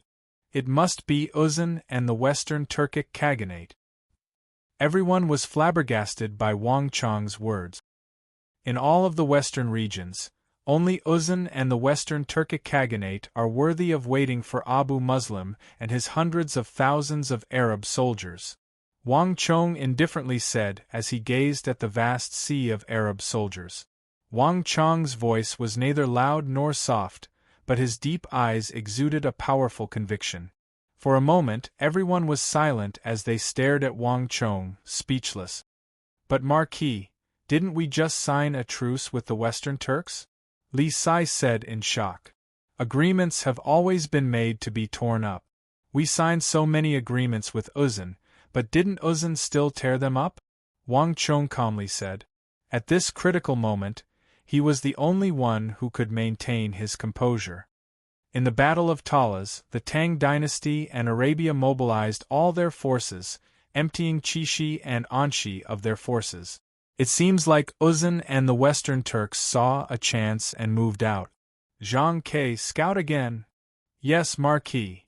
Zhang Ke's expression was grave, and without a word, he immediately flew off. Zhang Ke left quickly, but he returned even faster. It only took a few moments for him to return with a report. Reporting to Marquis, there are more than 70,000 soldiers in the rear, all of them Uzun cavalry. Moreover, the enemy isn't even trying to conceal themselves. They are flying the banner of Uzun. Zhang Ke's face was pale, his voice trembling. Everything was as Wang Chong had predicted, and the surrounding officers all grimaced. The Uzun and the Western Turks had actually moved out at this moment. They were now in an extremely disadvantageous position. But Zhang Ke had not even finished speaking. Marquis, besides the Uzun war banner, we've also discovered a black Uzun war banner with white yak hair in the Uzun army. Zhang Ke raised his head and stealthily sized up Wang Chong as he hesitantly said, "Buzz." The Gonka king had no reaction to these words, but Wang Yen, Wang Fu, Li Sai, and the others all trembled and turned to Zhang Quebec. At this moment, even Wang Chong couldn't help but raise an eyebrow. There was only one place in the Uzun Empire that worshipped the white yak and used it as its war banner. The Ngari royal lineage. Chapter 899. What's going on here? Wasn't the Ngari royal lineage wiped out by us? How could there still be a white yak flag with a black background? A voice muttered from the side, voicing the question on everyone's mind. Chun Bin had personally experienced the War of the Southwest. That battle had been so bitter that the Annam Protectorate had almost been completely wiped out. In the end, it had been Wang Chong who had turned the tide and routed the Mengshi Yusang army. Dalawan Ruozan had returned to the plateau with less than 10,000 cavalry, and Wang Chong's plague had wiped out all of the cattle and sheep of the Ngari royal lineage, turning it into a land of famine and almost deserted. Dalawan Ruozan had disappeared without a trace, and the Ngari royal lineage only existed in name. The white yak and black Uzun war banner had also vanished. No one had expected to see the war banner of the Ngari royal lineage at a time like this. In a flash, everyone turned to Wang Chong. "It's him." No wonder. Wang Chong narrowed his eyes and mentally muttered to himself. Although he had not personally participated in Zhang Kei's patrol area, he had been the one who had given the general direction. To be able to silently remove all the spies and ears in the periphery and break into the range of 10 miles, this was definitely not something that an ordinary person could do.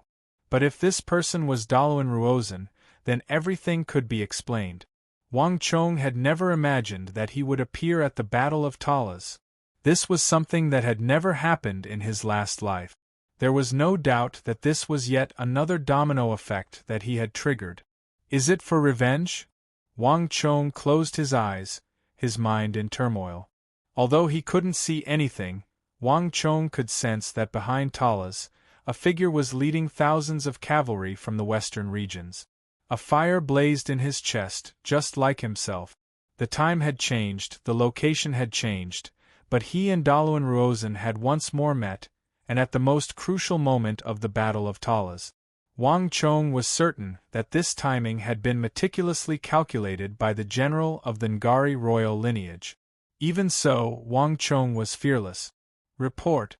Marquis, we've spotted enemy troops behind us. They're less than 8 li away." Just as Wang Chong was thinking to himself, a cloud of dust rose as another scout rode over on a warhorse, looking extremely nervous. Buzz! As soon as the scout finished speaking, the atmosphere immediately became more and more tense. This time, it was not just Wang Chong and the others who sensed the abnormality. Even the other armies felt somewhat uneasy. With the speed of the cavalry, the distance of 8 miles was covered in the blink of an eye. There was not much time left. They had to make a decision as soon as possible. "Marquis, look." At this moment, the armored Kong Xian, standing next to Li Sai, suddenly turned to the front and pointed at the Arab army. Everyone turned their heads and saw that the Arab army had raised black war banners in the first rays of dawn. More than 200,000 elite Arab cavalry were like an endless flood of black steel slowly surging toward the city of Talas. This sudden movement attracted everyone's attention, and many Anshi Protectorate army soldiers began to appear on the walls of Talas. With the Arabian soldiers in front and the Uzun cavalry led by Dalawan Ruozan in the rear, the more than 100,000 Chishi reinforcements were instantly caught in a pincer attack. Not only that, the Arabs were clearly trying to restrain Wang Chong's Chishi reinforcements, creating an opportunity for the Uzun army in the rear. Rumble! While everyone was staring at the Arab army, in the rear of the battlefield, a cloud of dust was rising into the heavens, and a faint tremor could be felt from the earth beneath their feet. The Uzun army was advancing faster than they had imagined. In just a few moments they were about to reach the city of Talas. "My lord." Everyone sensed the intense danger, and they all turned to Wang Chong, the mood extremely tense. The current situation was as perilous as an egg. Wang Chong had to make a decision as quickly as possible. If the Arabs and Uzun attacked from the front and rear, the more than 100,000 Tang soldiers would be completely wiped out, all their efforts for naught. Rumble! The trembling intensified, and in just a few moments, the Uzun army had advanced once more, getting closer and closer to the city of Talas. Everyone had nervous expressions on their faces. "My lord, time is of the essence. Should we enter the city?" At this moment, a tall and somewhat elderly figure behind Wang Chong's older brother, Wang Fu, broke the silence. It was none other than Qin Shusun, an old subordinate of the Wang clan. Qin Shusun had followed Wang Chong's father for many years, and later on, he had been sent by Wang Yan to protect Wang Fu. He had a very deep relationship with all 3 generations of the Wang clan. In the War of the Southwest, he had fought side by side with Wang Chong and had always addressed Wang Chong as young master. But now that Wang Chong was Qixi Protector General, Chen Shu-sun addressed Wang Chong as milord. The city of Talas can hold hundreds of thousands of people. If we retreat into the city now, we can avoid being attacked from both sides. There's still time. The Qixi reinforcements didn't have many choices. They could either stay where they were and be attacked from both sides, or they could retreat into the city and use the sturdiness of the city of Talas to resist the combined army of Arabs and Uzan. Although the gates of Talas had been on the verge of destruction, the craftsmen that Wang Chong had brought had completely repaired them and even strengthened them, making them even sturdier than before. If they wanted to retreat into the city, this was the best opportunity. As a matter of fact, this was the best choice for all of them. Wang Chong said nothing, only slightly raised his head and slowly closed his eyes. The quaking of the earth intensified as Daluan Ruozen's army got closer and closer to Talas, and the dark cloud over the more than 100,000 soldiers of Qixi only thickened. Everyone around Wang Chong was holding their breath, waiting for Wang Chong's final decision. Even Wang Yan was the same. Whether it was in the War of the Southwest, the Battle of the Triangular Gap, or the battle with the Black Wolf Yabgu, Wang Chong had amply proven his abilities and won everyone's trust. Whether they fought or stayed, if there was one person who could win everyone's trust, it was Wang Chong. Rumble! Dust churned in the distance as massive tremors shook the entire battlefield. Daluan Ruozen's army could appear at any moment. In the rear, the black tide of Arab soldiers was advancing faster and faster, each clattering of hooves seemingly stomping on the hearts of the Qixi Protectorate soldiers. Time was fleeting. Whether they stayed or left, fought or retreated, Wang Chong had to make a decision as quickly as possible. At this moment, the lives of the more than 100,000 Qixi reinforcements were in Wang Chong's hands. Boom! There was a metallic clattering as the nearby gates of the city of Talas opened. A group of Anxi Protectorate army officers appeared, anxiously marching toward Wang Chong. Leading them was the Vice Protector General of the Anxi Protectorate Army, Cheng Qianli. His lips trembled as if he was about to say something to Wang Chong. Almost at the same time, in the distance, the neighing of war horses could be heard. Billowing smoke and dust rose into the air from the distant hills. Although nothing could be seen, a huge commander's flag with black and white stripes appeared in everyone's vision amidst the intense neighing of the horses. On top of the commander flag, there was a muscular and strong white yak. In an instant, a strong pressure came crashing down on them. Daluan Ruozen's soldiers were about to arrive. Ha! Just when everyone was in an extremely disadvantageous position, Wang Chong faintly smiled and opened his eyes, a dazzling light bursting from them. You're right, Wang Chong said. Pass on my order. All craftsmen are to move out and construct the second defense line to the east of Talas as quickly as possible. Yes, my lord. All infantry, shield men, and the Gonka people, as well as the soldiers of greater and lesser valor, are to immediately take up the first defense line. Work with the City of Steel to defend against the Arab attack. No matter how great the price, you must hold them down. Yes, my lord. Chernbin, divide the ballista army into 2 groups. 1,500 ballista groups will form 1 group. 1 group will remain and use the transport carriages to fire from the high ground. Work with the infantry to defend against the Arab cavalry in the west. Give the other group to Sukui and have him block the Uzan Empire in the east. Yes, Marquis. In a few short moments, Wang Chong had issued a string of orders, each one extremely clear. With this final order, Wang Chong turned to the massive figure of Li Sai. Li Sai, get ready. In a little while, you will come with me to see an old friend of Uzan's. At the mention of old friend, Wang Chong's eyes exploded with an intimidating light. Yes. Li Sai's eyes lit up when he heard this. He let out a furious roar, and a powerful battle intent burst forth from his mountainous body. Although Wang Chong had not explicitly said it, everyone understood his final decision. In front of them was the Arabian army and behind them was the Uzan army. They were being attacked from both sides and were in an extremely disadvantageous position. But so what? Fight, fight, fight. That was all. The Southwest Army had not retreated, the triangular gap had not retreated, and they would not retreat this time. This was the true style of the Tang dynasty. On this continent there was nothing that could make the Tang dynasty retreat, and certainly nothing that could make the Tang dynasty submit. Rumble. Sukui Chen Bin, Zhao Jingyan, Chen Burang, Sun Jiming, Chen Shusun, the king of Gonka, Huang Batian, Kong Xian, Xue Qianjun, and the others galloped off on their war horses. There was no doubt or argument. At this moment, all of them felt like a flame was burning in their hearts, and their blood was boiling. The entire Qixi army was like an enormous machine that began to move. Chapter 900. Buzz. Following Wang Chong's order, tens of thousands of craftsmen rode their carriages to the eastern defense line of Talas. Furnaces blazed, black smoke billowed, and metal clattered as the massive steel modules were hammered into the eastern wall by the craftsmen. Streams of molten steel poured down and fastened the steel walls to the eastern wall.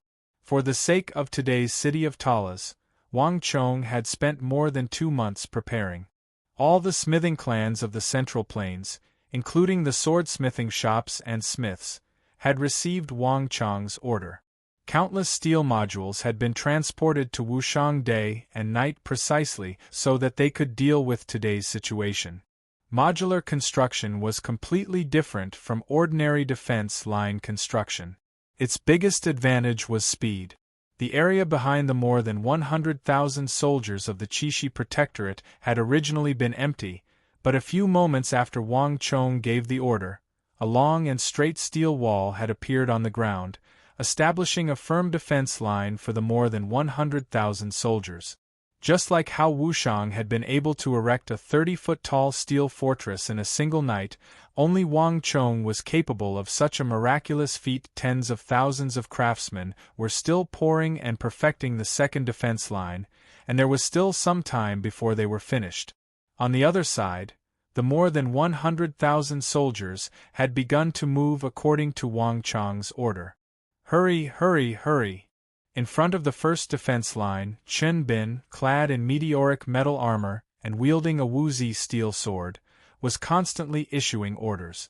The ballista army, consisting of 3,000 ballistae and 15,000 soldiers, quickly divided into two. The 7,500 soldiers stationed there quickly boarded the tall transport carriages and began to control the 1,500 ballistae. They were arranged into 3 echelons of 500 soldiers, each of them aiming at the 500 gaps in the steel walls. When the cavalry charged, these steel walls were the best obstacles and obstacles. If the Arabs wanted to charge in, they would have to split up and come through the gaps in the steel walls. This was where the ballista was most lethal. While more than 1,500 ballistae were swiftly taking up positions, the shield-bearers of the more than 100,000 Qixi soldiers were swiftly approaching the first defense line. Row after row after row, they took aim at every gap. Throughout the entire process, even the troops of greater and lesser valor were mobilized. The troops of greater and lesser valor weren't as elite as those of the Tang dynasty. In this era where cavalry dominated, greater and lesser valor didn't have much of a presence.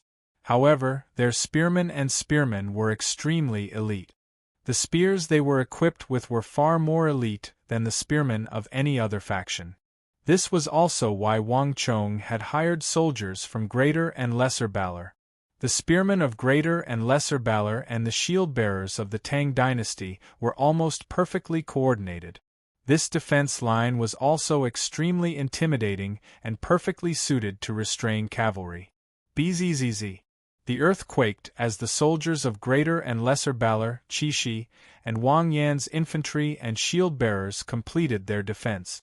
Meanwhile, the king of Gonka, mounted on a red horse, led the fierce Gonka people and the other mercenaries of the western regions into position. Everyone, hear my order!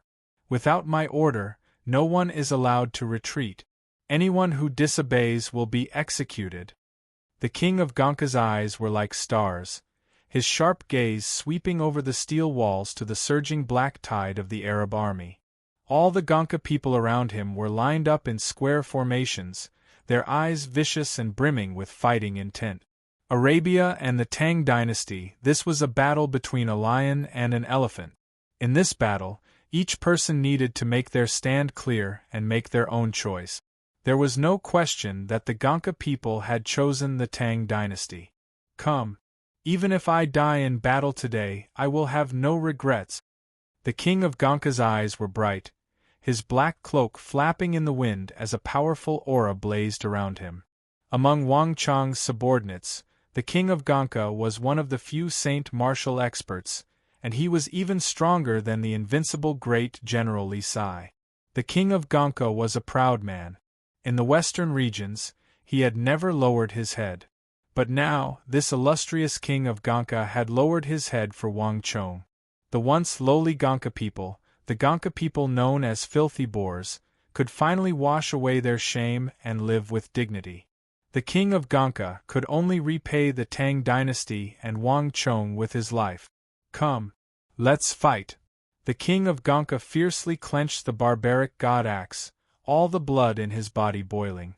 Rumble! While the king of Gonka was preparing to fight to the death, on the other side, more than 100,000 soldiers were rapidly mobilizing. If one looked down from the sky, in the vast region in front of the city of Talas, the more than 100,000 soldiers of the Tang dynasty were like a surging river. They seemed fierce, but not disorderly, all of them moving in unison, following some sort of rule. To be able to mobilize more than 100,000 soldiers in such an orderly manner in such a short amount of time, without the slightest hint of chaos, was something only Wang Chong could do. While tens of thousands of craftsmen were rapidly constructing the second steel wall to the east of the city of Talas, 1,500 ballista teams were moving behind the gap. At the same time, the soldiers of the Chishi Protectorate, the Annam Protectorate, and the Imperial Court, 80% of the Chishi reinforcements were moving in the direction of the Uzan army. Using the infantry, spearmen, shieldmen, and ballista squads to stop the more than 200,000 Arab soldiers, buy time for the other armies to attack.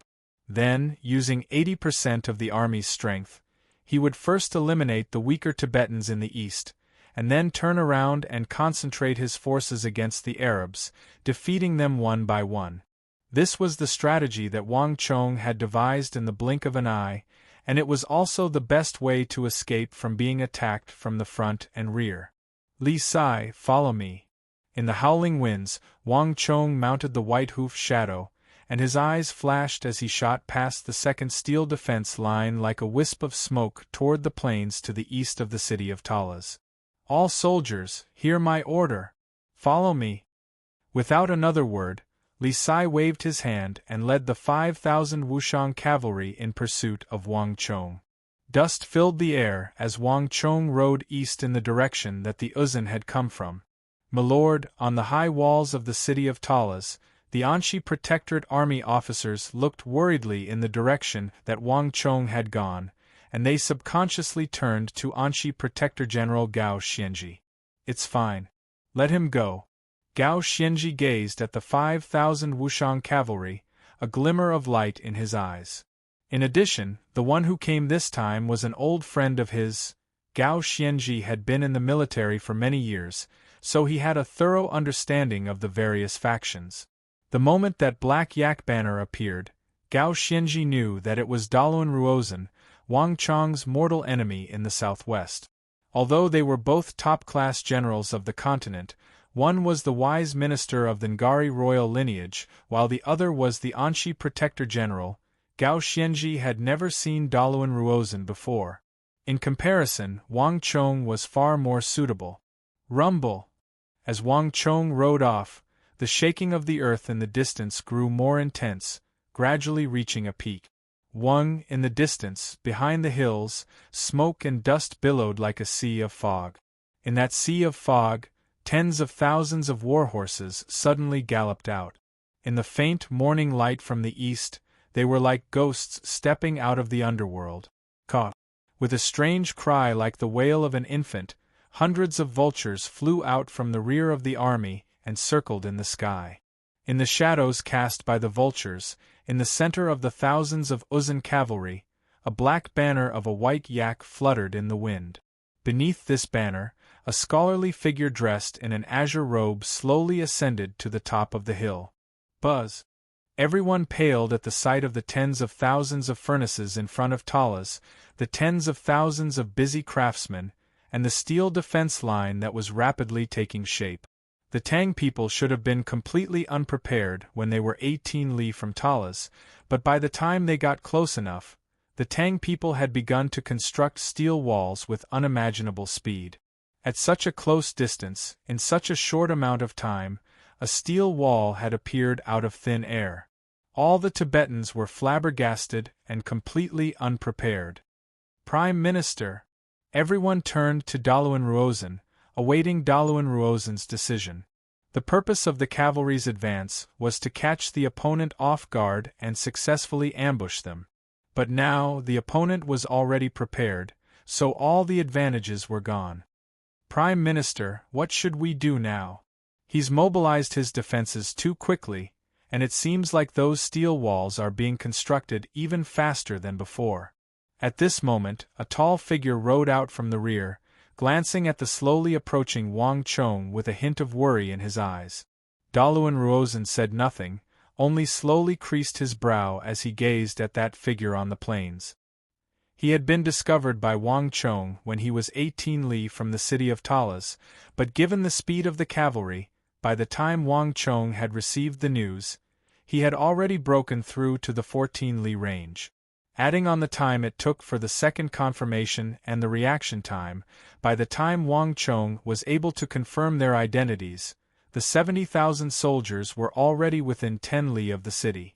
At such a close distance, Daluan Ruozan had believed that when he arrived, he would at least cause chaos in Wang Chong's army, but the scene before him was completely different from what Daluan Ruozan had imagined. Chapter 901. Pass down my order. Without my order, all troops are forbidden to move. Daluan Ruozan suddenly opened his mouth, his eyes shining brightly. As for that person, you and I have both met him in the southwest. Given his abilities, isn't it normal for him to have such a performance? And only by defeating him like this will it be more meaningful, right? As Daluan Ruozan spoke, he suddenly smiled. Hiya! With a slap on the back of his horse, Daluan Ruozan slowly rode down from the top of the hill against the fierce wind blowing from the city of Talas. At that moment, his gaze passed through the layers of space and fell on the 16 or 17-year-old boy in front of him. There was nothing in the world that could attract his attention except for the boy from the Tang dynasty who was riding over. Marquis, Daluan Ruozan is coming. In the distance, Li Sai's eyes flashed, and he turned his head to look at Wang Chong said next to him. Wang Chong looked into the distance and smiled. Daluan Ruozan had very few people with him, only 2 or 3, and none of them were top-notch experts. You stay here and wait for orders. I'll go see Daluan Ruozan. Li Sai hesitated for a moment. He was a little worried, but in the end, he nodded. Wang Chong's strength was getting higher and higher. Aside from experts at the level of great general, even brigadier generals were no match for him. There were not many people who could threaten him. Moreover, Daluan Ruozan was clearly here for Marquis. The southwest was where Daluan Ruozan had suffered a crushing defeat, and it was also where Marquis had risen to fame. The two were each other's mortal enemies. No matter what, this was their moment, and it was not appropriate for others to interfere. Hoof! The clattering of hooves echoed over the plains, and the eastern side of the city of Talas was so still that one could hear a pin drop. This was a stark contrast to the rumbling of the Arabs to the west. No one spoke. Everyone's eyes were fixed on the two figures approaching them slowly. Even Gao Xianji, who was standing on the northeast wall, did the same. The appearance of the Uzun soldiers was an important chess piece on the battlefield of Talas. The sudden appearance of more than 70,000 Uzun cavalry was enough to completely alter the course of the battle. Even Gao Xianji was waiting for the war to develop. "Pass down my order. Prepare the army and await my orders," Gao Xianji said. "Yes, my lord." An Anshi Protectorate army officer turned around and left in a hurry. Dust billowed and yellow sand filled the sky. The two figures that weren't particularly tall attracted thousands of gazes. Separated by a distance of more than 500 feet, the two of them stared at each other from afar. Countless bolts of lightning shot out from the void. "Wang Chong, it's been a long time." A voice came from the other side of the dust kicked up by the warhorses. Daluan Ruozhen reined in his horse, a faint smile on his lips. "It's been half a year since we parted in the southwest. Congratulations on being promoted to Chishi Protector General in such a short time. Since the founding of the Tang dynasty, there hasn't been a Protector General younger than you." "Not at all.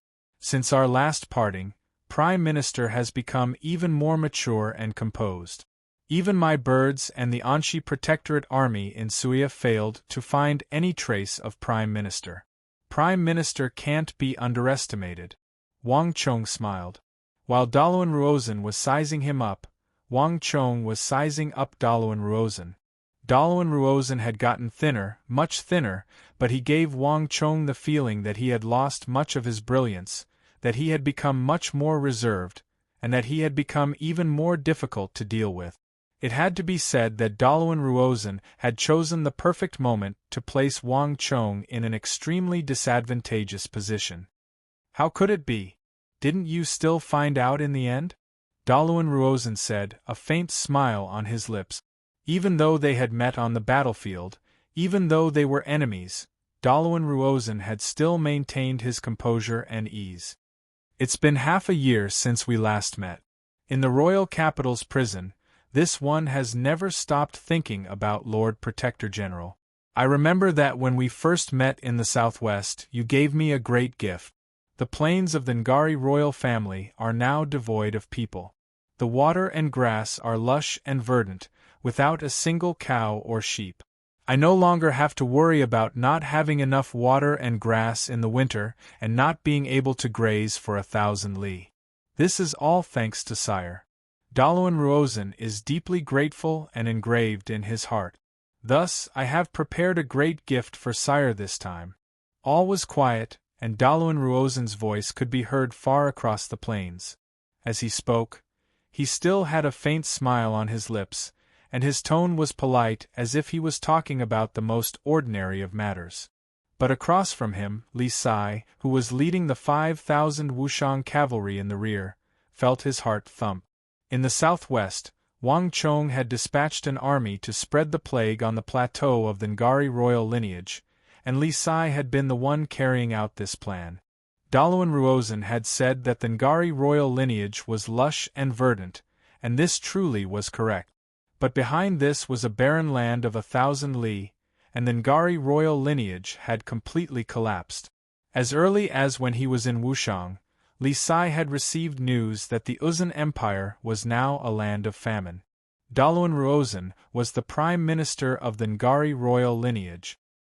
He had said that he had been thinking about Wang Chong for half a year in the royal capital's prison, and the hatred in his heart was still unfathomably deep. The merciful do not command soldiers, and the virtuous do not command wealth. The path of war has always been a path of slaughter.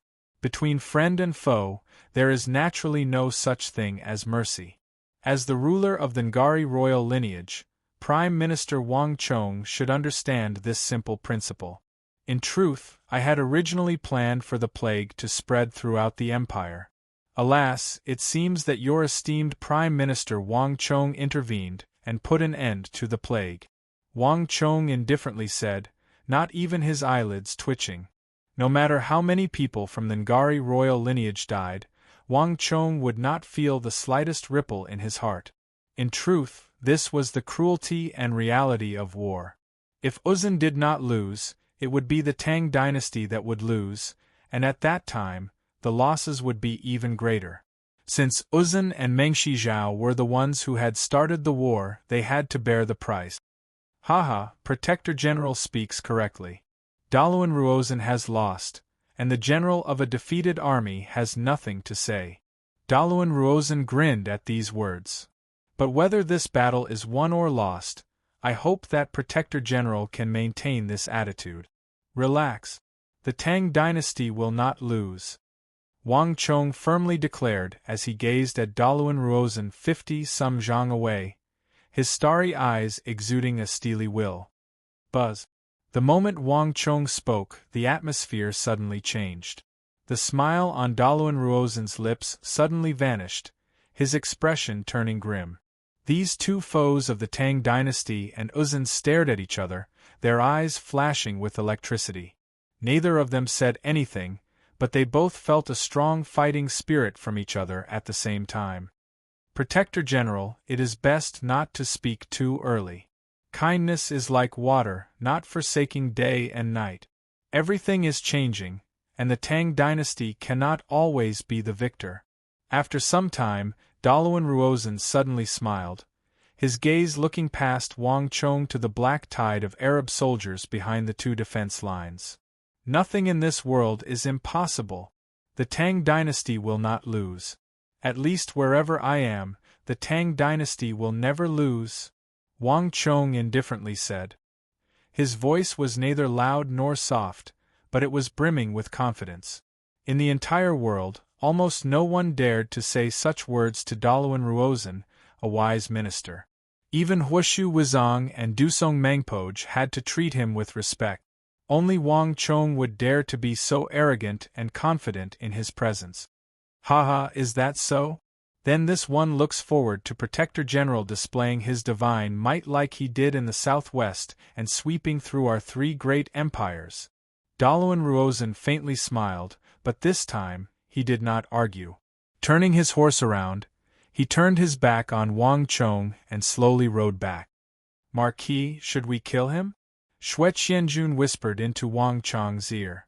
Wang Chong had brought 4 guards with him this time, and Xue Qianjun was one of them. During this entire process, his eyes had been fixed on Daluan Ruozhen's back. Xue Qianjun had not taken part in the Southwestern War, but he had long ago heard of Daluan Ruozhen's thunderous reputation in the army. There was no question that Daluan Ruozhen was the greatest mastermind behind Uzun's long-distance assault. If he could kill Daluan Ruozhen, he would be able to deal a heavy blow to Uzun. 500 zhang might be a little far, but with our speed we still have a chance. There's no need, Wang Chong indifferently said, immediately rejecting Xue Qianjuan's proposal. Do you see that Uzun person holding the line behind Daluan Ruozhen? Xue Qianjun subconsciously turned his head. With his back to the morning sun, it was difficult to make out this person's face, but from his attire, he was probably an Uzun commander, and his figure was particularly familiar. Xue Qianjuan's brow creased as if remembering something, and his eyes widened. That's Dusong Mengpoj. Wang Chong smiled and turned his head. Let's go. As Wang Chong left, Daluan Ruozhen met up with Dusong Mengpoj. Prime Minister, should we kill him? Dusong Mengpoj lowered his head, his narrowed eyes bursting with killing intent. The battle between Dayan Mengpoj and the Triangular Gap had always been a sore spot in his heart. Although Daluan Ruozhen and Wang Chong had only met for a brief moment, to Dusong Mengpoj, it felt like he had endured for countless centuries, his intense desire to kill. There's no need. Without even turning his head, Daluan Ruozhen urged his horse forward. You can't kill him. Haven't you already experienced how meticulous his plans are? If he were so easy to assassinate, he would have died 1,000 times over by my hand. In addition, don't you see that Gao Xianji is already heading this way? Dazed, Dusong Mangpoj shifted his gaze forward, and as expected, he saw a familiar figure heading his way. I can only think of another way. Dusong Mangpoj sighed as he turned his horse and rode back to the army. Chapter 902. How is it? Outside Talas, Gao Xianji rode a red steed toward Wang Chong. Daluan Ruozan has long since colluded with the Arabs. Once we meet, they will quickly attack. Wang Chong calmly said. So between the Arabs and the Uzan, the first to be dealt with is the Uzan? Gao Xianji asked. Wang Chong had gathered nearly 80% of his forces on the Eastern Front. It was apparent that he was placing a great deal of importance on the Uzan. Not the Uzan. The first to be dealt with is the Uzan and the Western Turks. Wang Chong shook his head and corrected him with a smile. The Western Turks? Gao Xianji's body trembled, a look of surprise on his face. Rumble. Just when he was feeling confused, the earth began to quake. Behind the 70,000 Uzan soldiers, another cloud of dust soared into the sky. Countless soldiers were charging toward them. Buzz! In just a moment, a huge martial flag rose from the horizon, and a giant golden wolf bearing its fangs and brandishing its claws on the flag instantly leaped into everyone's eyes. Everyone's pupils constricted at the sight of this golden wolf, and the air became extremely solemn. Of all the kingdoms of the continent, only one faction would use this giant wolf as its symbol, the Western Turkic Khaganate. And in the Western Turkic Khaganate, only the most revered of individuals could use this golden wolf. The commander of these soldiers was a Western Turkic great general, Duwusali. Gao Xianji's expression turned extremely grave. Although there were many people that Gao Xianji had never met in his many years in the western regions, there was no great general that Gao Xianji did not know. The Celestial Wolf Great General. He was one of the best great generals of the Western Turkic Khaganate, an extremely experienced warrior. Even Biting Protector General and Sishan had suffered defeat at his hands. More importantly, Wang Chong, be careful. The one who came is the Celestial Wolf Great General Duwusali of the Western Turks. The Black Wolf Yabguagudulan that you killed in Chishi was once his subordinate, a general that Duwusali had raised. Not only that, he had one of the 3 strongest cavalry forces of the Western Turkic Khaganate, the Celestial Wolf Cavalry. This force of cavalry isn't large, but it's extremely powerful.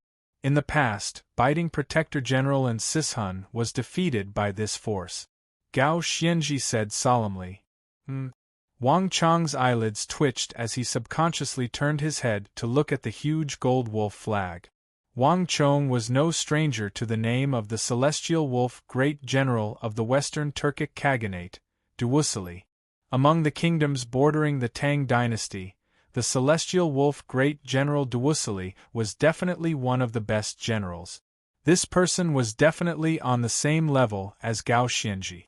But Wang Chong had never imagined that Duwusali would have a relationship with Agudulan. So, it was Agudulan's death that drew him out? Wang Chong's eyes flashed, his mind in turmoil. One was Dusong Mangpoj, one was Duwusali, and now. Wang Chong turned to the fiery red figure standing behind Daluan Ruozan. This figure was no stranger to Wang Chong. It was none other than that inseparable from Daluan Ruozan, that inseparable from Huashu Wuzong. The tiny city of Talas had gathered Uzan and 3 great generals of the Western Turks. If the Abbasid Caliphate's governor of the East was added to the mix, the Tang dynasty would be facing 4 opponents of the great general level. The situation was extremely disadvantageous to the Tang dynasty. Not only that, Duwusali had also brought with him the Celestial Wolf Cavalry that stood at the apex of the pyramid of the continent. If he added the Arabian Mamelukes and his own 5,000 Wushang cavalry, he had gathered the finest cavalry of all 3 worlds. Such a situation had never occurred in all of history. Something's wrong. Wang Chong's heart thumped as he turned to the distant hills. Behind Daluan Ruozan, thousands of Uzan cavalry began to flow out. A special force of cavalry, muscular and plump, their armor stained with blood-red insignia, slowly rode out from the rear of the Uzun army. These cavalry were clearly one size larger than the Uzun cavalry around them, like a child standing before an adult. The storm-like aura on their bodies instantly attracted everyone's attention, causing everyone who saw them to feel an invisible pressure. "The Mutri Great Cavalry!" Li Sai blurted out as he stared at the black and red Uzun cavalry, all the muscles in his body instantly tensing up. Wang Chong said nothing, but his expression was just as grave. He knew that Daluan Ruozhen had come prepared, but Wang Chong had not expected him to bring with him the oldest and strongest of the Uzun cavalry. The Mutri Great Cavalry! It was rumored that more than 300 years ago, this was the strongest cavalry named after the Uzun Mutri Tsenpo. They shouldered the duty of protecting the royal capital and never left the Uzun capital. In his last life, even when the Arabian Empire invaded the plateau, the Uzun had not used them. On the entire plateau, this was the only cavalry force that bore the name Great Cavalry. In terms of fighting power, this cavalry force was far superior to the Qinghai soldiers and white braves that Wang Chong had already destroyed. Wang Chong had never imagined that Daluan Ruozhen would have the ability to mobilize the Mutri Great Cavalry. The Celestial Wolf Cavalry, the Mutri Great Cavalry, the Wushang Cavalry, and the Abbasid Caliphate's Mamelukes, the world's best cavalry forces, had all gathered in one place. This was unprecedented in the history of cavalry. Buzz! A familiar pressure appeared in Wang Chong's mind, causing his heart to thump. A moment later, the Stone of Destiny's familiar voice resounded in his ear. Destiny is a strange interweaving. When the world's best and most outstanding things gather together, there will inevitably be a subtle reaction. Either they work together or they fight for supremacy.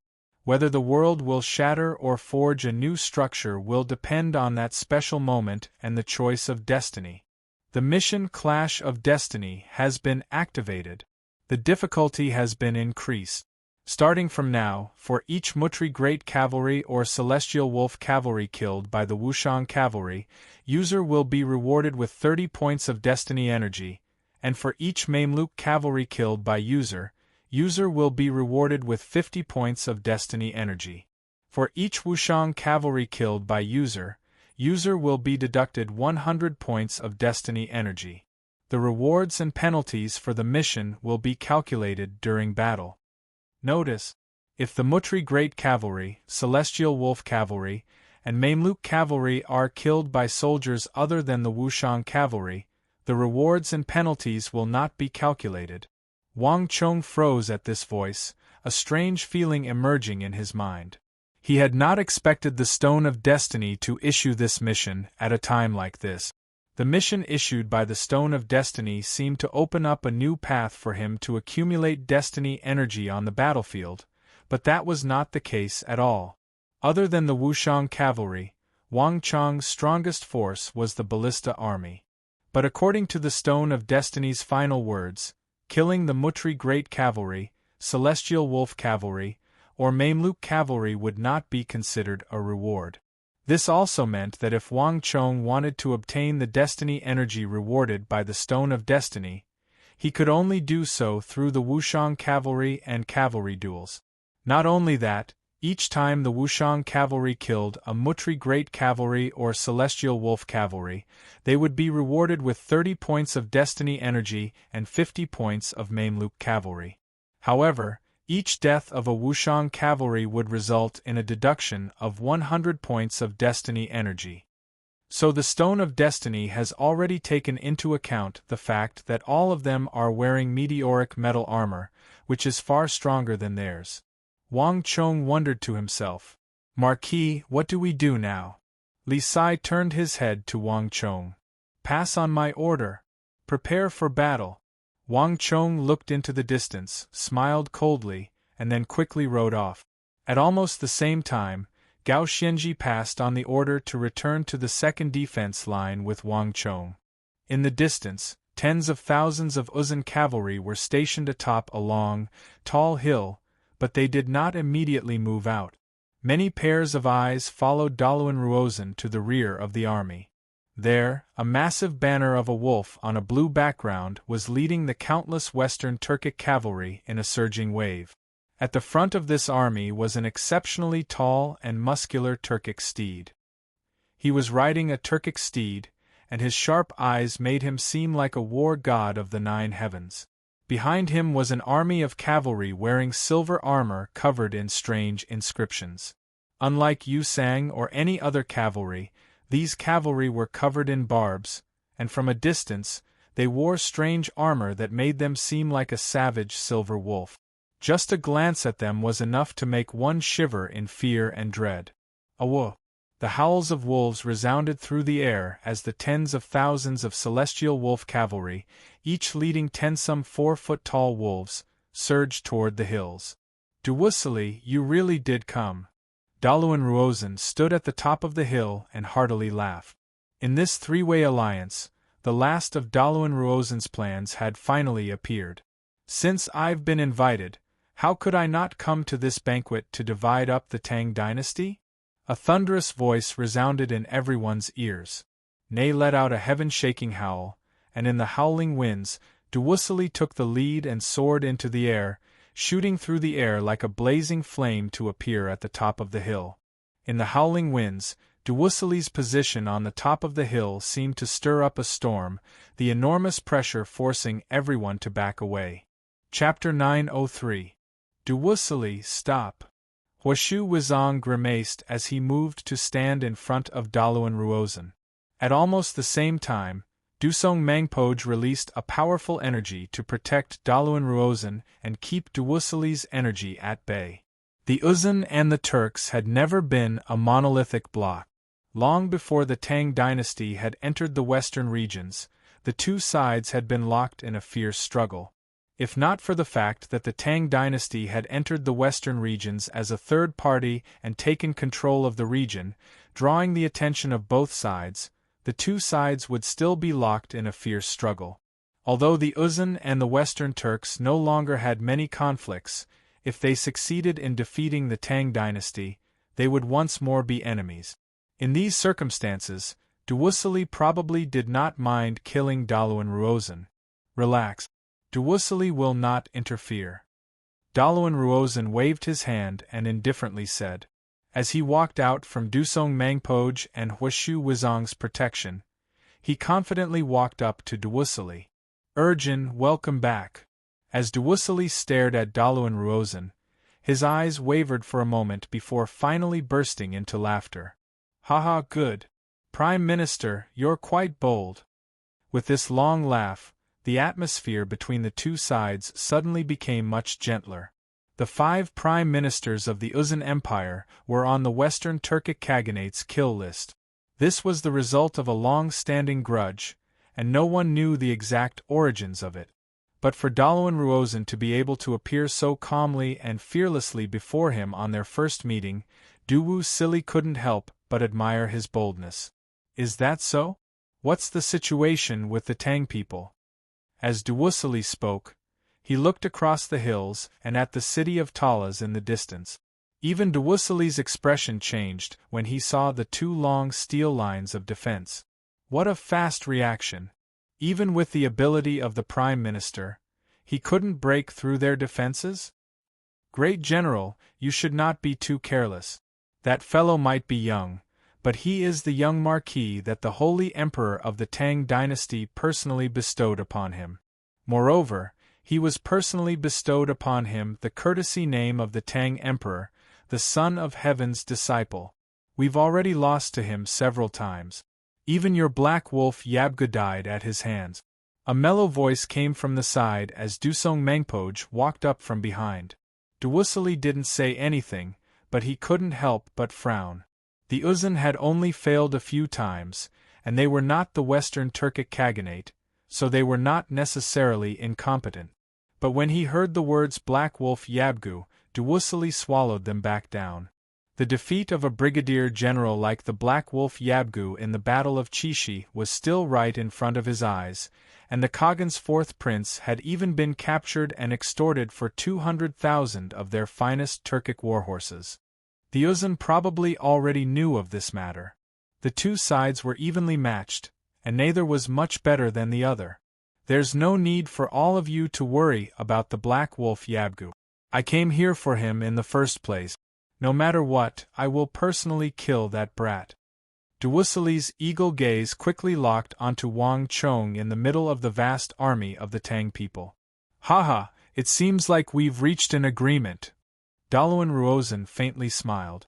This was the first time in history that the Uzun and the Western Turks, mortal enemies of the western regions, had worked together, an event of unprecedented grandeur. And before this, Daluan Ruozan had only communicated with Duwusilli once through his eagle. Although he had heard of him, he had never met him. But at this moment, Daluan Ruozan was sure that in this battle, Duwusilli would be his staunchest ally. What did the Arabs say? Duwusilli did not argue, and as he gazed into the distance, he got straight to the point. This battle appeared to be an alliance between the Uzun and the Western Turks, but the crucial factor was the Arabian Empire on the other side of the battlefield. It was precisely because of the Arabian Empire's invitation that they had agreed to this alliance. This was also the prerequisite for Duwusilli's agreement. Otherwise, if the Western Turkic Khaganate helped the Arabs deal with the Tang dynasty, and the Arabian Empire won and turned against him, he would be shooting himself in the foot.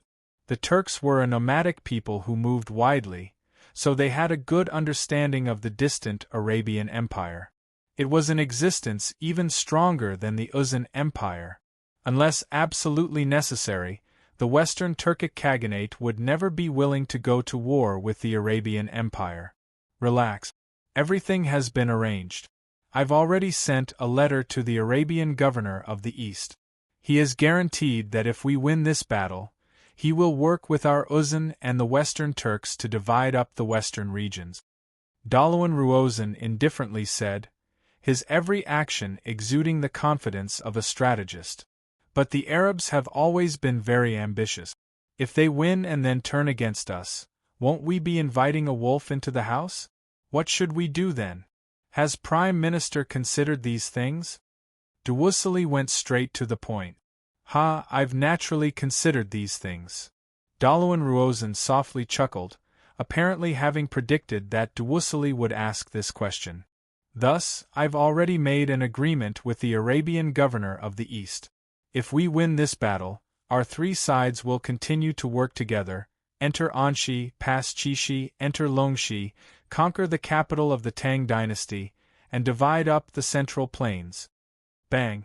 Dusong Mangpoj, Huashu Wuzong, and Duwusilli trembled at Daluan Ruozan's soft laughter, massive waves stirring in their minds. Daluan Ruozan was proficient in many languages, and he had written all of his letters with Daluan Ruozan in Arabic. Dusong Mangpoj and Huashu Wuzong only knew that the two sides had agreed to work together to deal with the Tang dynasty, but Daluan Ruozan had not said what they had discussed, so the two of them had no idea. The two had originally believed that their alliance would stop at defeating the Tang dynasty, but to their surprise, Daluan Ruozan had already made an agreement with the Arabian governor of the East to continue advancing after victory and divide up the Tang dynasty. Even Dusong Mangpoj and Huashu Wuzong, two great generals of the Uzun, were deeply shocked by this idea. The Uzun, the Western Turks, and the powerful Arabian Empire. If they succeeded, they would form an alliance of unprecedented proportions. The alliance of the three empires would truly be able to shake up the map of the continent and completely alter the map of the world, achieving a feat that the Western Turkic Khaganate and the Uzun Empire had never accomplished before. Good! Celestial Wolf Great General Duwusilli heartily laughed at Daluan Ruozan's words, his eyes bursting with excitement. Daluan Ruozan, I truly didn't misjudge you. You have guts. The Arabs have not yet stabilized their footing, and they haven't even defeated Gao Xianji, so they have even less understanding of the Central Plains. That Abu Muslim would never propose this sort of condition, so this is probably your idea. Wise minister of the 4 famous ministers of the Uzun's 4 royal lineages, you are ranked first. I was right to agree to your alliance. Relax, I can agree on behalf of Ishbara Khagan. If we succeed in this battle, we will divide the spoils together. Tang. Heavens! Your Majesty! Bang! With Duwu Sili's order, the tens of thousands of Western Turkic cavalry, including one of the 3 strongest cavalry forces, the Celestial Wolf Cavalry, surged forward and leapt onto the hills closest to Talas. The illustrious Silver Celestial Wolf Cavalry of the Western Turks stood side by side with the black and red armored Mutri Great Cavalry of Yusang, one on the left and one on the right, exuding an unprecedented pressure. Translated by Hypersheep 325, edited by Mikir. At this moment, the 2 mortal enemies of the western regions, Uzun and the Western Turkic Khaganate, had truly joined forces. Clang, clang, clang. Outside the walls of Talas, at the second defense line, tens of thousands of hammers were hammering down, each time creating a shower of sparks. The first time it smashed down, the steel defense line became a little stronger. One beehive after another was set up on the steel walls, creating a wall of death on the foreign battlefield to the west of the Tsong Mountains. Tens of thousands of steel walls, tens of thousands of beehives, and all kinds of ordnance. Only at this moment did Wang Chang's 2 months of preparations finally reveal themselves. But even so, the mood on the battlefield was not relaxed in the slightest. On the contrary, it was even tenser. Everyone could see the giant banner of the Golden Wolf on a blue background atop the distant hill, as well as the Western Turkic Great General beneath it, his aura as powerful as a destructive storm. The tens of thousands of Mutri Great Cavalry and Celestial Wolf Cavalry, standing side by side like tigers eyeing their prey, placed a heavy pressure on everyone's hearts. The sight of the Western Turks, the Uzun Great General, and Daluan Ruozan standing side by side under the banner was suffocating. Behind them, the rumbling footsteps caused the earth to shake. The Arabs were still unhurried, approaching at an extremely steady pace. Behind the first defense line, the king of Gonka and the thousands of Tang people soldiers were concentrating on dealing with the enemy. But behind the second defense line, Wang Chong, Wang Yan, Li Sai, and Qing Qianli, the 4 highest commanders of the Tang dynasty, were standing in a row, none of them paying attention to what was behind them. The atmosphere was tense and oppressive. Lord Protector General, how do you intend to fight this battle? Gao Xianji asked, his eyes still fixed forward. The Anxi Protectorate army only had 10,000 some soldiers left, and even with the mercenaries in the city, it only had around 30,000, far fewer than Wang Chang's Qixi Protectorate. In terms of soldiers, there was no question that Wang Chong was the true commander of this battle. Gao Xianji was only a supporting figure. Haha, we'll deal with soldiers with arms and water with earth. This battle is unavoidable. The Tang dynasty has been silent for far too long, and it needs a battle like this to make everyone understand that on this continent of kingdoms, the Tang dynasty is still number 1, still the strongest existence in the world. Wang Chong indifferently said, his eyes still fixed forward. These simple words caused Gao Xianji, Wang Yan, and Qing Qianli, the 3 commanders of the Tang dynasty, to widen their eyes, their minds stirring in great waves, a flame that had been dormant for a long time beginning to burn. Truly, the Tang dynasty had been silent for far too long. In the past, the Great Tang, with just a few 100,000 soldiers, had dared to pursue the Turkic Khaganate north and south, suppressing all the surrounding countries and pressing into the capitals of the various kingdoms. With 8,000 cavalry, they had dared to chase the hundreds of thousands of soldiers of the Turkic Khaganate several thousand li away, even abandoning the Khagan's court.